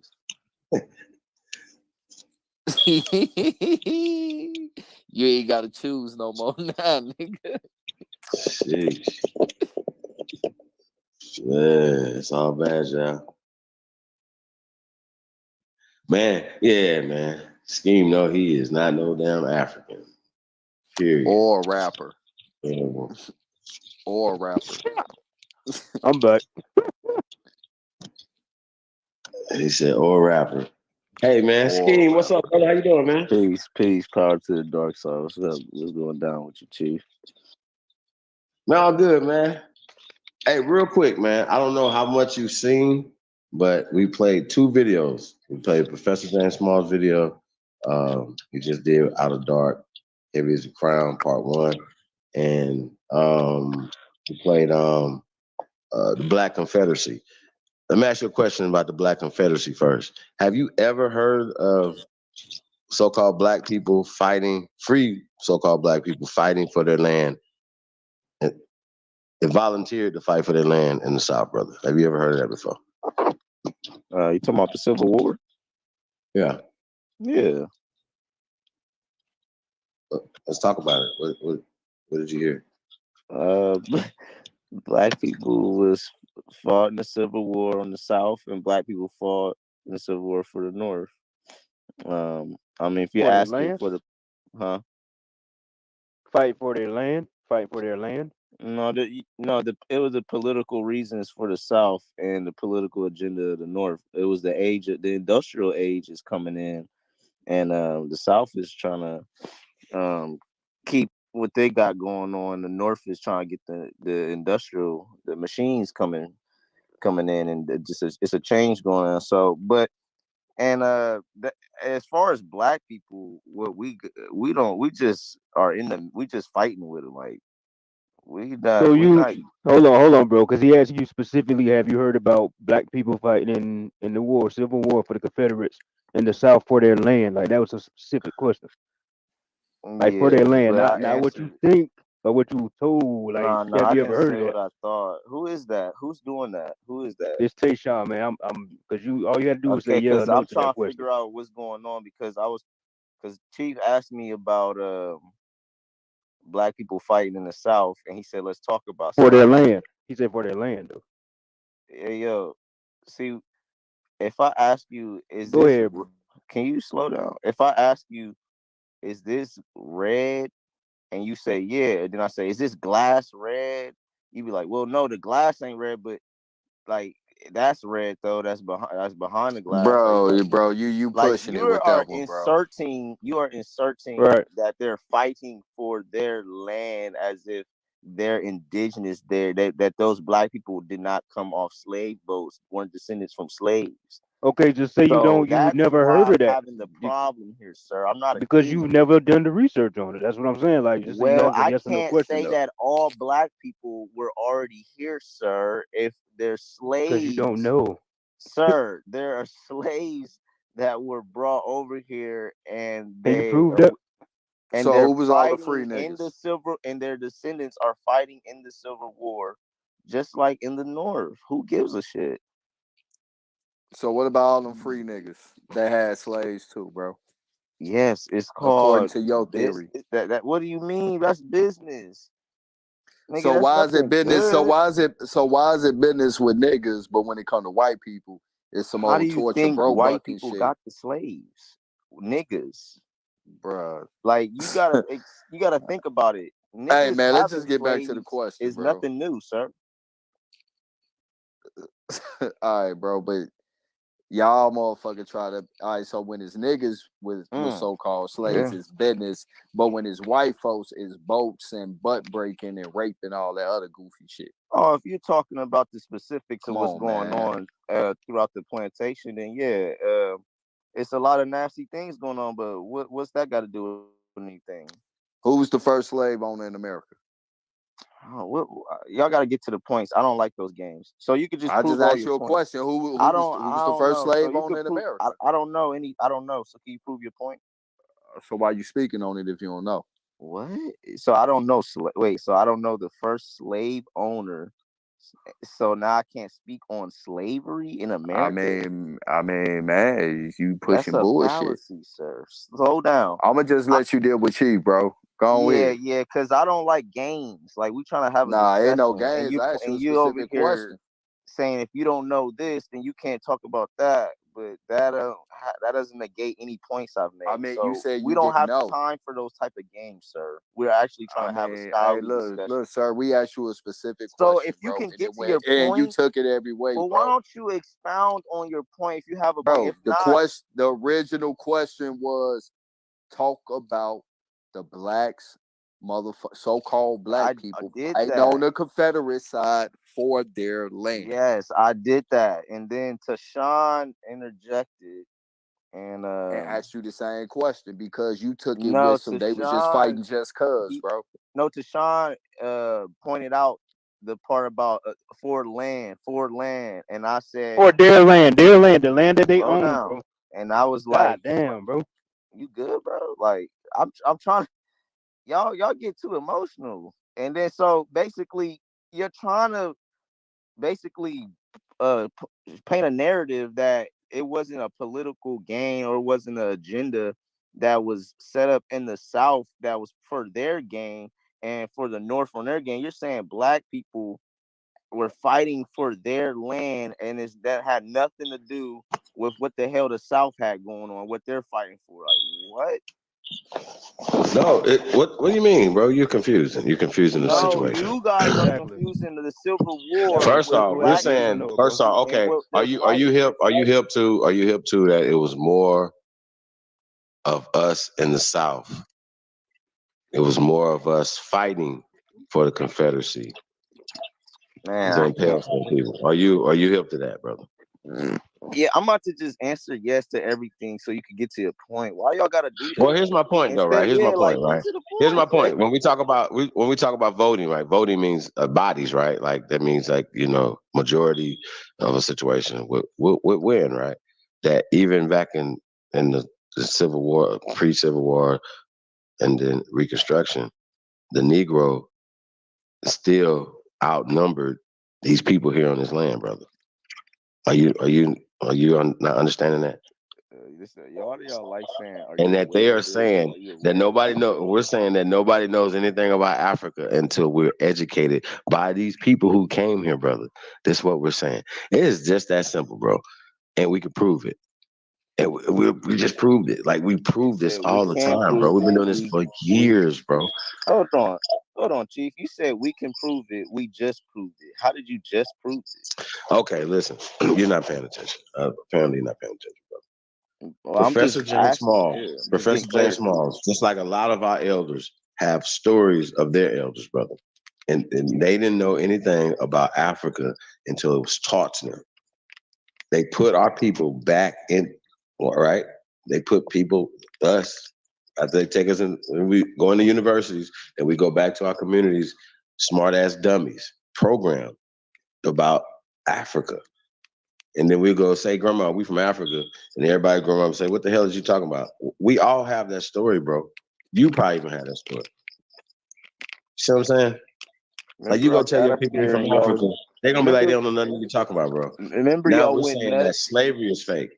I'm saying slavery is fake when it pertains to so-called black people in America. And I can prove that. How can you can't disprove me, though. Do this. I mean, disprove all y'all me. say is that we Do don't this. have, Disprove me, though. sir. Because one, if this is, say, for instance, 10,000 of us were slaves. That's all of us. That made all of us slaves based off of one person, though. And that's John Punch or John Kazar, whichever one you want to use at that time. They didn't have surnames in the 1600s at that time, but we go back to that. So John Kazar or John Punch running away from a black man, right? And because of this court case that you can't find, right? All people of color here in America that wasn't America at the time, right? Were slaves forever based off of that. Did you know that? Are you aware that that's the origin of our slave story? Is Anthony Johnson or John Punch or John Kazar, right? Are you familiar with that story, brother? I'm not familiar about the court case I can't find. Okay. What is the origin of all black people's slavery here in America, brother, for you? What is the origin of all black people's slavery in America? Yeah. Like, how is all of us slaves, brother? Where can I find this document that made all of us slaves? Like, this is a real thing, though. You're a super smart guy, right? You seem smart. You seem like you're, you know what I mean, analytical about some stuff, right? And even when you know how you write your stuff, you overthink shit, right? So overthink this. How is it possible to have this, all of us slaves, right? And there's not one shred of legal document that made this happen. Please make this make sense to you, brother. To me and everybody else listening. Explain to us how we all slaves with no documentation for it. Well, I mean, if you're saying no documentation, that is outrageous, sir. Can somebody please email me slavery, please? Can somebody email me slavery? Let me say something to you, sir. How about this? Can y'all email me some freedom papers? There's nobody kept no freedom papers or manumission papers that set your whole family free. Want slave papers that says "I's a free man's"? Eyes are free. Yeah. What? Eyes are free. So produce them. You're asking because you gotta produce the document that made us all slaves first, and then you gotta produce the documents that got you free. Sorry, Chief. So if if you see a document of a free papers for a slave, then what? You're cut. Nothing. I'm not gonna say nothing. Like, why do you want so nothing? So why do you want it? I'm saying that. Listen, these things should be laminated. They should be. Everybody should have these. Everybody that got free should have these passed down their family. Come on And now, you'll make Chief. sure that this will be like in a family safety deposit Hold on box. now. And We're we going pass back to down. grandma, Chief. Hold on. You're going back to Grandma don't know grandma. nothing about no slavery. That's why she don't have it. So I don't know what you're Why talking about. we always gotta talk about grandma though? Because they don't know nothing about slavery. So stop. Don't make my grandpeople. Don't make my people slaves. Because we talking about mine as well too. If we got Okay. So don't make your slaves either. when we gonna draw the line and leave grandma out of this? Why y'all nigga hate your grandma so much? That's No, crazy, brother. bro. It's about And babies. That's Lex want to punch brother, babies. it's Now you over here about- crying, talking about you from the dark side. Right. Bro, y'all gotta leave. Nigga, we gonna beat your grandma old out of ass these grandpa up. type How of about that? discussions. Y'all got to leave grandma alone sometime. Soon as something happens to y'all grandma, y'all gonna be crying. Y'all niggas weird, bro. Fuck Y'all, grandpa. it How about sounds that? like, you know what it is? Let me tell y'all something. Honestly, don't please. Just 5 seconds. It sounds like Bobby Boucher when he said "Mama said." You're telling me what grandma said. It's Bobby And Boucher. you telling us what monkey people said, bro. Hold on. Right. Monkey You telling us people. what the crackers said. Monkey people. Telling you what the Hold on, crackers hold said. on, y'all. Hey, Smoke. I'm gonna let you get him after this, but I gotta ask you this question, brother. Where? Okay, you believe in the out of Africa hypothesis as being a fact, correct? That all black people come out of Africa. I mean, all people came out of Africa. Yeah, you believe that? It's a theory. Look, No, it's a hypothesis. It hasn't made the theory stage. Okay, so it's saying another it question: can't do be you believe in the proved, theory of like, evolution? come Hold on, I got you. Do you believe in the theory of evolution, brother? Nah, come on, man. Wait a minute. So how do you not believe? How you believe in the out of Africa hypotheses and you don't believe in the monkey people? I didn't say I believe. I said it's just a theory. Like, it's not proven. You can't prove it. Okay, so you can't prove but even the theory of evolution says man may But have it's just common something ancestry. that I got you. Hold on, on a brother. logical Listen though. standpoint, The sir. theory of evolution, anybody that has a smartphone, you're a smart dummy if you keep pushing the theory of evolution as being a fact, because the theory of evolution says that man may have common ancestry, not evolved from a monkey. That's never been said by Darwin. Okay, that man may have common ancestry with a missing fucking link. Period. Yeah. But the point No. of the matter It's important. This is important because everything that is based off of eugenics. Eugenics take that conversation, and now they are pushing murder, death, kill on our people, brother. Are you? Hold on. Do you know that? Do you know that pan boo boos? Do you know that pan boo boos are supportive of abortion clinics like motherfucking Planned Parenthood? Are you aware of that, brother? That when you're pushing that, you're pushing the death, the murder, indoctrination of our motherfucking people. Do you know that, sir?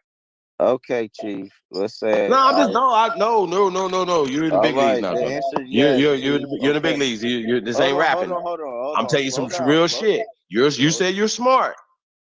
Chief, you're all over. So then you should never be arguing about Africa. It's spitting in a tube that's attached to a theory and a hypothesis that's attached to some racist ass shit, monkey people, bro. Like, this is some bullshit, bro. Oh man. How the fuck? Okay, another question. You believe in the DNA stuff, because you talk about it all the time, right? What is the accuracy? What is the accuracy, brother? No. Hold on. Listen. I don't know if you ever took a paternity test for a baby, right? But if you and another fella got a young lady, has sex with a young lady, she gets pregnant, you're gonna base the off that paternity test. You're gonna base what you're gonna do, whether or not you're gonna be the father of that baby or not. Would you agree that you're gonna? Right? You will go with that, right? And you will be legally bound. Hold on, sir. You will be legally bound by that test. Am I correct? Hell yeah. Okay, got you. So you take the test, and the test says that it's your baby, right? 99.9%. You said, even though it's not always 100%, you still 99.9% sure that that's your baby. You're gonna go with that, correct? Look like you too. Right, it's your baby. You're gonna be like, it's a little scheme right there, right? It's your baby. All right, now the flip side is, I got you. When your ass spit in that tube, right?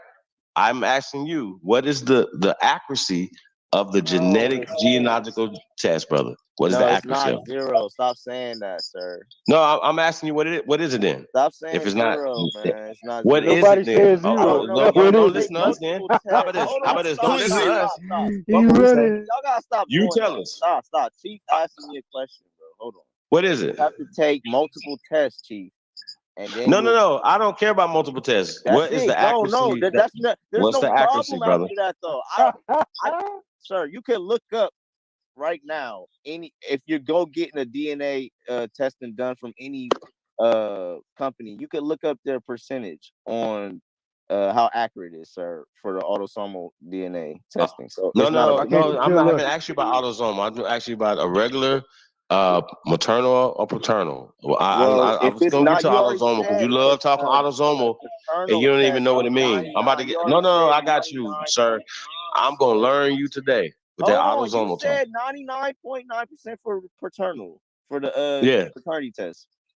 Right. Why are we talking about paternity tests anymore then? What? We're done. I'm asking you a question. That's a different test. We're talking about the All genealogical right, test. so I asked you a specific question. What is the accuracy of the test, bro? That's simple.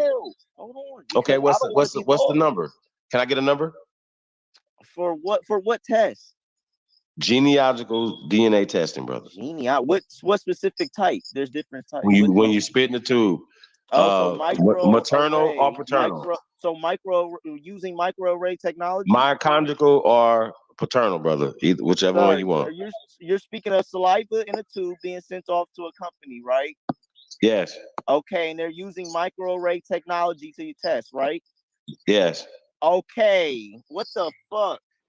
What's the accuracy, brother? I don't know. I can look it up right now.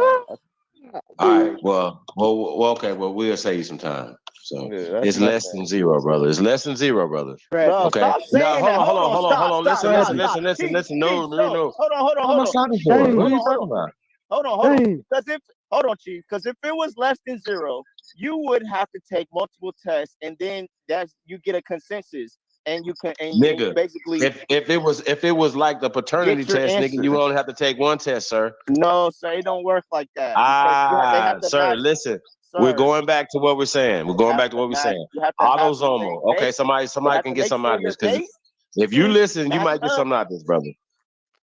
Listen, bro, I'm not listening to that bullshit you're talking about. Let me chill out. Let's calm down for a second. Listen what I'm saying, brother. The accuracy of a genealogical test, whether you're going from mother to mother, right? Or father to father, or son to father and father, right? You know what I'm saying? That is more accurate, and it's less than 0. So we're gonna let you know that it's less than 0 is the accuracy of a genealogical test. Now, so my question to you now is, what is autosomal? What does that mean, brother? To the people that don't know, because there's a lot of people that don't know what that means, brother. The chromosomes in your body, not your sex chromosomes, man. Come on. No, brother. Oh, you don't know what Tell the people. Chromosomes are? I know what it means. You don't know what it means. What the fuck is going on? I know what it means. You don't know what it means. You got 23 and it's 22. It's no, don't talk about none of that. That doesn't got shit to do with autosomal. Billy. Okay, go ahead, man. I'm gonna let you finish. Go ahead. You might say something. Go ahead. What's autosomal DNA? And I'm telling you. Yeah, what that mean? The 22 chromosomes. The 23rd is the sex chromosome. Like, it's simple. It's real simple. And you're getting tested off of your autosomal, not your sex chromosomes. Yeah, you get that? That's it. The answer. That's the answer. It's simple. That I answered your question. Oh yeah. Next, so you want me to explain it to you? Go ahead, clean me up. Okay. All right. So you know how you have a mother and a father, right? Right. Remember okay. So then they have a mother and a father, correct? Yes. Identity by descent. I got you. Sir, I'm trying to edify you. Then they have a mother and a father. Your paternity doubles every generation. Am I correct? Yes. Go ahead. Okay. I got on. You. Y'all gotta keep. Okay. So no, I'm trying. So just imagine this in your head. By 2 or 3 generations back, you about 16, and you got about 16 ancestors that you have genetic material from. Am I correct? Wait, well, what'd you say? Hold on, sir. Listen. You have 2 parents, correct? Right. They have 2 parents. That means you have 4 grandparents. Am I correct? My parents. Then you have their 4 parents. grandparents, sir. You have 4 grandparents that all 4 of them fucked to create you, to create your parents that You going created back you. 5 generations? No, I'm just nigga. I'm only went back to your grandparents right now. Oh, you just You going have back to 4 them? grandparents. Oh, my mom's dad and Your dad and mom, yeah. my So your yeah, mom got mom. 2, right? Which gives you 4. Am I Yeah, correct? why? Come on, Billy. Get to the No, point. bro. I'm keeping it simple for you, right? It's simple. You have 4 Yeah, but I grandparents. just don't like me. Go Do you ahead. have 4 grandparents or not, sir? Yes or Why would no? I say no, Billy? Okay. So do you have Like 8? that's what I be. Do you have? I got you. Do you have 8 great grandparents, brother? Yeah, yeah. All right, let's It's just just stop right double. there because Yeah, I don't want to confuse you. We're gonna stop right there. So when like you're doing, sir, stop right there. You have 8. Everybody that's listening, unless you're a test tube baby, you have 8 great grandparents. Okay, so follow me. So when they're doing a paternal test, right? I mean a genealogical test, whether it's for your mitochondrial, that's your mother. So that goes mother to mother. So when you go from your mother to her mother, right? That means that the other 3 grandparents you have are not being tested. When you go to her from that mother to the next mother, according to them, they say they're getting this. They're not, but we'll get back to that. Right now, you have 8 or 7 others that you're not getting any testing from, even though you're not getting any from your great grandmother because you didn't dig her up to get any spit from her. Do y'all understand what I just said? So, brother, when you're talking about autosomal testing is the admixture. It's called yeah, admixing. I know what Hold admixture on, is, no, you didn't sir. say that. No. Hold on a second. So when we get back to that, when you have 8, it's the 6 grandparents that they're saying that they're testing for. Sir, how did they test them? How did they test these people?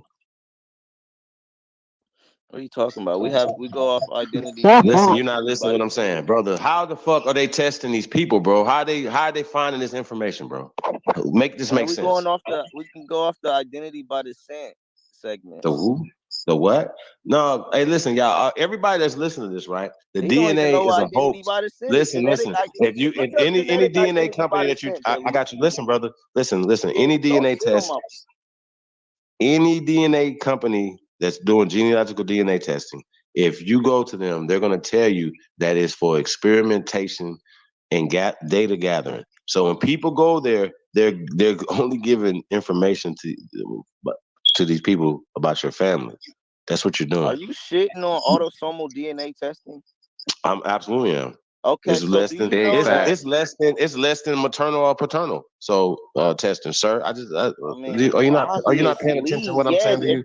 Yeah, Billy. Okay, so it's is. less accurate than even 0. Yes, It's it less is accurate less than point accurate zero than zero zero zero. What the fuck is No, that? stop saying that. It's less than 0. You don't even Pull know what that it is. shit So, up. because Stop. okay, Pull that sir. up. Pull that up. Everybody over here knows it's Chief, less can than I ask 0. him a We don't have question, to. We Chief? don't have to do that. You go pull it up. Hey, We're not can gonna I do ask your him a work. Ever question, Chief? find that, sir? Hey, Okay, Chief, can I that's ask him the a point. question? That is our whole point right there. That's the point right there. Nigga, You that don't do the research. wait, well, no, Hey, I'm can I telling ask him you, a question should real pull that quick, up Chief? right Yes, sir. You now. got it, bro. Hey, look, I just want to ask him this question, bro. Did What's they up? dig up? Did they your great grandparents or your great great grandparents? Did they dig them up and get their DNA to put in those tests? No, they exist though. Okay, so how do they DNA exist in their testing studies if they didn't dig them up and get their Their DNA? DNA. No, we're not going. No. So once It's again, not like brother, that. the only people that they can connect you to is your modern living relatives. Wait, why do y'all get caught up on that like that's different people? Because we're talking about autosomal DNA, bro, and shit that you that's inherit. not a But problem, look, bro, this the problem right here. You inherit half of it from your mother, half of it from your father. know. A Trust quarter me. I know. of that came from their parents. Bro. And by the time you get to their parents' I parents, know, you might not bro. I even did a see it no whole more. debate. So how can they trace your ass all the way back to a country, nigga? That's the real question. It don't work like you worried about people that was Come there on, bro. that's dead and Man, these gone. niggas retarded, How are bro. they connecting you Y'all with niggas people? just worried about. No, It don't make nigga. sense. Bro, how can they connect you with people without showing you the people that they was able to connect you with? Come Chief on, bro. already even Pseudo. told you they Pseudo. That's they use pseudo, bro. admixture. And second off, we going off genetic identity by the scent. And Those scent. that's What just scent, bro? regions over which the pair the haplotypes. All right, let me ask you something, bro. Are there certain private mutations that we share with white people and Asians? Certain what mutations? Are there certain mutations that we also share with white people and Asians and Mexicans? Are you talking about that one disease? No, bro. Look. No, well, then I don't know. All right, Then. If you're not talking let's about just so let's then just I don't know. so I mean, one, bro, can't no pale person get sickle cell. They can get No, you something were talking similar, about sickle but cell, they sir. but they should no. You brought that up, and I just cleared that up. Well, why did I bring that All up? right, because that's one mutation that they Okay, use so why as you well. playing Though. me like I'm He stupid? said only one, bro. All right, so once again, bro, Man, y'all crazy.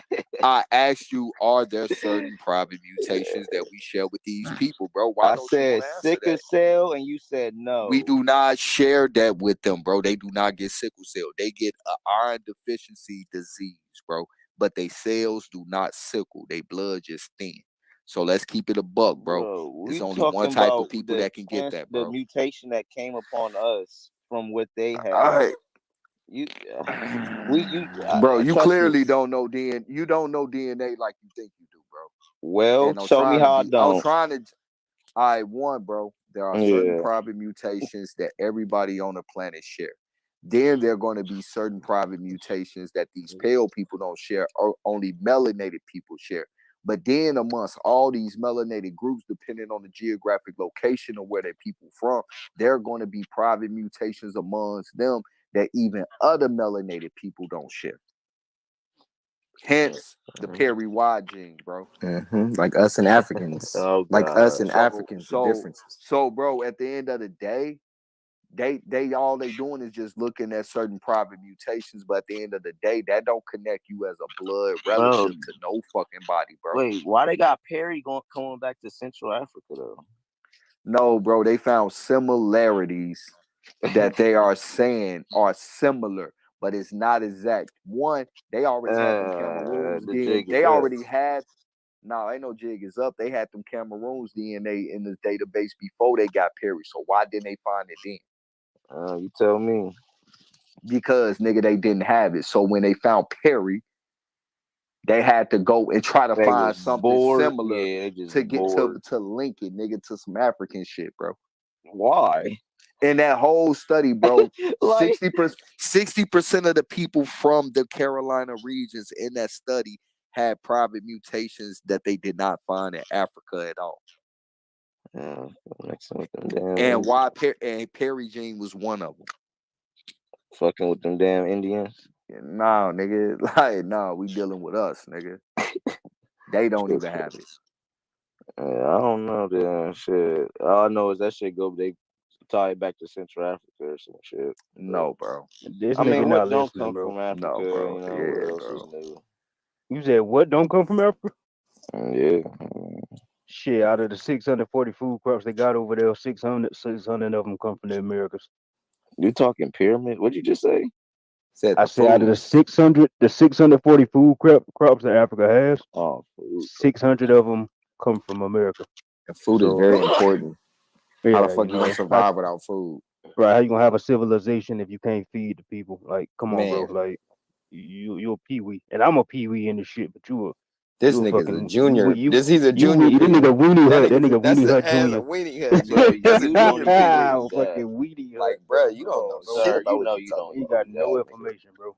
Nigga, you know you can't fuck with me. Join the league. Hey, nigga, I really debate. Like, I don't know what you talking about, bro. Like, you none of that shit regurgitate. be You don't working When know he for me. be Like, saying, debate, I heard my him nigga, say like, kind of. He said it I don't kind know of what you talking something. about. I'm like, in a oh debate shit, league, you don't know sir. what you I don't talking know about. what you talking about. I'm a pimp sweet, but debating is nothing to me, my nigga. Like, But are you debating the right information? I got a bro? debate on the 22nd, my nigga. Like, What I about just some got done G's cooking and the shit? Abo. I just got done cooking the Abo. I keep. You don't cook that ain't no yeah, you real don't cook abo, bro. aboriginals. Trust Now me. Madonna ain't no real Abo. Madon ain't tapped in like that. All due respect, I Alright. like Madon, but he ain't tapped in like that, bro. He fucking with y'all with the whole He Bible fucking shit, with nigga. y'all. I don't fuck with Yeah, the bro. Bible. Wait, what? Oh Well, shit. whichever one of them Yeah. niggas be over there on that shit, nigga. I ain't gonna say you, bro. But Y'all you know that crazy. shit. But you know that shit definitely be up in your circle, nigga. Nah, So don't man. even We front. dark side. You think Come dark side believe in the Bible? Yeah, nigga. So- Blue told us he go to church. What you talking about? He Nigga, don't Lex believe in the believe in- Bible. Lex, all right, bro. Yeah, Blue don't believe in the Bible. But yeah, bro. But Scheme, what do you actually know? Because you saying you know DNA, but nah, not really. Shout out But to what do you Madonna, actually man. know? How was you cooking this aboriginal? How did you cook them? I want the recipe because it don't look like you're doing shit right now, actually bro. need to see it, bro, because he said he cooked job bricks, and we know that shit was Hell no. I need to see that shit. Who talking I that think bullshit? Wait, what's going might on? have cooked his ass, Who bro. talking that bullshit? This is Talk Nigga, This I'm History talking that 101 and 111. A It's two people. 101. It's two people talking to you, bro. Okay, well, I You can't can't hear keep up. you can't hear the differences in voices. Nah, y'all all sound the same. What's No, we going don't. on? Oh, my fault. You a youngling. You a Padawan youngling, man. You not ready for this. Yeah, come see me on these bars, man. Y'all niggas ain't fucking with me. I don't rap. I got information. Scheme. I can rap though, but I don't do that. Hey, Scheme, you ever seen a picture of the real Aztecs? You ever seen a picture of them? You talking about them Asians? So No, That's not you talking about some dark skin the Aztecs? Codesex. What the the Codesex is not no fucking Mongols, nigga. Oh, you talking about some dark skin Aztecs? The real Aztecs, bro. I mean, dark skin Aztecs. Nigga, do you know what? Y'all Yeah, gotta stop like just doing like that, the. bro. Y'all keep doing that. Sheesh. Y'all gotta stop doing that, bro. What All the right, fuck look, is you talking? hey, Nigga, the original Aztecs, the original Scheme, Mayans, the original Olmecs Scheme, are dark skin, like, bro. What the fuck is you Scheme. talking We about? got I love Codesex. etymology. Nah. Look, we got Codesex of us literally holding up Mongols by their ponytails, about to behead them, bro. It's a fact. Yo, the Codesex reason I everywhere. Bro, are you hold on, Aztecs Tachas, I'll let you or are get it you back right quick. fucking Hold on. Indian? Nah, Like, the reason I asked, bro, is because you look just like them people. oh Actually, I my got a picture. God. I got a picture of you up beside one right now. And Man, yeah, please. but you just asked. Hold on, but you asked the question. You say, is we Aztecs or are we Indians? Well, It's like the we same keep thing. telling you, Same thing. Aztecs, Inca, Olmec. I mean, know. you don't know this because you don't do no research. The same goddamn Yeah, I people, know. bro. Same shit. Yeah, I Y'all know that fucking you don't know. Asians. Right. That boy And you are African. funny You as are hell. African. Y'all You are niggas African that's all scared to go come. back to Africa. Y'all niggas all came out Go of eat some Europe, rats, like, nigga. Go eat some rats. Go eat some rats. You came off a Hey, slave they ship. do be eating rats off They beat your skewers. They ass. be eating rats What off the fuck you man, skewers, talking look, bro. about? I Y'all ain't niggas be come trying to for make the jokes. coonery, You weak nigga. ass niggas. Hey, Weak ass niggas. Hey, Shut the fuck coonery, up. bro. We're not African, Niggas bro. This weak. ain't coonery. aw, Niggas We're think this not shit African, funny, bro. bro. What the fuck is funny? How we yeah. cooning and we ain't even Hey, African? y'all, all y'all need to do is peep out Lex breaking down my bars. Nigga, all y'all need to do is go to And fucking AP Africa. How breaking about down that? them bars. Damn. Go home, And you nigga. still lost. And AP breaking down them bars, And you nigga. still lost, nigga. And nigga, y'all And niggas you was still like, lost, oh, nigga. that's what he was talking. Yeah, nigga. Man, it That's don't what matter, the nigga. fuck You I was Scheme didn't still rise to the lost, top. nigga. Your Nigga, you delivery gotta was pay late, nigga, attention. like Late. DHL, bro. Sir, Man. Nigga, Like your delivery DHL. was like DHL, nigga. That shit was horrible, nigga. sir, that's So why it there's a don't matter, play nigga. back button. That's why you can run it Man, back. yeah. I don't want to Hey, play your look, shit back. I don't deal with the You don't past, got nigga. We to. deal in the AP future did, right now, and the shit nigga. got broke down. So now you niggas Hey, have And a you book, still a lost. Scheme. Listen. format book. Scheme. Listen. I think we should let that go. Put that in the No, rearview sir. mirror, brother. That's over. You got a battle coming up. Hey, Scheme, but this is what I'm Bruh. gonna do for you Hold though. on. This is what I'm gonna do for you though. I Hold on. want to interview you. You know what I'm saying? Individually. You know what I mean? Because we wanna you know what I mean. So we want to promote the Vortex Rap Battle League, right? So I'm gonna ask you. Are you preparing for who you battling, brother? Again? See, Sir Drop. See. I mean, I just wanted you to know because you still talking about job bricks like you still punch drunk or something, and you need to be preparing for Sir Drop, sir. Hold on. I didn't know. I just Man. want to make sure you knew who you was battling, bro. Because I'm like break down the bars. I don't even know why y'all breaking down bars of some shit that happened 2 weeks ago. That shit over. Next victim, please. AP Battle Blue. So AP. Bro, what are we? I don't even want to talk about Blue no more. Still talking Blue is about 30. this. Blue got 30, man. Hold on. AP literally just He's stuck in the past. And you still got your hair, bro. Like you asked, bro. Man, you lucky I don't gamble, bro. Sheesh. Yeah, I'll be coming for that hair. He's stuck. I'll take your mustache. Hey, just shave your mustache, bro. That'll do it, man. You grow that back quick. Share my bro. That's all you gotta do, bro. Because you lost, fam. Don't keep talking act like you. Hey, matter of fact, and the AP got like 90% of the votes. Sir, I'm gonna let that slide. Job Briggs got 90% of the votes, bro. You got less than 10% of the votes, fam. We don't have to talk about. Bro, you forgot the people that said they didn't know got more votes than you, bro.